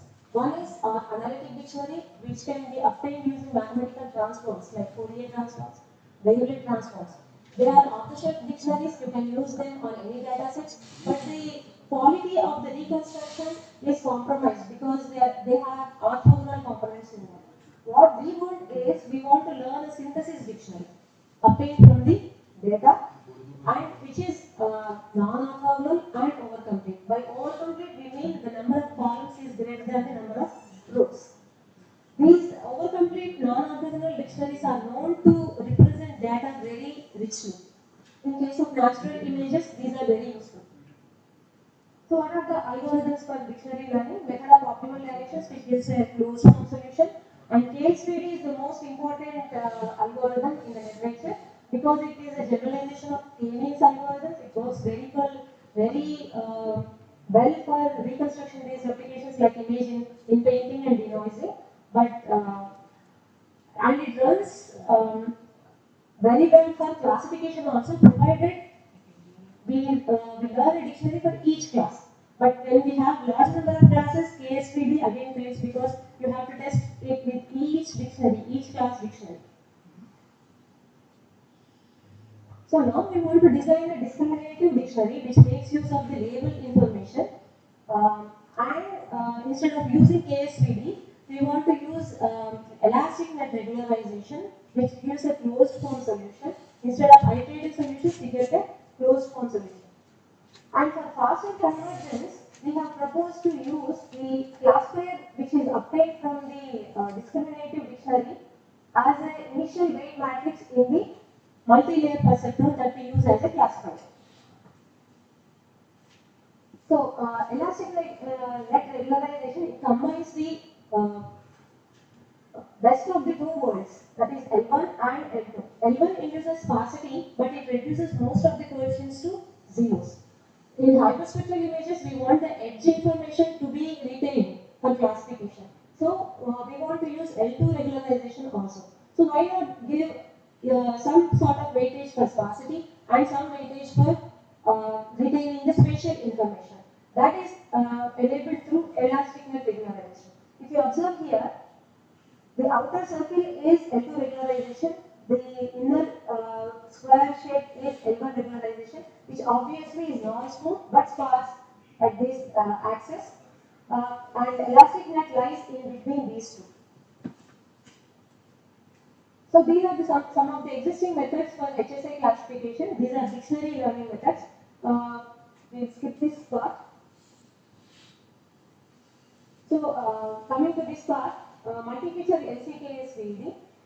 Here LCKSVD is applied. It is again a supervised dictionary learning method where multiple features are considered. But the problem is that it gives equal weight to all the classes. But in HSI images, you may not have same number of pixels in all the classes. So same weight may not be possible or may not be feasible for all the classes. Again, superpixels, we have already seen that there are disadvantages with superpixels in HSI classification because different spectral intensity values result in varying spatial superpixels.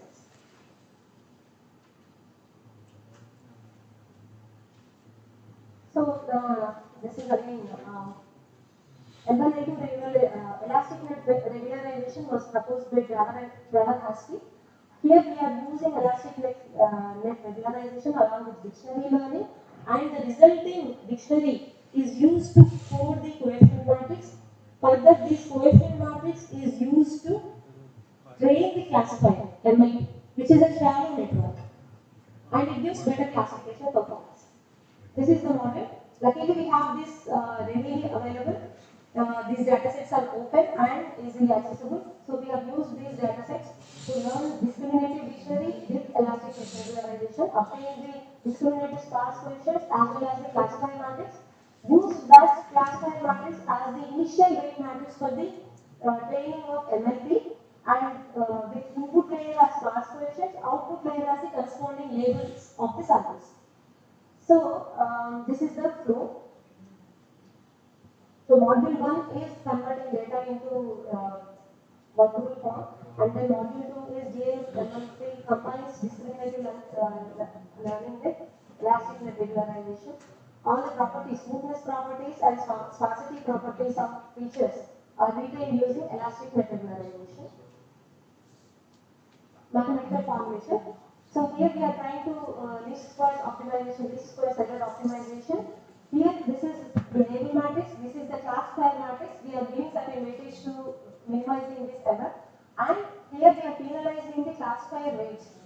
Further, this classifier weights are also normalized to 1, so there is no need to have this term further. And mu1 is weightage given for sparsity, and mu2 is the weightage given for obtaining the spatial information. So these two are normalized column-wise, so there no need to have this term. So these are thus we form augmented data matrix, augmented dictionary matrix. Finally, we apply elastic net regularization and converting this non-convex problem into independent convex problems by fixing one and updating another. We get two equations 6 and 7, which gives a after simplifying it gives a parabolic function which have closed form solutions like this. Okay, and these computations are also simple because here it involves symmetric matrix computations. Even in dictionary learning, we have symmetric matrix computations. So the first D rows give the dictionary and the last C rows give the classifier matrix.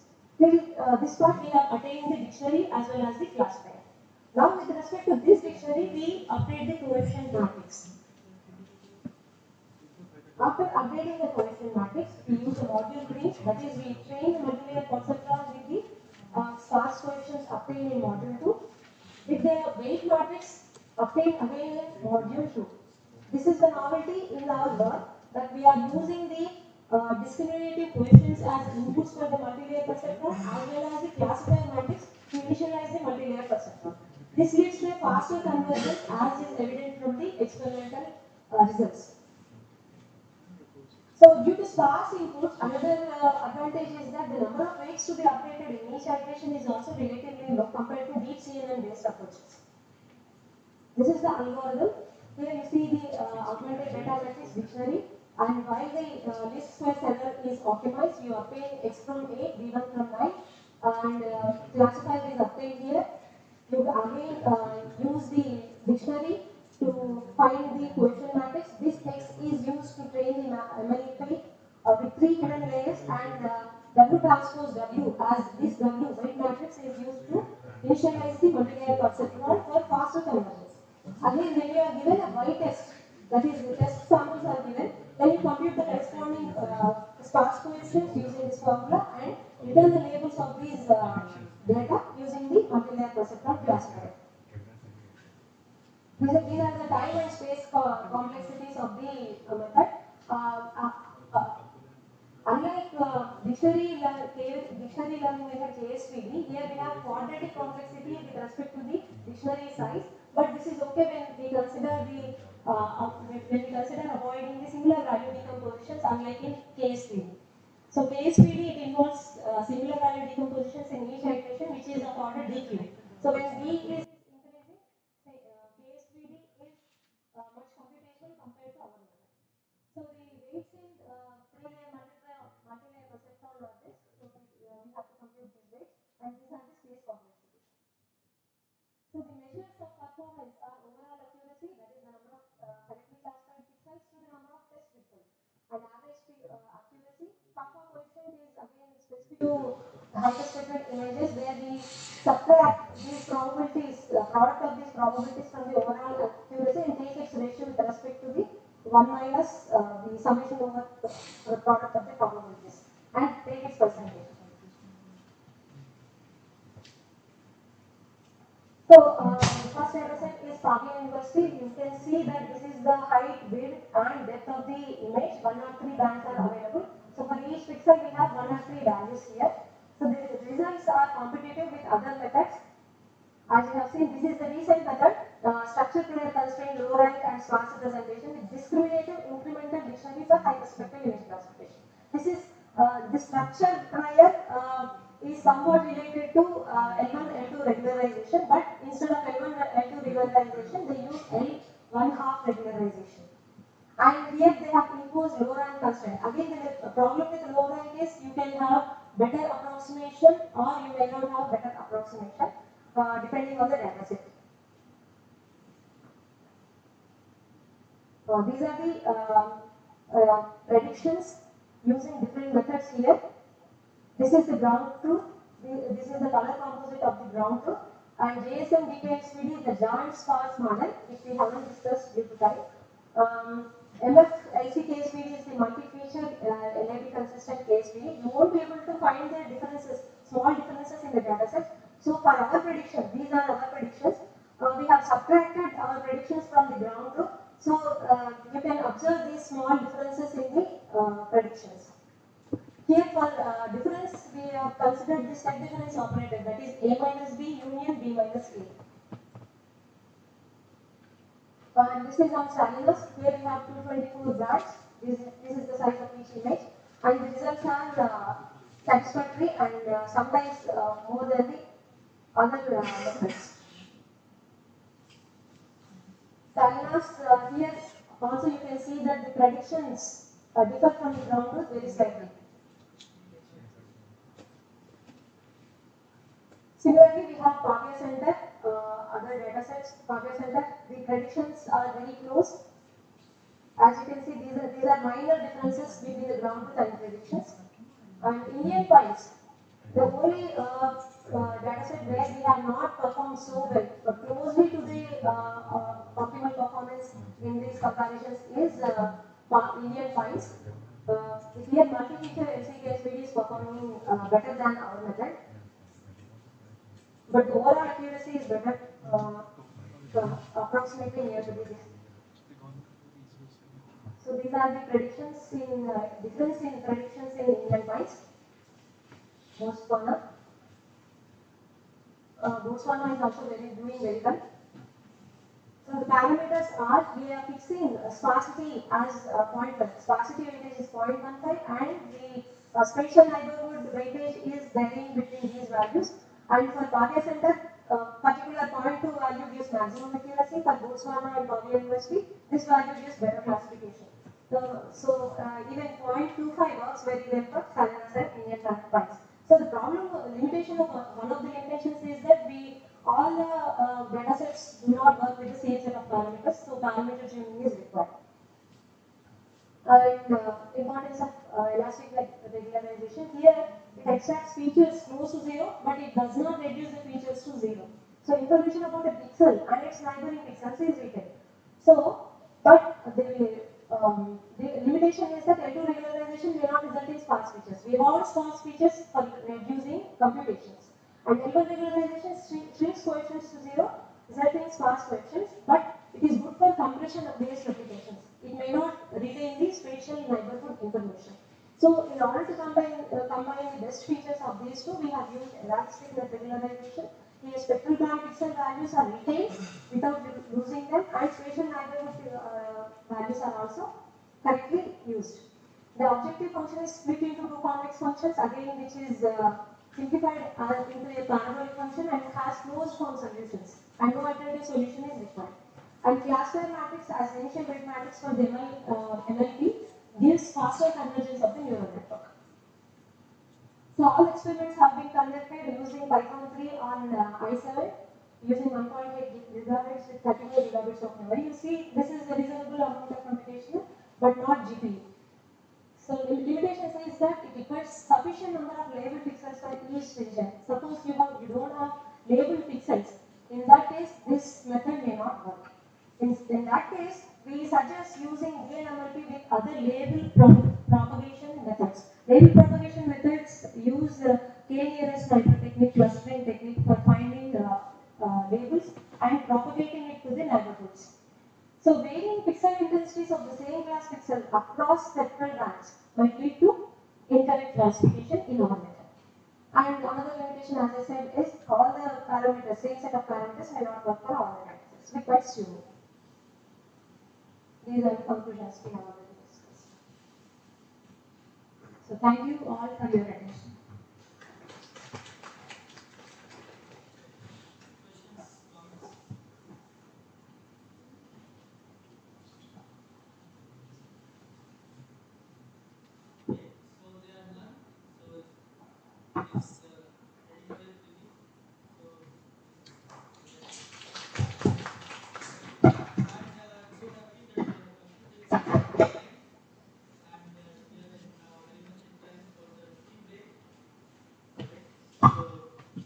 Next is the tea break, so we'll meet after that.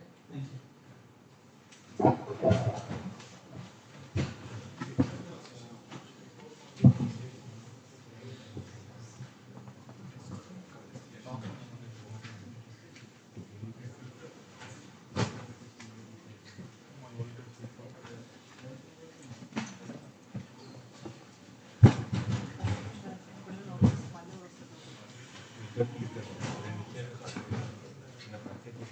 Gracias.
ये channels check करना एक बार, इसमें आवाज़ आ रहा है इसमें नहीं आ रहा, चेक करके आ रहा है। अभी कैंसिल किया ना, पूरा नहीं बट बेटर हो गया थोड़ा सा, बेटर हुआ थोड़ा सा, ज़्यादा नहीं, बेटर मतलब you can understand what they are saying. वो तो पहले भी हो गया था। पहले कब हुआ, कट कट कट कट हो रहा था, कट जो वॉइस कैंसिलेशन में तो उसको पूछो जीवन को, अभी ठीक है वो। इसलिए सीखने के बाद इसमें कूदना है, जंप करना है। मेन चीज़ ये है जो हर सेटिंग में दिखाई दे रहा है कि जो तुम माइक्स ऑक्स वाला जो ऑडियो है ना, उसमें ऑप्शन आता है कि तुम किससे तुम लेना चाह रहे हो, ठीक है, उसमें वो ऑप्शन नहीं आ रहा है।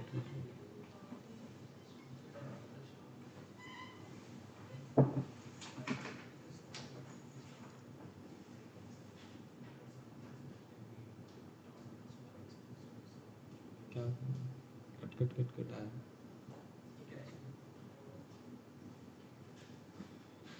आया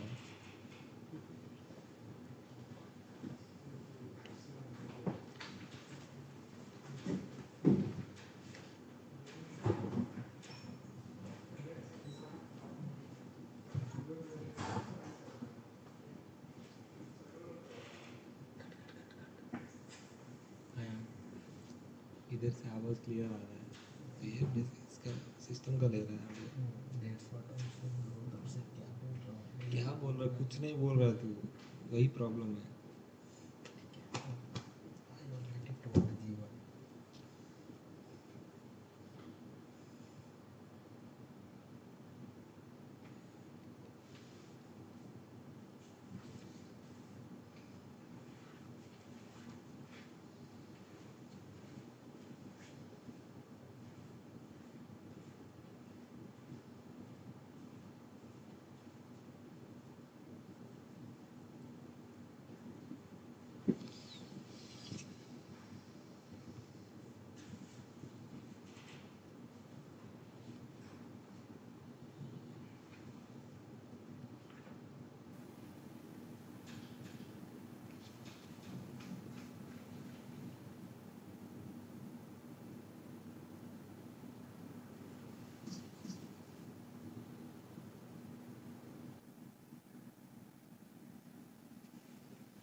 What is this vigilance is all about? So vigilance is basically is the ability to maintain concentrated attention or sustained attention over prolonged time period. Now the next question that obviously comes, why that is necessary and why it is required. So with the growing demand of this automation, and in every field we see the less of the mechanization and automation coming in. So people need to be highly vigilant to identify the various common errors that comes up, so that that can be addressed in short span of time or quickly without causing any havoc. Okay. So there comes the importance of vigilance, and we need to measure it in some measures. There are many applications in which vigilance is quite mandatory. The examples are quite long. Uh, the common ones are the driving, air traffic control, military operations, nuclear power plants, chemical plants, etc. Coming to one of the examples that we have cited in our paper is about an incident, the number of accidents that occurred in 2022. So it indicates that vigilance requirement is quite high, and there should be mechanisms to estimate that. There are several techniques through which we can measure vigilance. There can be subjective measures, there can be physiological measures, psychological measures, performance test measures, etc. And oftentimes physiological measures, because it takes into consideration the physical features of our human body, that is quite reliable. And in that case, we have several more measures or factors that can be considered. For example, the eye blink rate, SAPATs, ECG, heartbeat rate, or we can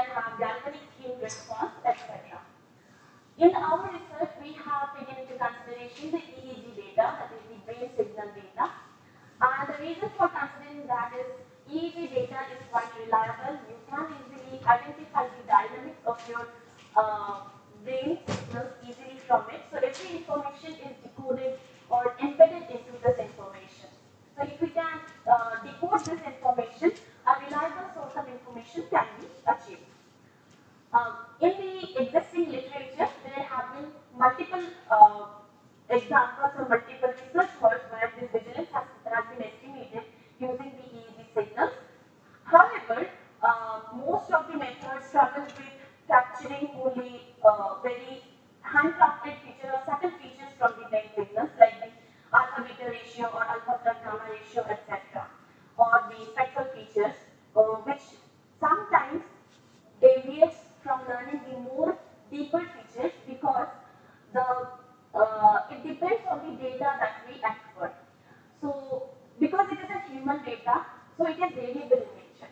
So when we are collecting the data, there will be variability in the response time as well. So the data length becomes a problem. So we will have multiple data lengths for different people that are present for the experiment. Okay. So, coming to the variable data length. So, this is one of the problems that we have tried to address in our existing research. Let's see how we have done it. So, we have included the concept of the graph-based approach, that is the graph convolution network, and passed it through the multi-layer perceptron and the liquid neural network to identify the vigilance level of a person. So the challenges that were there in the existing literature is most of the literature is limited or confined binary classification. So whether there is a vigilant person is vigilant or not vigilant. But this mere demarcation does not satisfy our requirement while we are addressing the issues of trying to find the suitability of a person for some vigilant based task. So we need multiple classes for the vigilance. The next thing is the reliability of this handcrafted feature. As I already mentioned, so we have variable data lengths. So once we try to calculate the feature, this length of the data becomes a problem.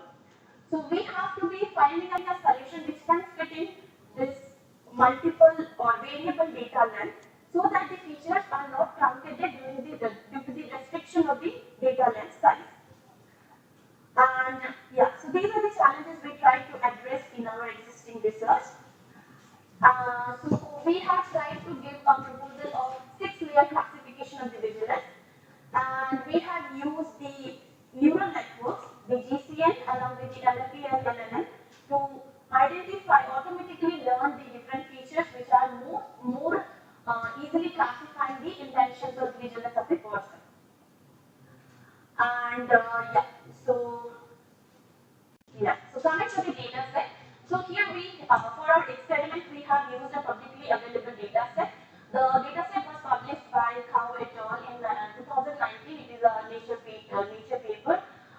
It has got 27 participants, and the total number of samples for these participants was 62, and the total data that were present that consists of the events that were there, that was 81,512. So the experiment was quite simple. Let's go to the here. So there is a 4-lane road. The person has to drive. So this is a simulator-based experiment, driving experiment. The person has to drive the car onto the central part of the road, and on occasions he will be intervened to drive either to the left side or to the right side of the lane. And from the point he is drifting and going to the extreme end, that data is the deviation he is doing, and that is marked by the reaction time. And so for each of these movements, we have the specific event or markers that identifies where the person is moving. So the entire data set is having the markers to identify where the data or how the data is all distributed.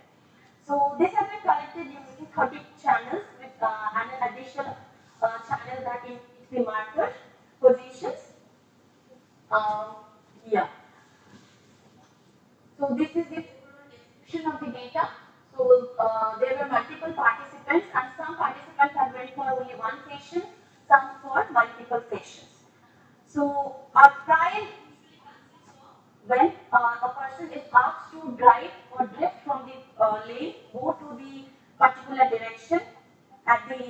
the road and come back. So this consists of one trial. So there is multiple trials that is happening. Okay.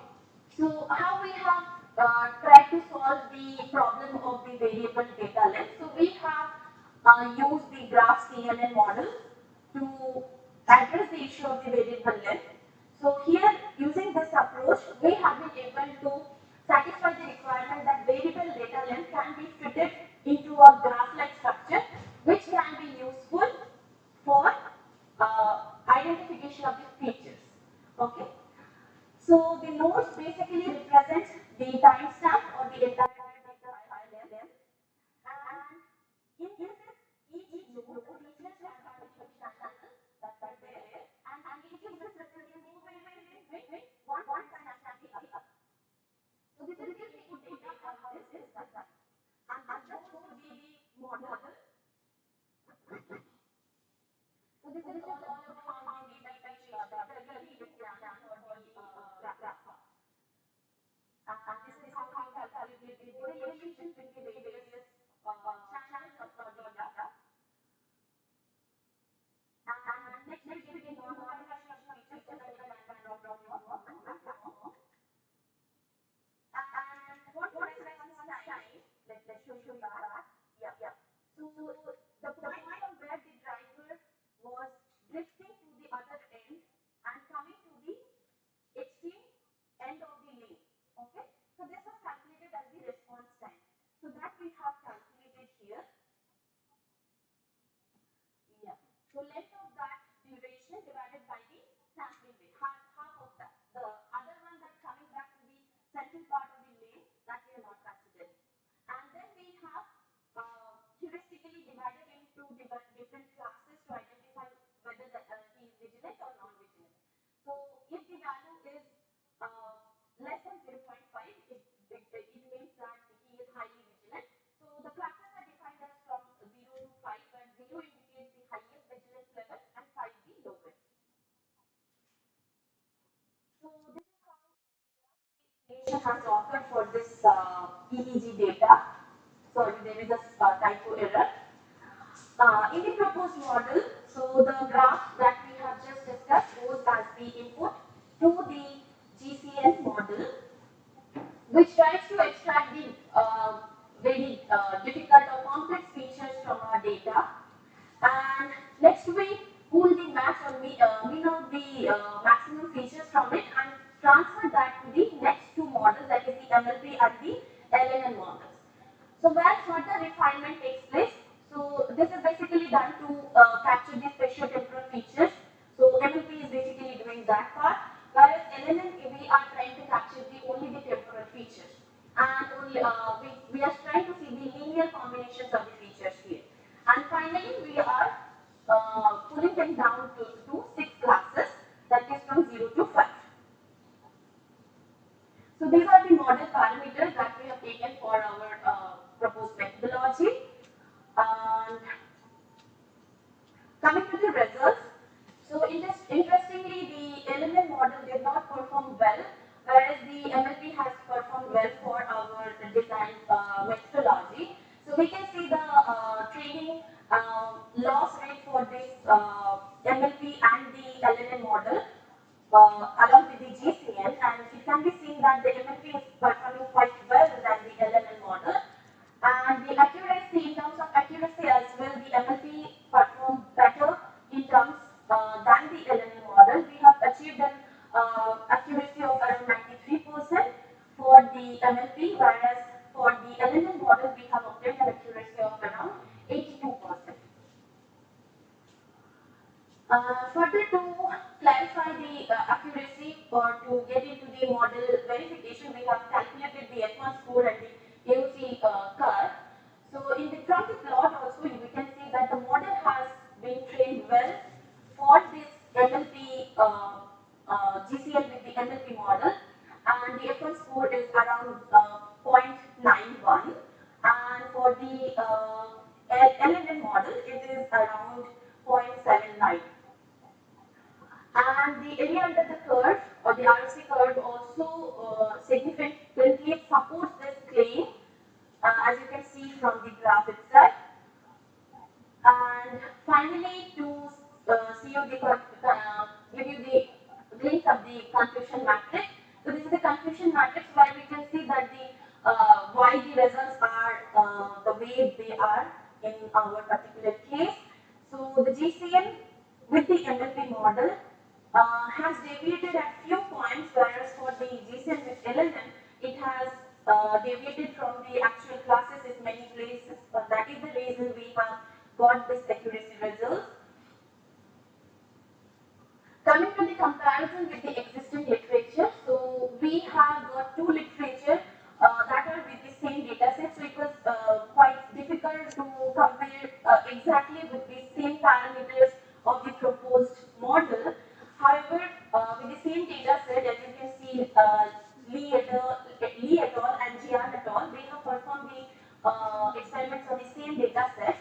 However, they have done for 3-class and 2-class classification, and their accuracy is around 73% and 83% respectively. So, in this regard, we can say that our model has performed better over there. However, this is not a direct comparison, and we are yet to perform a direct comparison of our proposed method. So, coming to the conclusions, what we can say that maintaining vigilance is a quite crucial point, and we have to be finding out easy methods that can be included for the measurement of the vigilance, so that the selection of person can be done for critical jobs, which is necessary. We have to be careful with the data length. So we have seen methods where data truncation or data padding is the usual procedure to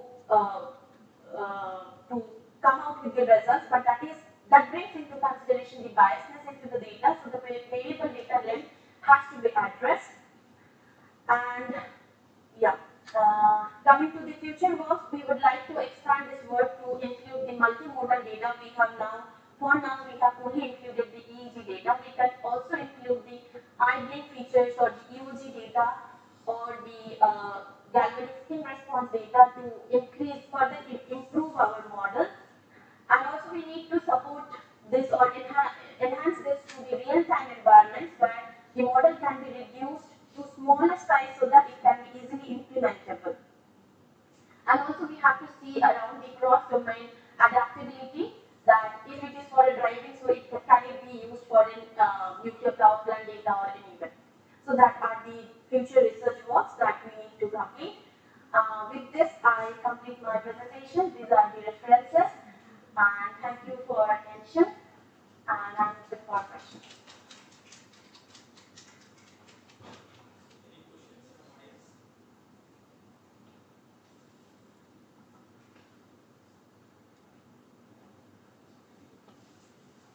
Yes. Yes. Yes. Only data set that is available? No, that is what I tested with this one. I have implemented this one. So we are yet to test with multiple data sets that are publicly available, and we are also trying to get our own data set. So recently we have acquired the EEG device. So we are in the process of collecting our own data to see this, how this works. Yes.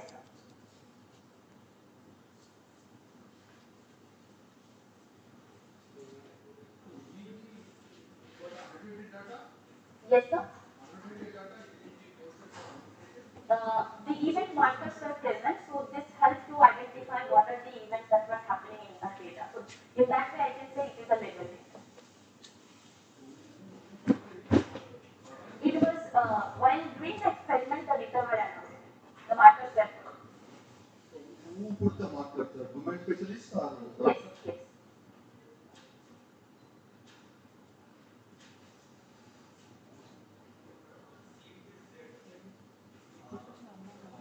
Yes, sir. It is also a publicly available data set. So they use only CNN alone? Yes, yes. You are able to achieve 10% accuracy. Yes, sir. Yeah, almost 10% accuracy, right? Yes. It's very huge. Like difference is like 83 the literature to 93. So only thing is, yeah, as you said, we have to try with like different data sets. So to conclude that your approach is better.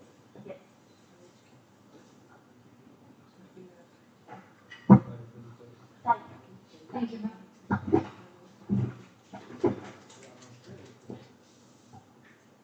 Now I would like to call Purnanand Prasad to present on the topic Deep Learning Framework for Early Diagnosis of COPD and Respiratory Diseases using Lung Sound Analysis.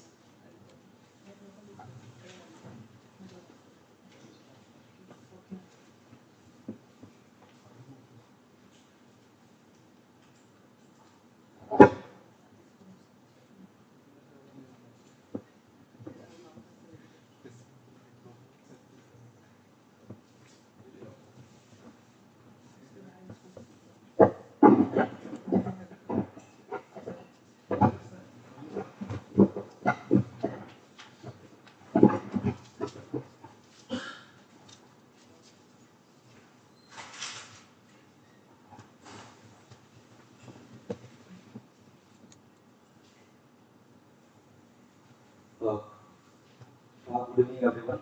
My name is Prakash Shah. Today I am presenting one of our research team, Puran Prasad, their research that is deep learning framework for the early diagnosis of COPD and respiratory disease using lung sound analysis and from triple-IT their approach as well. So this is the agenda which I am going to present today. So starting from the introduction. So here our research topic is from medical domain, that is lung disease. So after post-COVID area, pulmonary disease spreading widely worldwide. So this is the very concern area where we have to research more and doing more on that. So here, because of from that perspective, we have got motivations to take this research topic. So here we there are only 3 or 4 lung diseases we have taken, that is COPD, bronchiolitis, pneumonia, and URT, that is upper respiratory tract infection. So where having this kind of disease with people unable to breathe properly, or shortness of breath, or any other lung infections. So basically, I focused, or our team focused, the one disease that is COPD, which is mainly 2 types, that is chronic bronchitis and emphysema. So chronic bronchitis, I'll explain in short.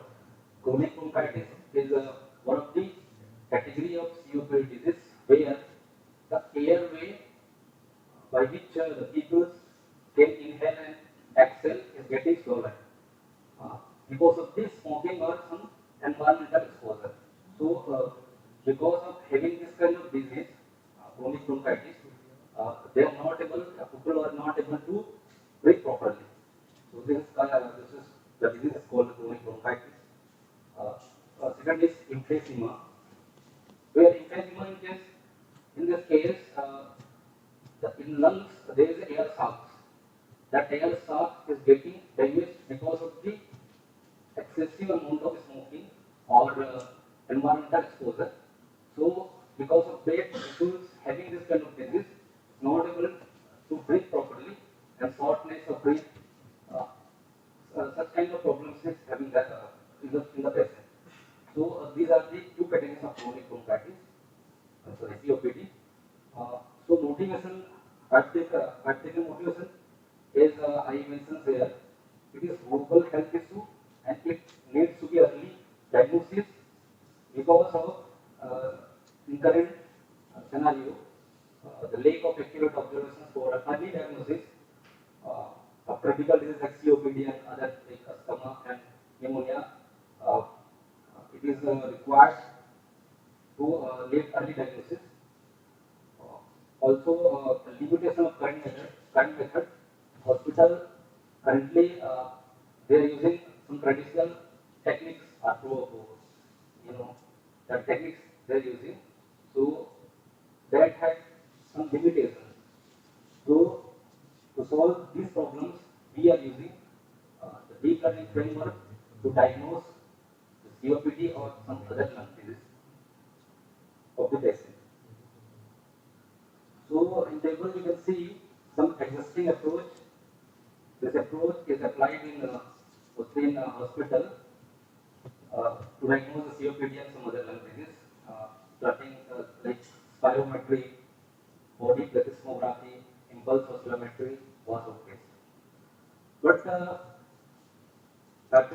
one technique that is spirometry. In spirometry, generally, if patients are having asthma or COPD or pneumonia, they are using that kind of methods, spirometry, where doctor calculates the FEV, that is forced expiratory volume. How much air will lungs can lungs have the capacity. So with the help of spirometry, they will calculate with that EFT tools by which the rate of inspirations is calculated. But it is the limitation is that it is complex for the children and for the women or pregnant women.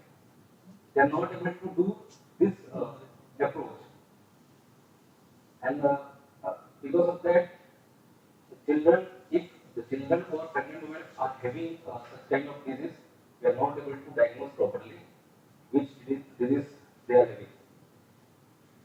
So, based on that, we have proposed this work. The contribution is that it is a novel framework for the COPD and pulmonary detections, where we use lightweight CNN to diagnose COPD and other lung diseases like pneumonia, URTI, bronchiolitis. And in terms of accuracy, also we compare our approach with state-of-art models. We get more accuracy or more better result. So literature work, some literature work we have done like also as we are doing a research, some researcher has done on this field, like first in Party et al. Has doing in this area where they use the empirical wavelet transform EWT to classify the lung disease, but it is a complex model, and the limitation is this complex model and it requires high computational resources and also limited real-time applications. Hassan et al. Has done on this field. It uses EasyNet, simple deep learning model. He achieved 99.7% accuracy, but on that, in his result, they have limitations like information loss during the pre-processing and potential overfitting kind of problems, limitations in that research, in their research. Triviality all they use in table classifier, but they also have the class imbalance problems or data affects the performance of the less common disease. Like that, 3 or 4 researchers has done, more researchers has done, but I've taken 3 or 4 researchers what they have done on this field. Based on the research literature review, we propose the models where we collect the data sets which is publicly available, that is ICPHI challenge data set 2017. From there we get the data set, and after collecting data sets, in the diagrams you can see the process, how the lung sounds will be processed, we augment that data, and how we extract the features from that lung sound data, then how we apply our lightweight CNN model, then how it will classify the 5 class classifications.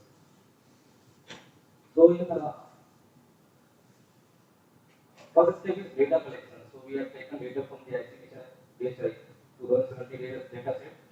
It includes 920 annotate recording of paging length, that is 10 seconds to 90 seconds. So 1920 dot wave file is there in data in the database, which are annotated and labeled data set, where some of the crackles, some of the data set has crackles, widgets, and crackle and widgets. It is categorized like that. The patient is small age group like children, adults, and elderly. So this is the database which we have taken. After the collection of data, the data augmentation process has been carried out because of some data imbalance problem is there. Like in that data say the pneumonia and the COPD has less amount of data. So we applied some data augmentation technique like time stretching and time shifting. So we solve that problem, data imbalance problems to apply time stretching and shifting. So the factor of 0.25 we apply time stretching on the lumps of data set, and also we apply heat shifting by factor of -2 to and 1 to ensure the continuity of the lumps of data set.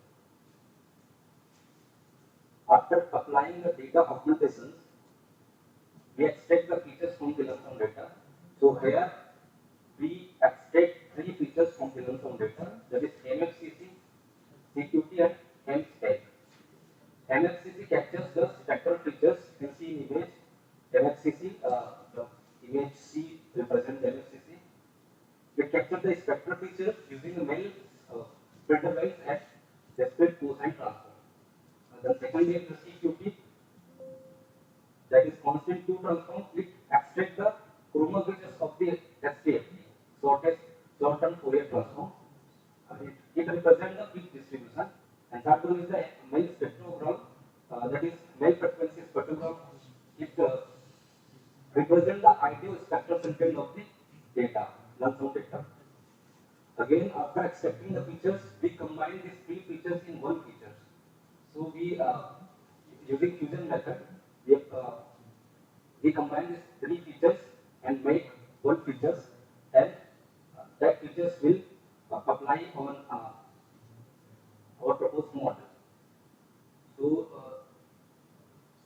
next is classification model. So we have applied lightweight CNN models to classify the disease.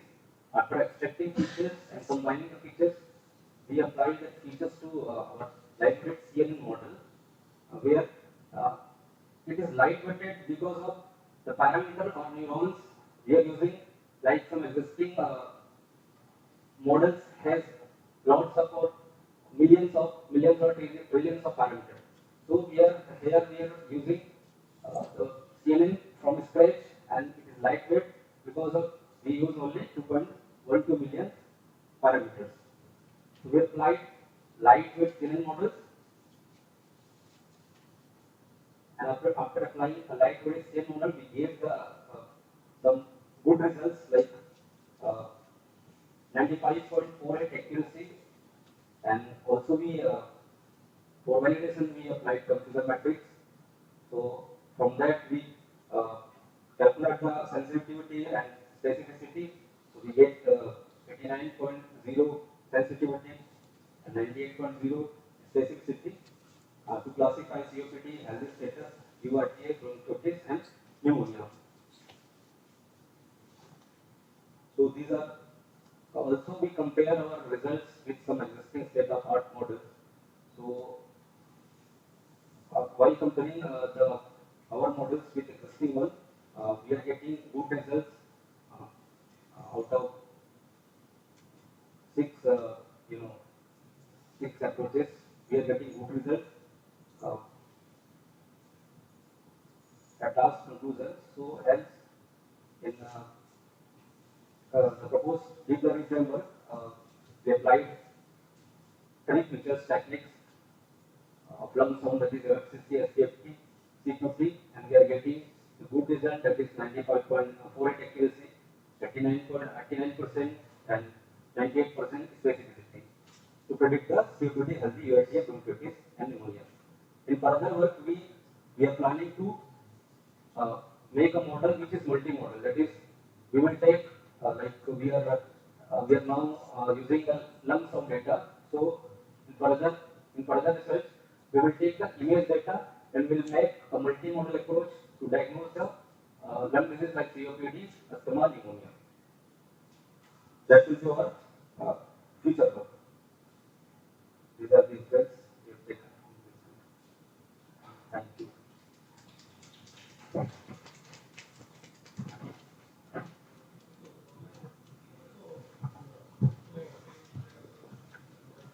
The tool approach, if we are talking about the novelty, we have taken three feature extraction methods, that is MXCC, CQT and STFT.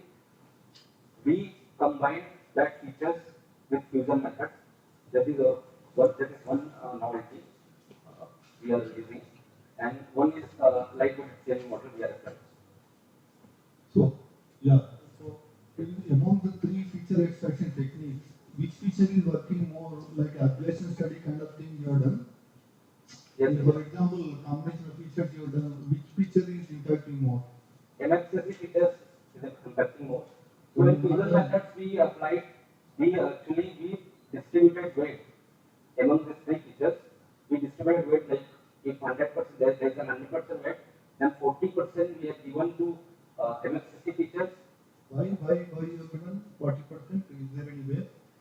Yes, actually, MXCC features, after applying MXCC individual features on our models, that will give the good results, and that is why. And again, if we apply individual like STFT model or CQT model, the result is not that kind of good.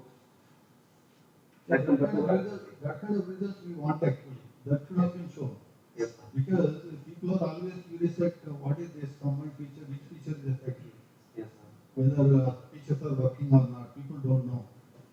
Individually, all features are working, but the information we are getting from MXCC, STFT, and CQT is different.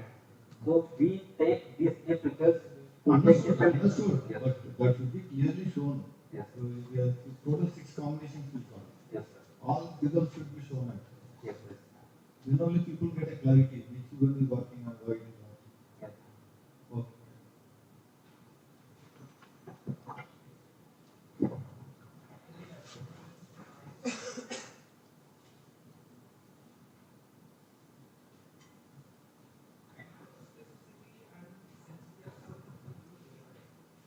Yes, sir. Can you justify why that much difference?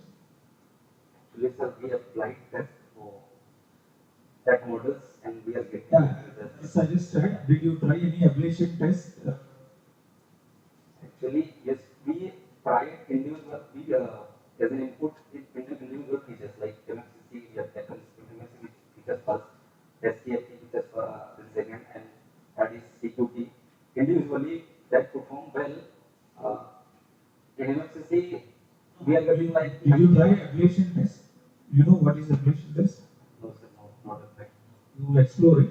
Yes, sir. So that way you can, get. My approach is good. It's a statistical test actually. Yes, sir. Another thing is that did you show the misclassification results to a doctor? Any doctor, so it's better to show. You are getting 95% accuracy, isn't it? Yes, sir. We are actually collaborating with them for Raipur actually. What about 5%? The 5% cases you have to show to the doctor. Yes. Let him listen to the audio and image. Yes. Find out why system is missing those features, why doctor is finding interest. Actually, sir, we are in initial stage and we are collaborating with them Raipur Pulmonary Department. So from there we get data. That's why I'm saying you should have an example of misclassification, why it is showing, what doctor is saying, why system is missing. Yes. Then you have to improve, now it should be 98 and 99%. Yes. It's only 95%, it should be 99 and 98, then only you can deploy the classification system. Yes, sir. Yes, sir.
our next presentation topic is evaluating the cultural sensitivity of large language models in mental health support, a framework inspired by Ubuntu values.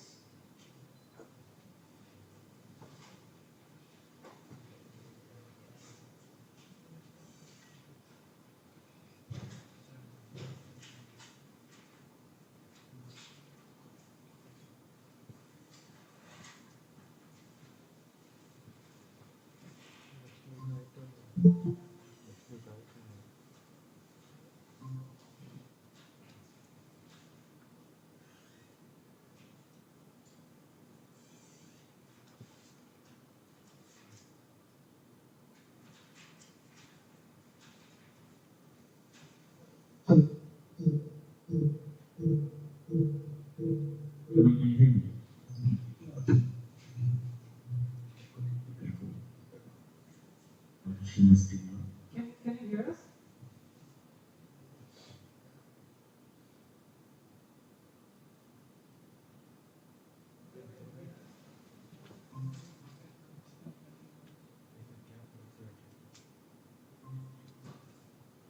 Can you hear us? Yes, I can hear us.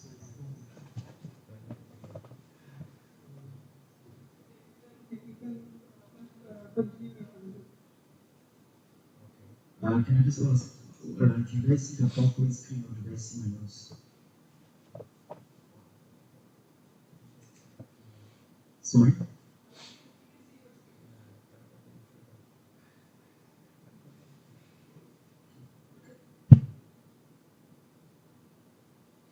Can I start the sentence? We can see your screen.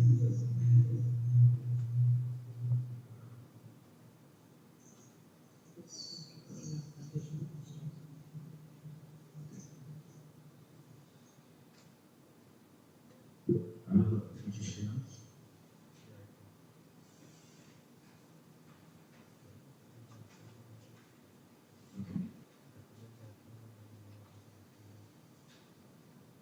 Cool. Can I start?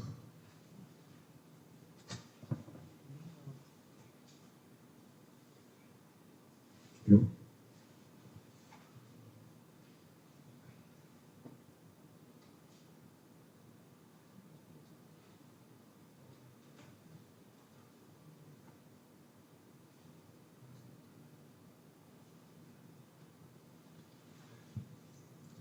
Everyone sit up.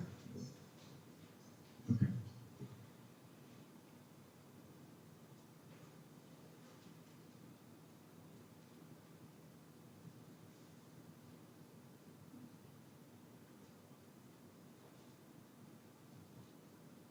Okay, cool. Okay.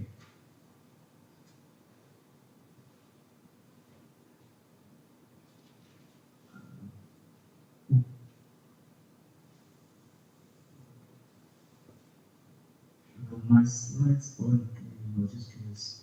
That's good.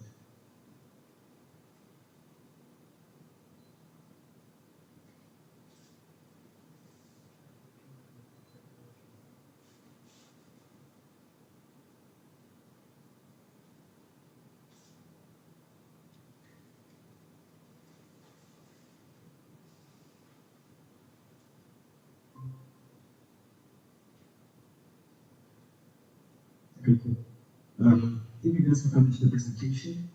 My name is Mustafa Forani, and the title of our paper is Evaluating the Cultural Sensitivity of Large Language Models in Mental Health Support, a framework inspired by redesigns. So South Africa is facing a mental health crisis. About 85% of South Africans don't have access to adequate mental health services. With the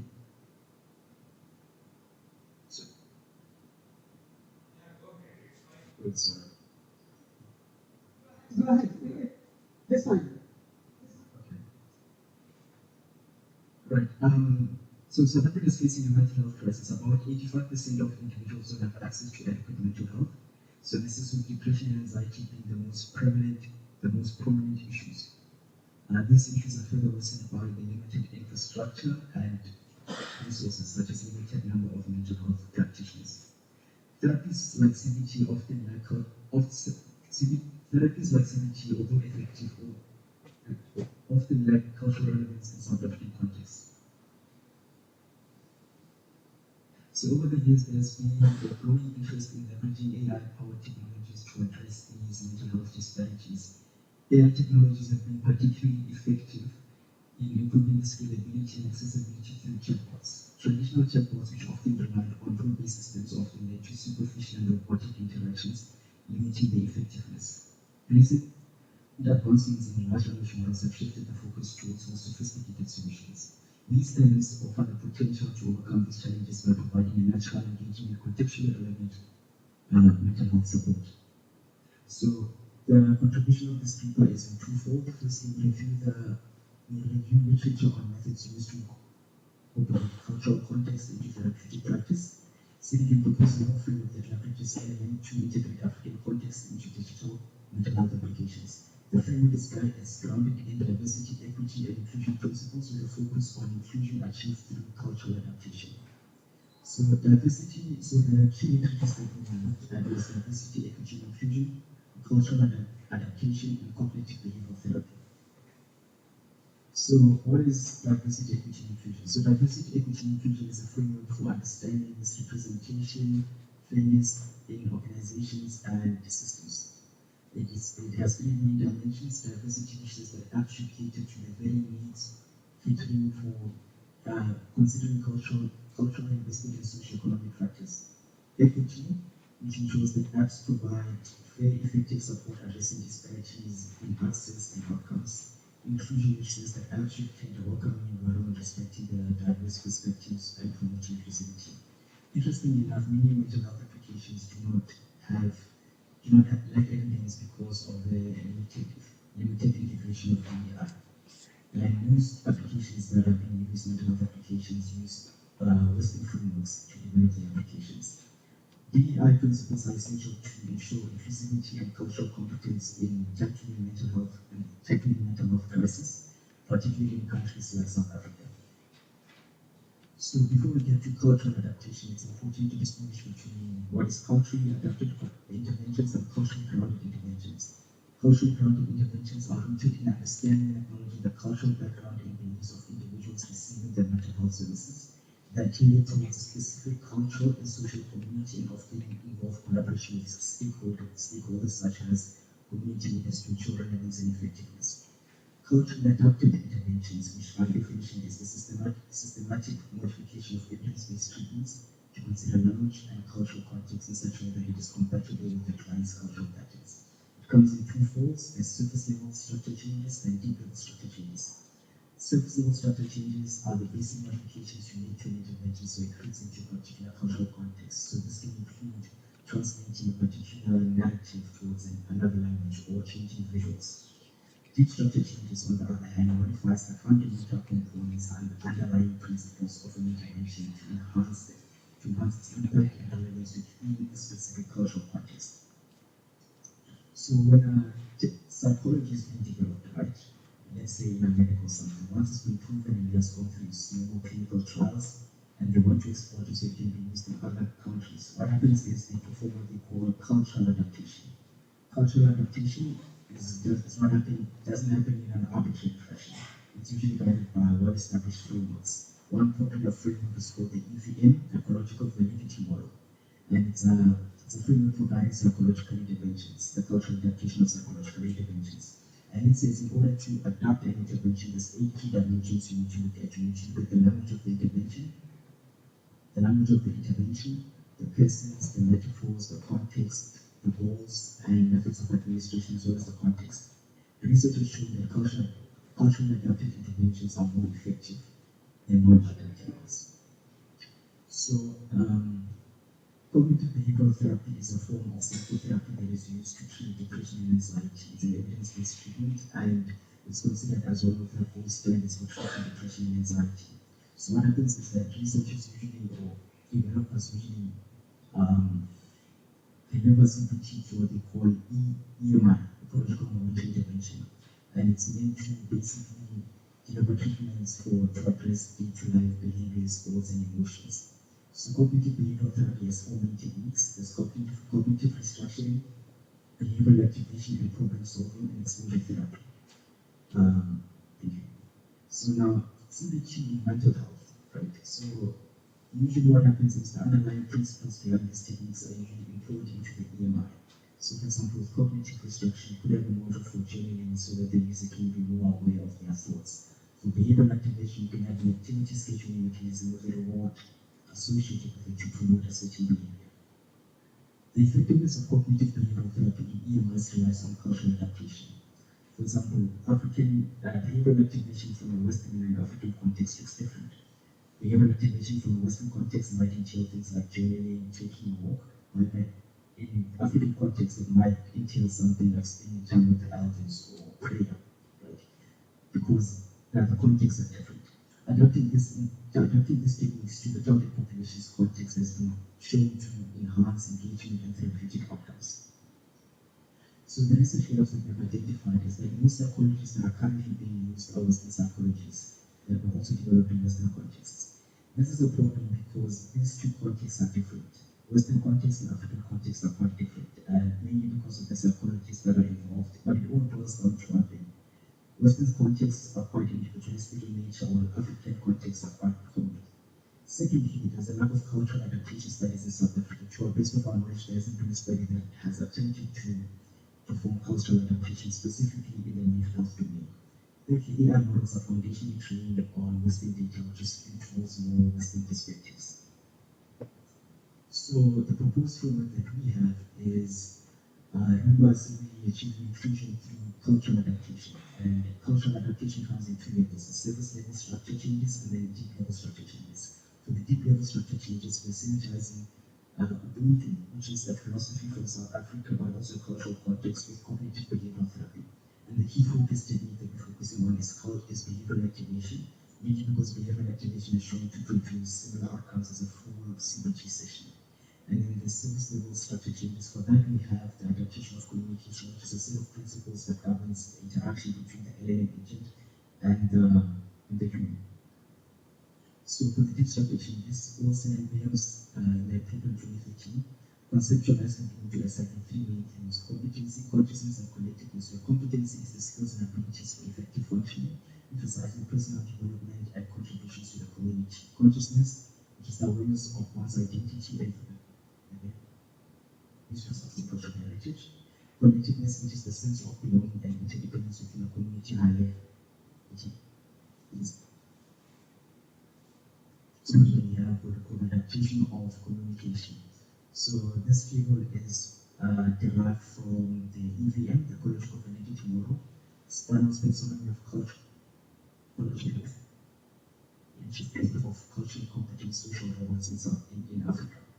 And it includes sort of like set of principles that you can use to integrate within LLM design so that it's more culturally appealing. So the use of the familiar name, for example, or the use of somatic descriptions. Also interesting, the integration of spiritual elements. Spirituality has been seen to be a quite key component in African psychology. And then having that, using the proper use of titles. Most indigenous African languages don't have titles such as man and Mrs. There's a hierarchy when it comes to titles. So this is just something that we came up with through these three articles. And just adjustment into cognitive behavioral therapy, focusing on behavioral activation. So Western-centric behavioral activation is quite different, as I've mentioned, to Africa-centric behavioral activation. Western-centric behavioral activation, taking a walk, journaling, meditation, self-care activities. With Ubuntu-inspired behavioral activation, it includes things like prayer, speaking to others, reading scripture, engaging yourself in community activities. So this is the implementation of how we implemented the model. We started first with how we implemented the framework. We started first with the foundation model, which was trained on X amount of data. The foundation model that we used in this specific instance was GPT-4a. And as you can see, the foundation model can be trained towards different tasks. So what we were interested in is the question and answering, because we're trying to have a conversation, right? So what we did is that we fine-tuned the model on Africa-centric data so that the model can internalize Ubuntu. And then we use stream for prompting to guide the model into action. From there on, we work with the psychologists to develop what we call synthetic scenarios, which are scenarios that exhibit case studies that exhibit depression and anxiety in a way that an African preferably express symptoms of depression and anxiety. And we're trying to see, number one, is the model able to detect the symptoms and is it able to behave in a culturally appropriate manner. So this will include essentially focus on behavior activation. Just the model inherently, after being fine-tuned, direct the conversation towards African-centric behavioral activation. And this is just a snippet of the results that we have. So, as I've mentioned, that foundation models are usually trained on Western data. So if you were to ask a model to use African-centric or African proverbs and idioms, it would probably have a limited knowledge. So through fine-tuning, we managed to sort of counteract that problem. As you can see from the, I think it's 1, 2, 3, 4 from the fourth response from the model. It was using African idiom appropriately. And if you look at the full conversation, the model essentially guides the conversation within the framework of consciousness, consciousness, competence, and connectedness. And it will sort of embodies the whole framework that we're trying to do. Thank you, guys. I'm not sure if there's any questions.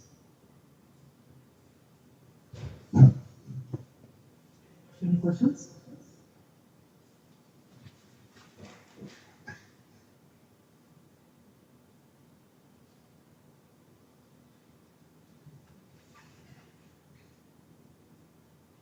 Thank you.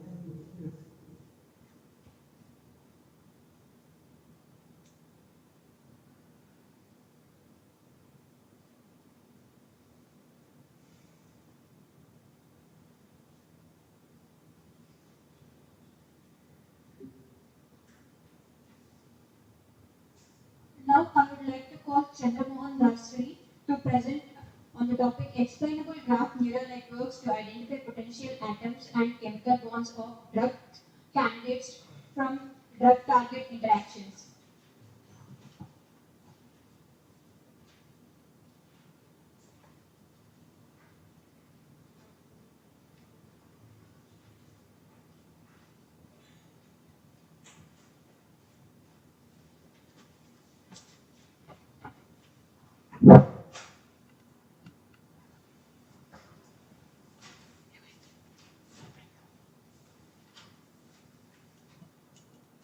Yeah, good evening to all. This work explainable graph neural networks to identify potential atoms and chemical bonds of drug candidates from drug-target interactions performed by one of my honors students, BTech honors students. He is not available, that's why I'm presenting here.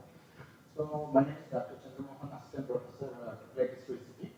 So, outline of my presentation is like introduction, related work, proposed methodology, results and discussion, conclusion, which are open references. What is drug-target interactions from the audience point of view, the domain point of view? What is this is well-known problem in bioinformatics. What is drug-target interaction? Here the terminology is drug or chemical molecule, and the target is like a protein. Okay, this is protein. So what is the interaction between this chemical molecule with the diseased protein to stop the translation process of the spread of the disease? So how this drug we can identify for a particular protein. So first of all, the protein, the biologists take DNA sequences of deceased people, and from that they generate a protein, particular protein. From that protein, they will generate protein 3D structures. On the top of the 3D structure, we have different 1D, 2D, 3D protein structure, 4D protein structures are there. On the top of 3D structure, usually we impose, or to 1D structure also we will impose the chemical molecules. So there are huge chemical molecules, almost greater than 10 power 60 chemical molecules are available.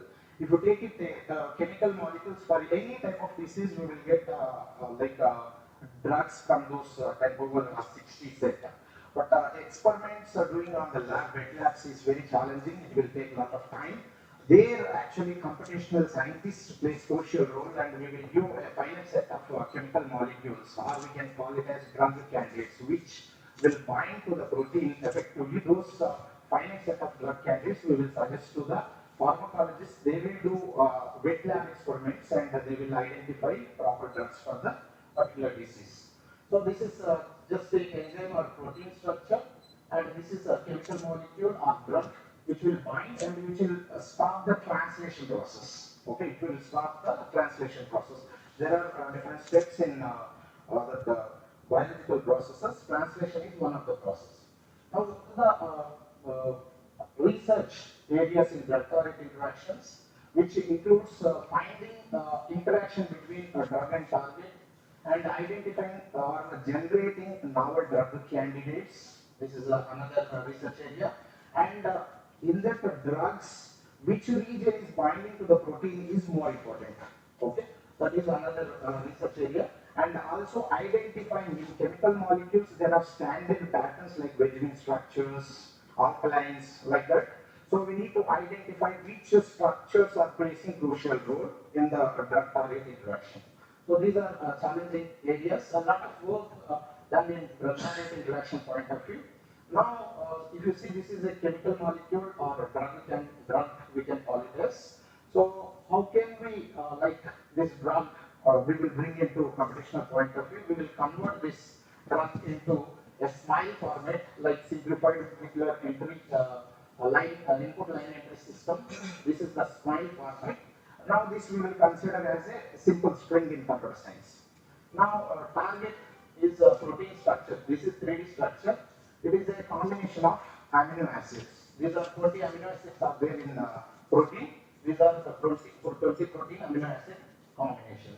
So we choose this and we use this in drug-target interaction.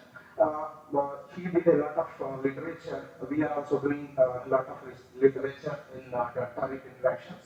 There are usually 3 types of literature we did. So which deep neural network is good for drug-target interaction? We have a lot of deep neural networks, CNNs, which will work better on grid-like structures, RNNs, time series data will work.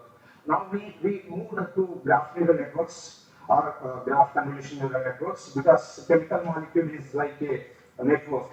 The relation between those atoms to bring it properly, we are moving for graph neural networks. We need a lot of literature in graph neural networks, and in graph neural networks, recent, if you see all neural networks are black box nature, right? It will give good performance, but due to which features, it will automatically extract the features and it will do classification or regression problems.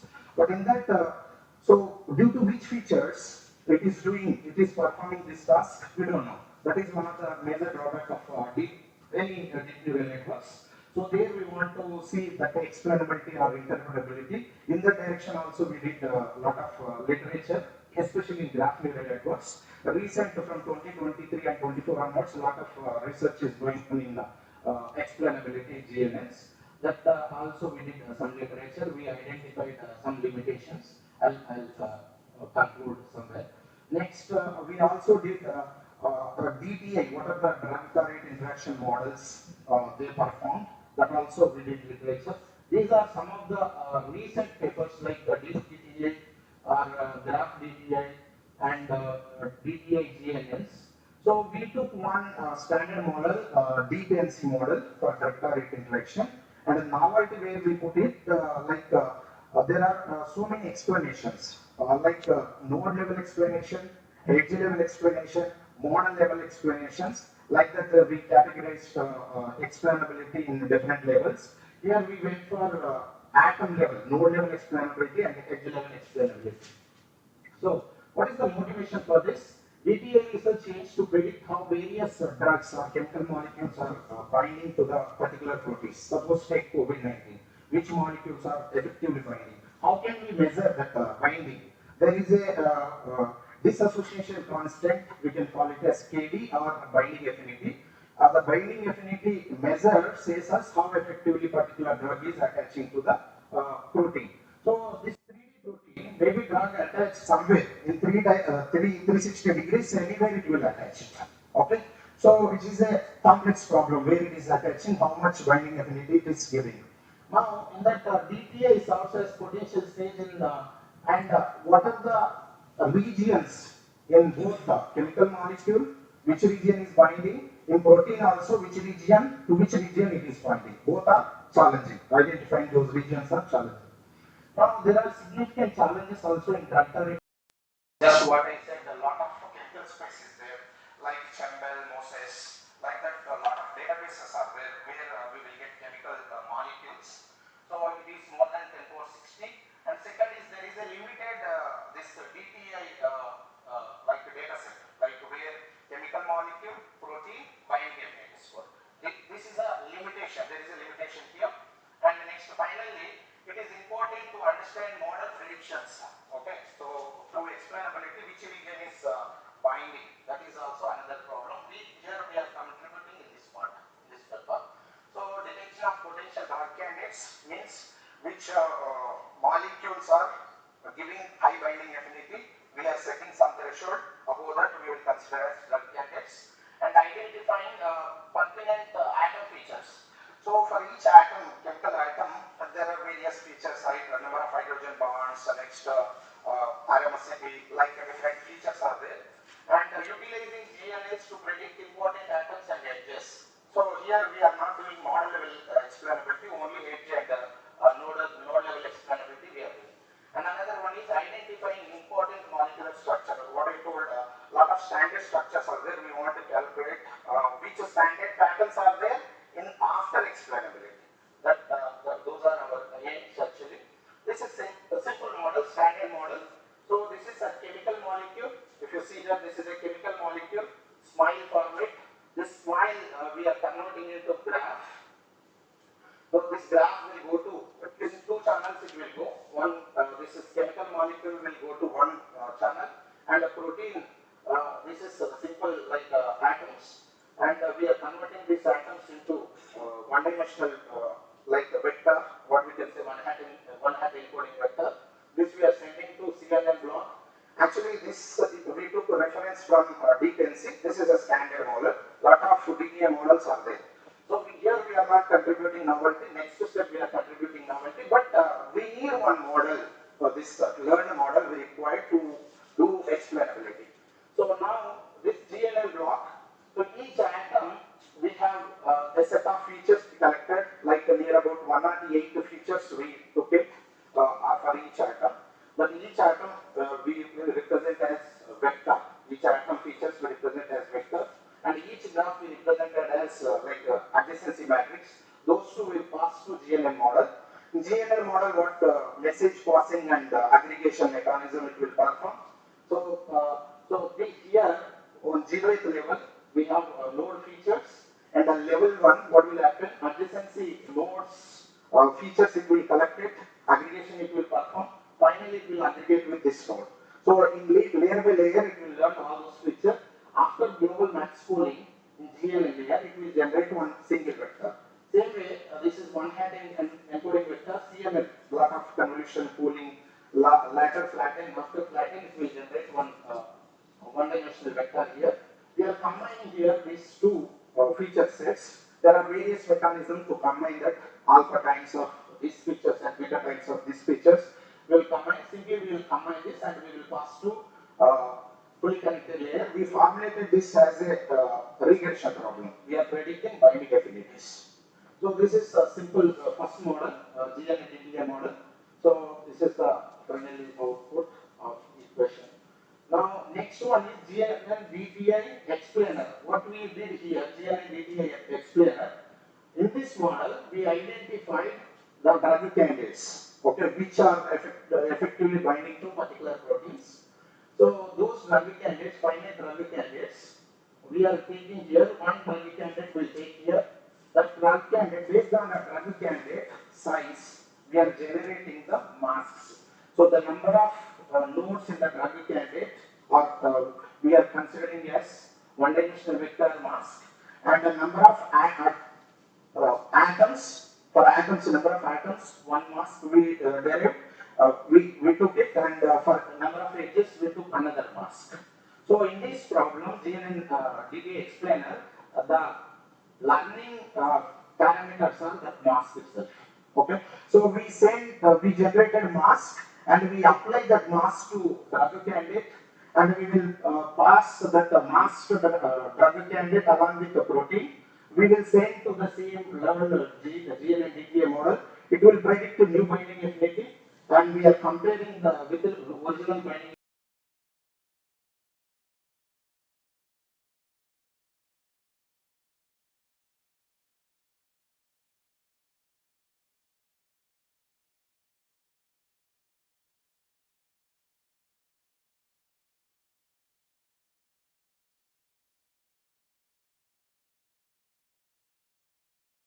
So we are including, finally we will calculating loss, and we will train this masks. We will train this mask after multiple epochs. Here after hyperparameter tuning we identified 200 epochs. It is giving good result. Finally what it will give in this drug candidate, which atoms are important, means which atoms are important for that mask value is high. The mask value is between 0 to 1. For particular atoms, the mass value is high, means that the atom is very important. For a particular edge, a particular mass value is high, means that edge is more important. You see here, the same graph only we displayed there with the highlighted edges and the highlighted nodes. So, come to this data set. So, we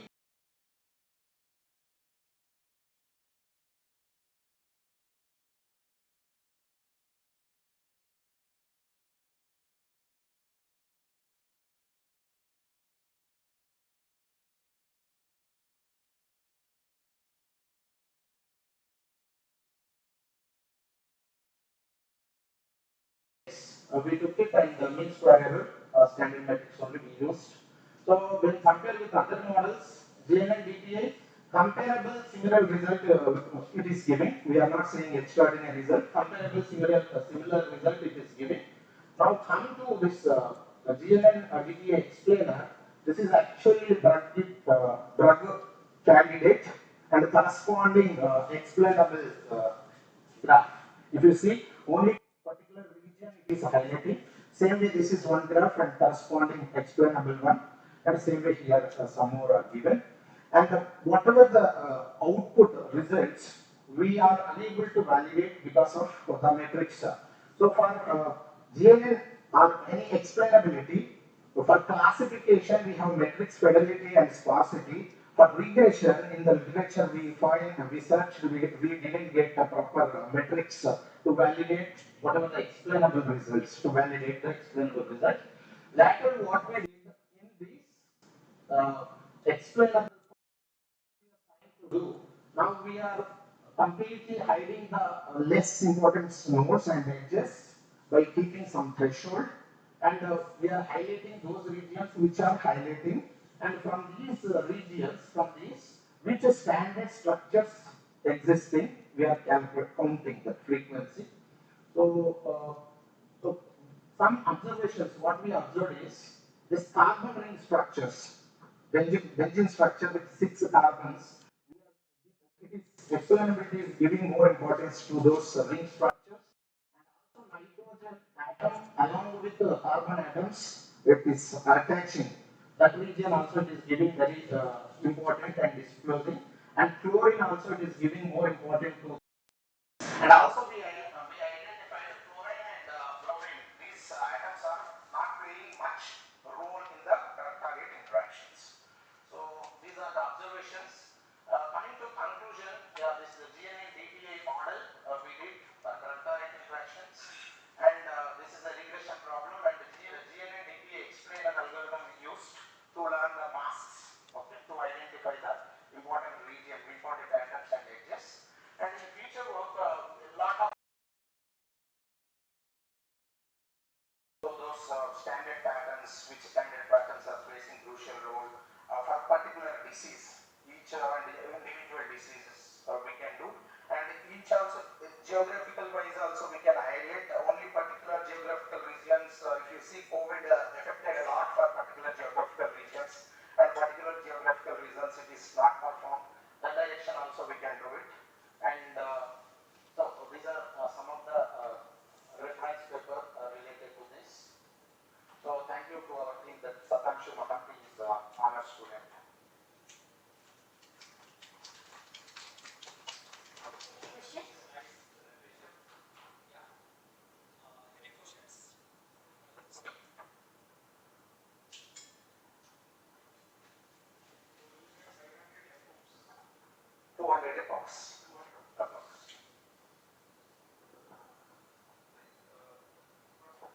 much time it takes to train? Yeah, it depends on platform, sir. We are doing in collab subscription version. So it is taking like half an hour to 30 minutes. So did you consult any real-time like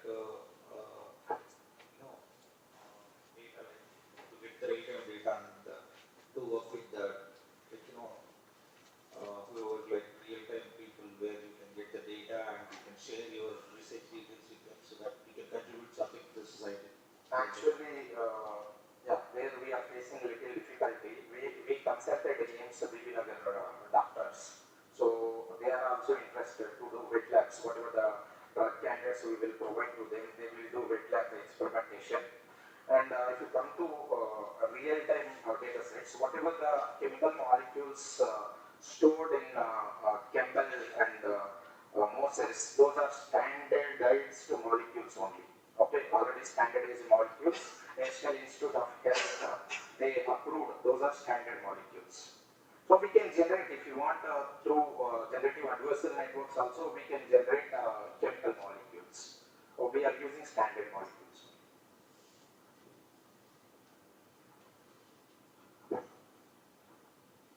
Thank you, sir. Thank you, sir. Now, I would like to call Divyashree to present on the topic Enhancing Cardiovascular Disease Prediction Among Middle-Aged Individuals using Reinforcement Learning Dynamic Assembly Selection with Customizable Actions and Exploitation Balance.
in the future, we will include all the columns.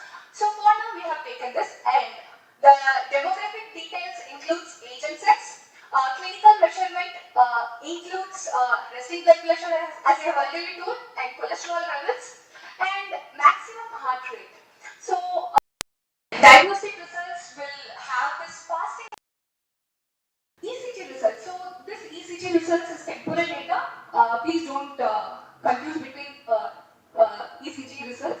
So we have taken temporal ECG results, and coming to the exercise-induced angina.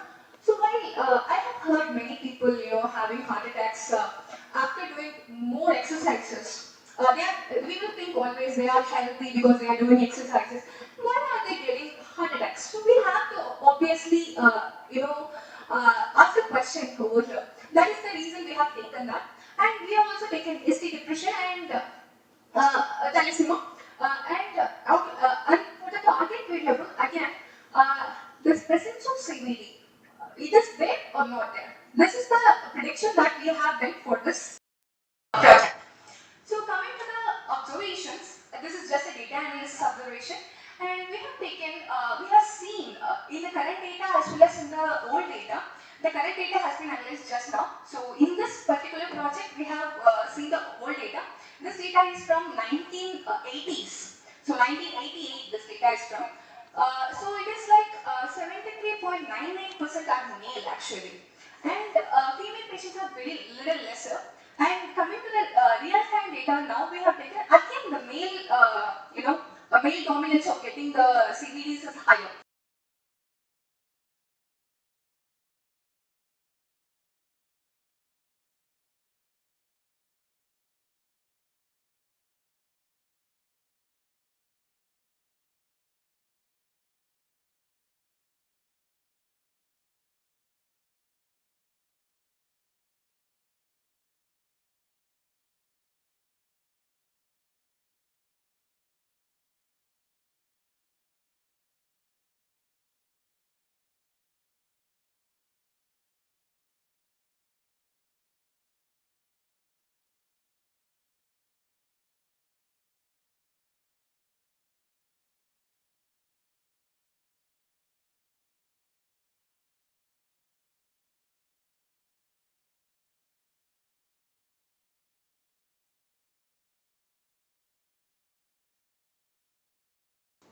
So coming to the literature review.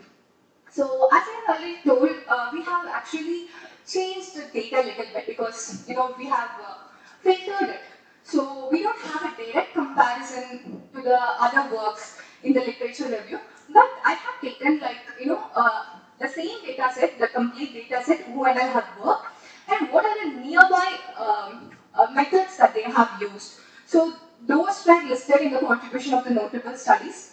And coming to the middle-aged adults, as I have already told why I have chosen middle-aged adults, that is what I have given as a first point. So, the role of the feature selection. So, I have read many papers for this thing because, as I said, I am in the initial stage of my research and I am looking for ideas. So, I have gone through lots of papers and I have seen everybody has done this feature selection and optimization, and they have attained a lot more good accuracies. So I had to dwell into it and see why it has got. So that is the reason we have taken this into account, and we have also applied it and seen good results. Coming to the challenges in dynamic modeling, this is a human, human thing. So dynamic modeling, the computer is going to decide everything over here, the modeling. We are not going to apply it directly. So how this is going to work is the biggest question mark over here that we have placed. And we have tried static, and then we have moved to dynamic for the comparison over here. Coming to the proposed studies contribution, it is nothing but we have introduced the novelty of customizable actions and the exploration and exploitation balance, and also we have got a good precision scores. Always the medical data has to be precise. More than accuracy, the precision has to be there. So we have concentrated on that much more over here. And coming to my methodology, first I move over to this. Yeah.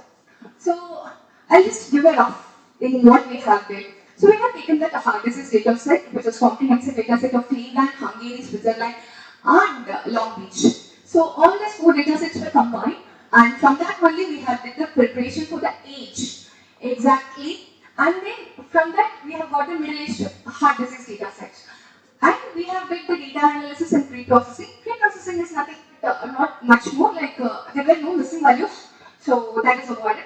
And coming to the categorical value, we have used one-hot encoding. So that's pretty much basic things that we have did. And from that, the train and test data split has been done. And from here, the hyperparameter tuning. The hyperparameter tuning, we have used grid search SIM for the hyperparameter tuning. And over the classifier, we have actually, used 10 classifiers. We started with 30 classifiers from different papers, and we arrived at the conclusion of the highest performing classifiers, and we took only 10 for this particular paper. And coming to the next part, we are going to okay, this runs as a cycle. Actually, if you can see, this runs as a cycle.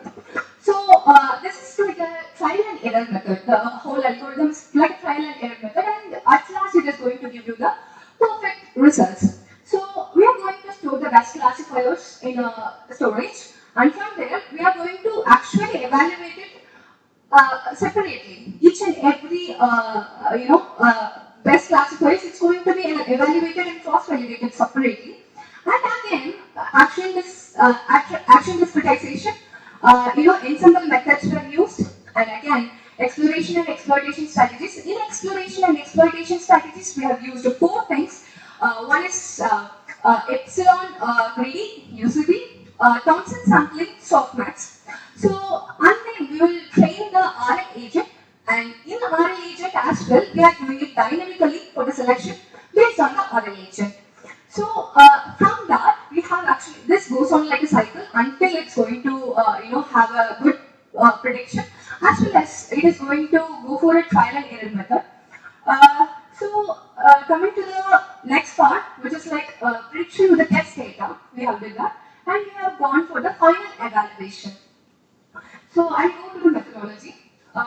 So we have initialized the classifiers. So what are the classifiers we have initialized are like random forest. I have told 10 we have taken for this particular thing.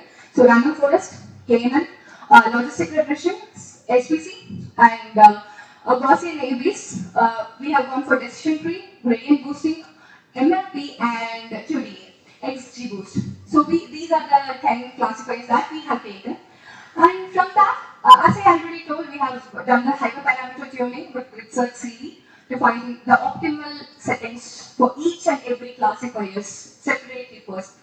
And then coming to the dynamic ensemble selection, we have gone for sequential decision making, where it will choose like RL agent will choose the best ensemble based on the past performance. That is like it will take the feedback and then it will customize it with majority voting, weighted voting, and as well as the top performing classifiers. So it's like a probability. With a probability, which one is higher, that is going to come up as the best one. Coming to the exploration and exploitation strategies, as I told, we have used 4 things, and I have listed what are the main qualities why we have taken it over here. So coming to the continuous learning and feedback, I told like it is going to learn and give a feedback. So this is kind of it is because the data is very small. If you are going to introduce a new data as well, it is going to work. So that is the main motto of this research. That is what we have did it here. And for the cross validation, again we have gone for 5-fold cross validation. We have to justify why we have gone for 5-fold cross validation, because it is a standard cross validation for a smaller data set, 5-fold. And we have tried it with different things, but the accuracy and the precision are going down, which is the reason we have stuck with 5-fold, but it may change when our research goes further. And coming to the evaluation metrics, we have taken accuracy, precision, recall, FL score, ROC, AUC, and average precision. So yeah, to the results and discussion. So Thompson sampling is the best one actually from the exploration and exploitation, which has given accuracy of 98 percentage and a whopping 100 percentage of precision, and the recall is 96 percentage and F1 score is 98. So despite the data limitations, since we have cross-validated, we can give an assurance that we have given the results we can validate the results actually.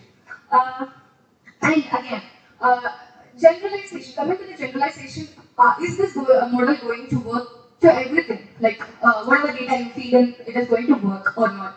We have actually tested it in the later part of this paper, like with a different data set, which is like only Long Beach from a different author, and we have got a good result in that as well, which is like 97 percentage. And coming to the clinical precision, yes, I have told it is like high precision, which gave like 100 percentage. And here is the tabular column that we have did it like individual, classifiers has given out. And from that, yeah, I have to give a small thing on this. You can see that random forest is performing 99, which is better than our actual model. But we have observed overfitting over there. So this is without checking and overfitting and underfitting. So all this results is just how the classifier works. And coming to the after whatever we have done, our results. So as I said, Thompson sampling is working well, but other classifier also is actually working well.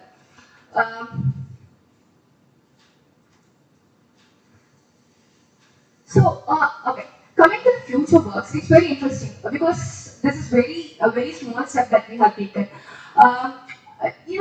Since the data set is very small, we want to go for data augmentation, where like we can give a synthetic data. We are not sure how this is going to work because synthetic data and healthcare is mostly unsuitable because when you introduce synthetic data, there may be false data. So that we have to take care, but still we have an idea to introduce that and use transfer learning to address the limitation. And we are striving towards Bayesian optimization for hyperparameter tuning, which we haven't tried actually. But for our data set, we have a thinking that it will work better. And also semi-supervised learning. For medical data set, we never go for unsupervised learning. But what about the semi-supervised learning? So we have to actually do a research on that part. And again, robust cross-validation techniques are there. So that we have to study and implement. Coming to the last one, explainable AI, which can prove that clinical trust. So that we have to look for in the future. So that's it from my end.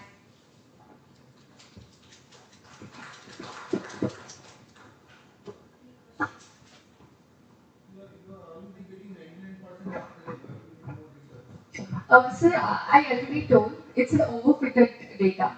Actually, in random forest, we just went in, and when we change it, the slip values, it is decreasing and increasing like crazy. It should not go over that. The slope should be straight. So that is the reason we went for defining different algorithms and how it is going to work and how it is going to work on a small data set when it is going to change as a real-time data set. Yeah. So we have taken this test and train splits, right? We are going to change that. I have told like in the presentation itself, we are changing test and yes, we are changing it. So when we are changing it, what happens is that a random forest which gave the accuracy of 99% shows a variable, accuracy differences. For example, when I took 60 and 40, it worked around 80 percentage. And when I took 70 and 20, it worked around 85. But again, when I took 90 and 10, which is like 80 and 20, next to that. It is only 696, sir. Currently, what I am working on. No, I think that is very small, but they should not employ neural networks actually. Okay, yeah, I understand. So that is the reason we have lots of future works. So we'll just do more research on this, sir.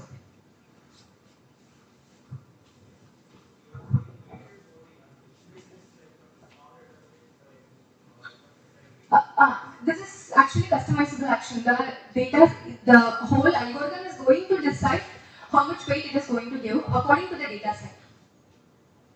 So the customizable action plays the role over here, and we are not going to manually give the weights for each and every algorithms. Yes, one data set. We have to test it for a number of data sets. That's what I have actually told. One question, what is the role of reinforcement learning agent in here? Like how you are using the agent over here?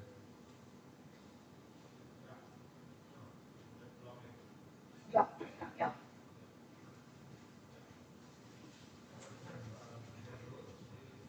Yeah. So RL agent, right? As I already told, in RL agent only we are giving the customizable action. So in that RL agent, we are just giving value of 1 at the first part, and then it will automatically go to the level of whatever the algorithms it is going to choose. It is going to change itself to the algorithm according to the algorithm and check whether it is going to work or not according to the medical data. It's cross validation, sir. So even if you're going to use it, is just for the validation part we have kept it, sir. But to select the best feature among this overall classifiers, we have used the. I have 13 features, sir. 13, yeah, 13.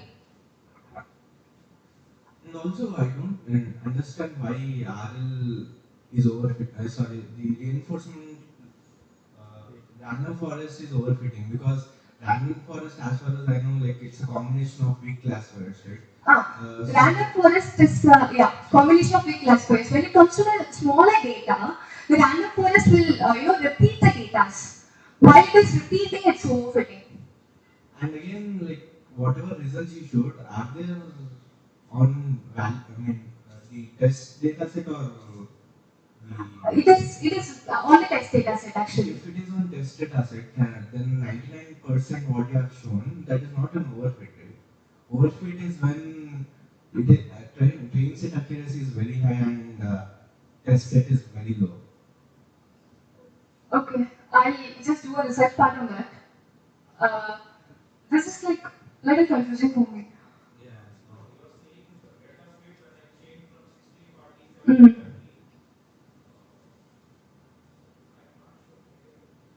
I'll do a research on this.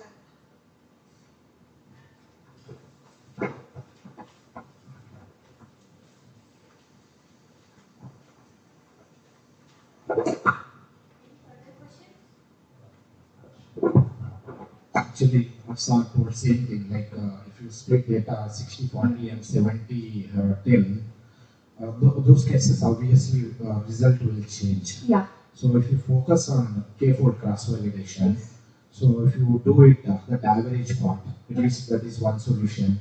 And next regularization to check it, if there is a possibility, if you feel there is a you just go for L1, L2 regularization. Yes. And with this small data set, you are putting too much RL and again, not at all required actually. Simple machine learning will perform better result in these cases because anyhow it is, decision tree is sufficient to better result it will give. So, because data set is very small, if you have huge data set, if you go for deep learning models, okay, it will extract proper features. Anyhow, you have all features, simply you are taking the decisions on that. Okay. Yes, sir. Thank you, sir.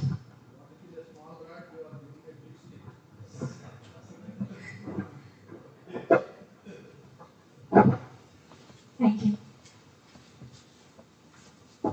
That concludes today's session. Thank you all for being here. We will see you tomorrow.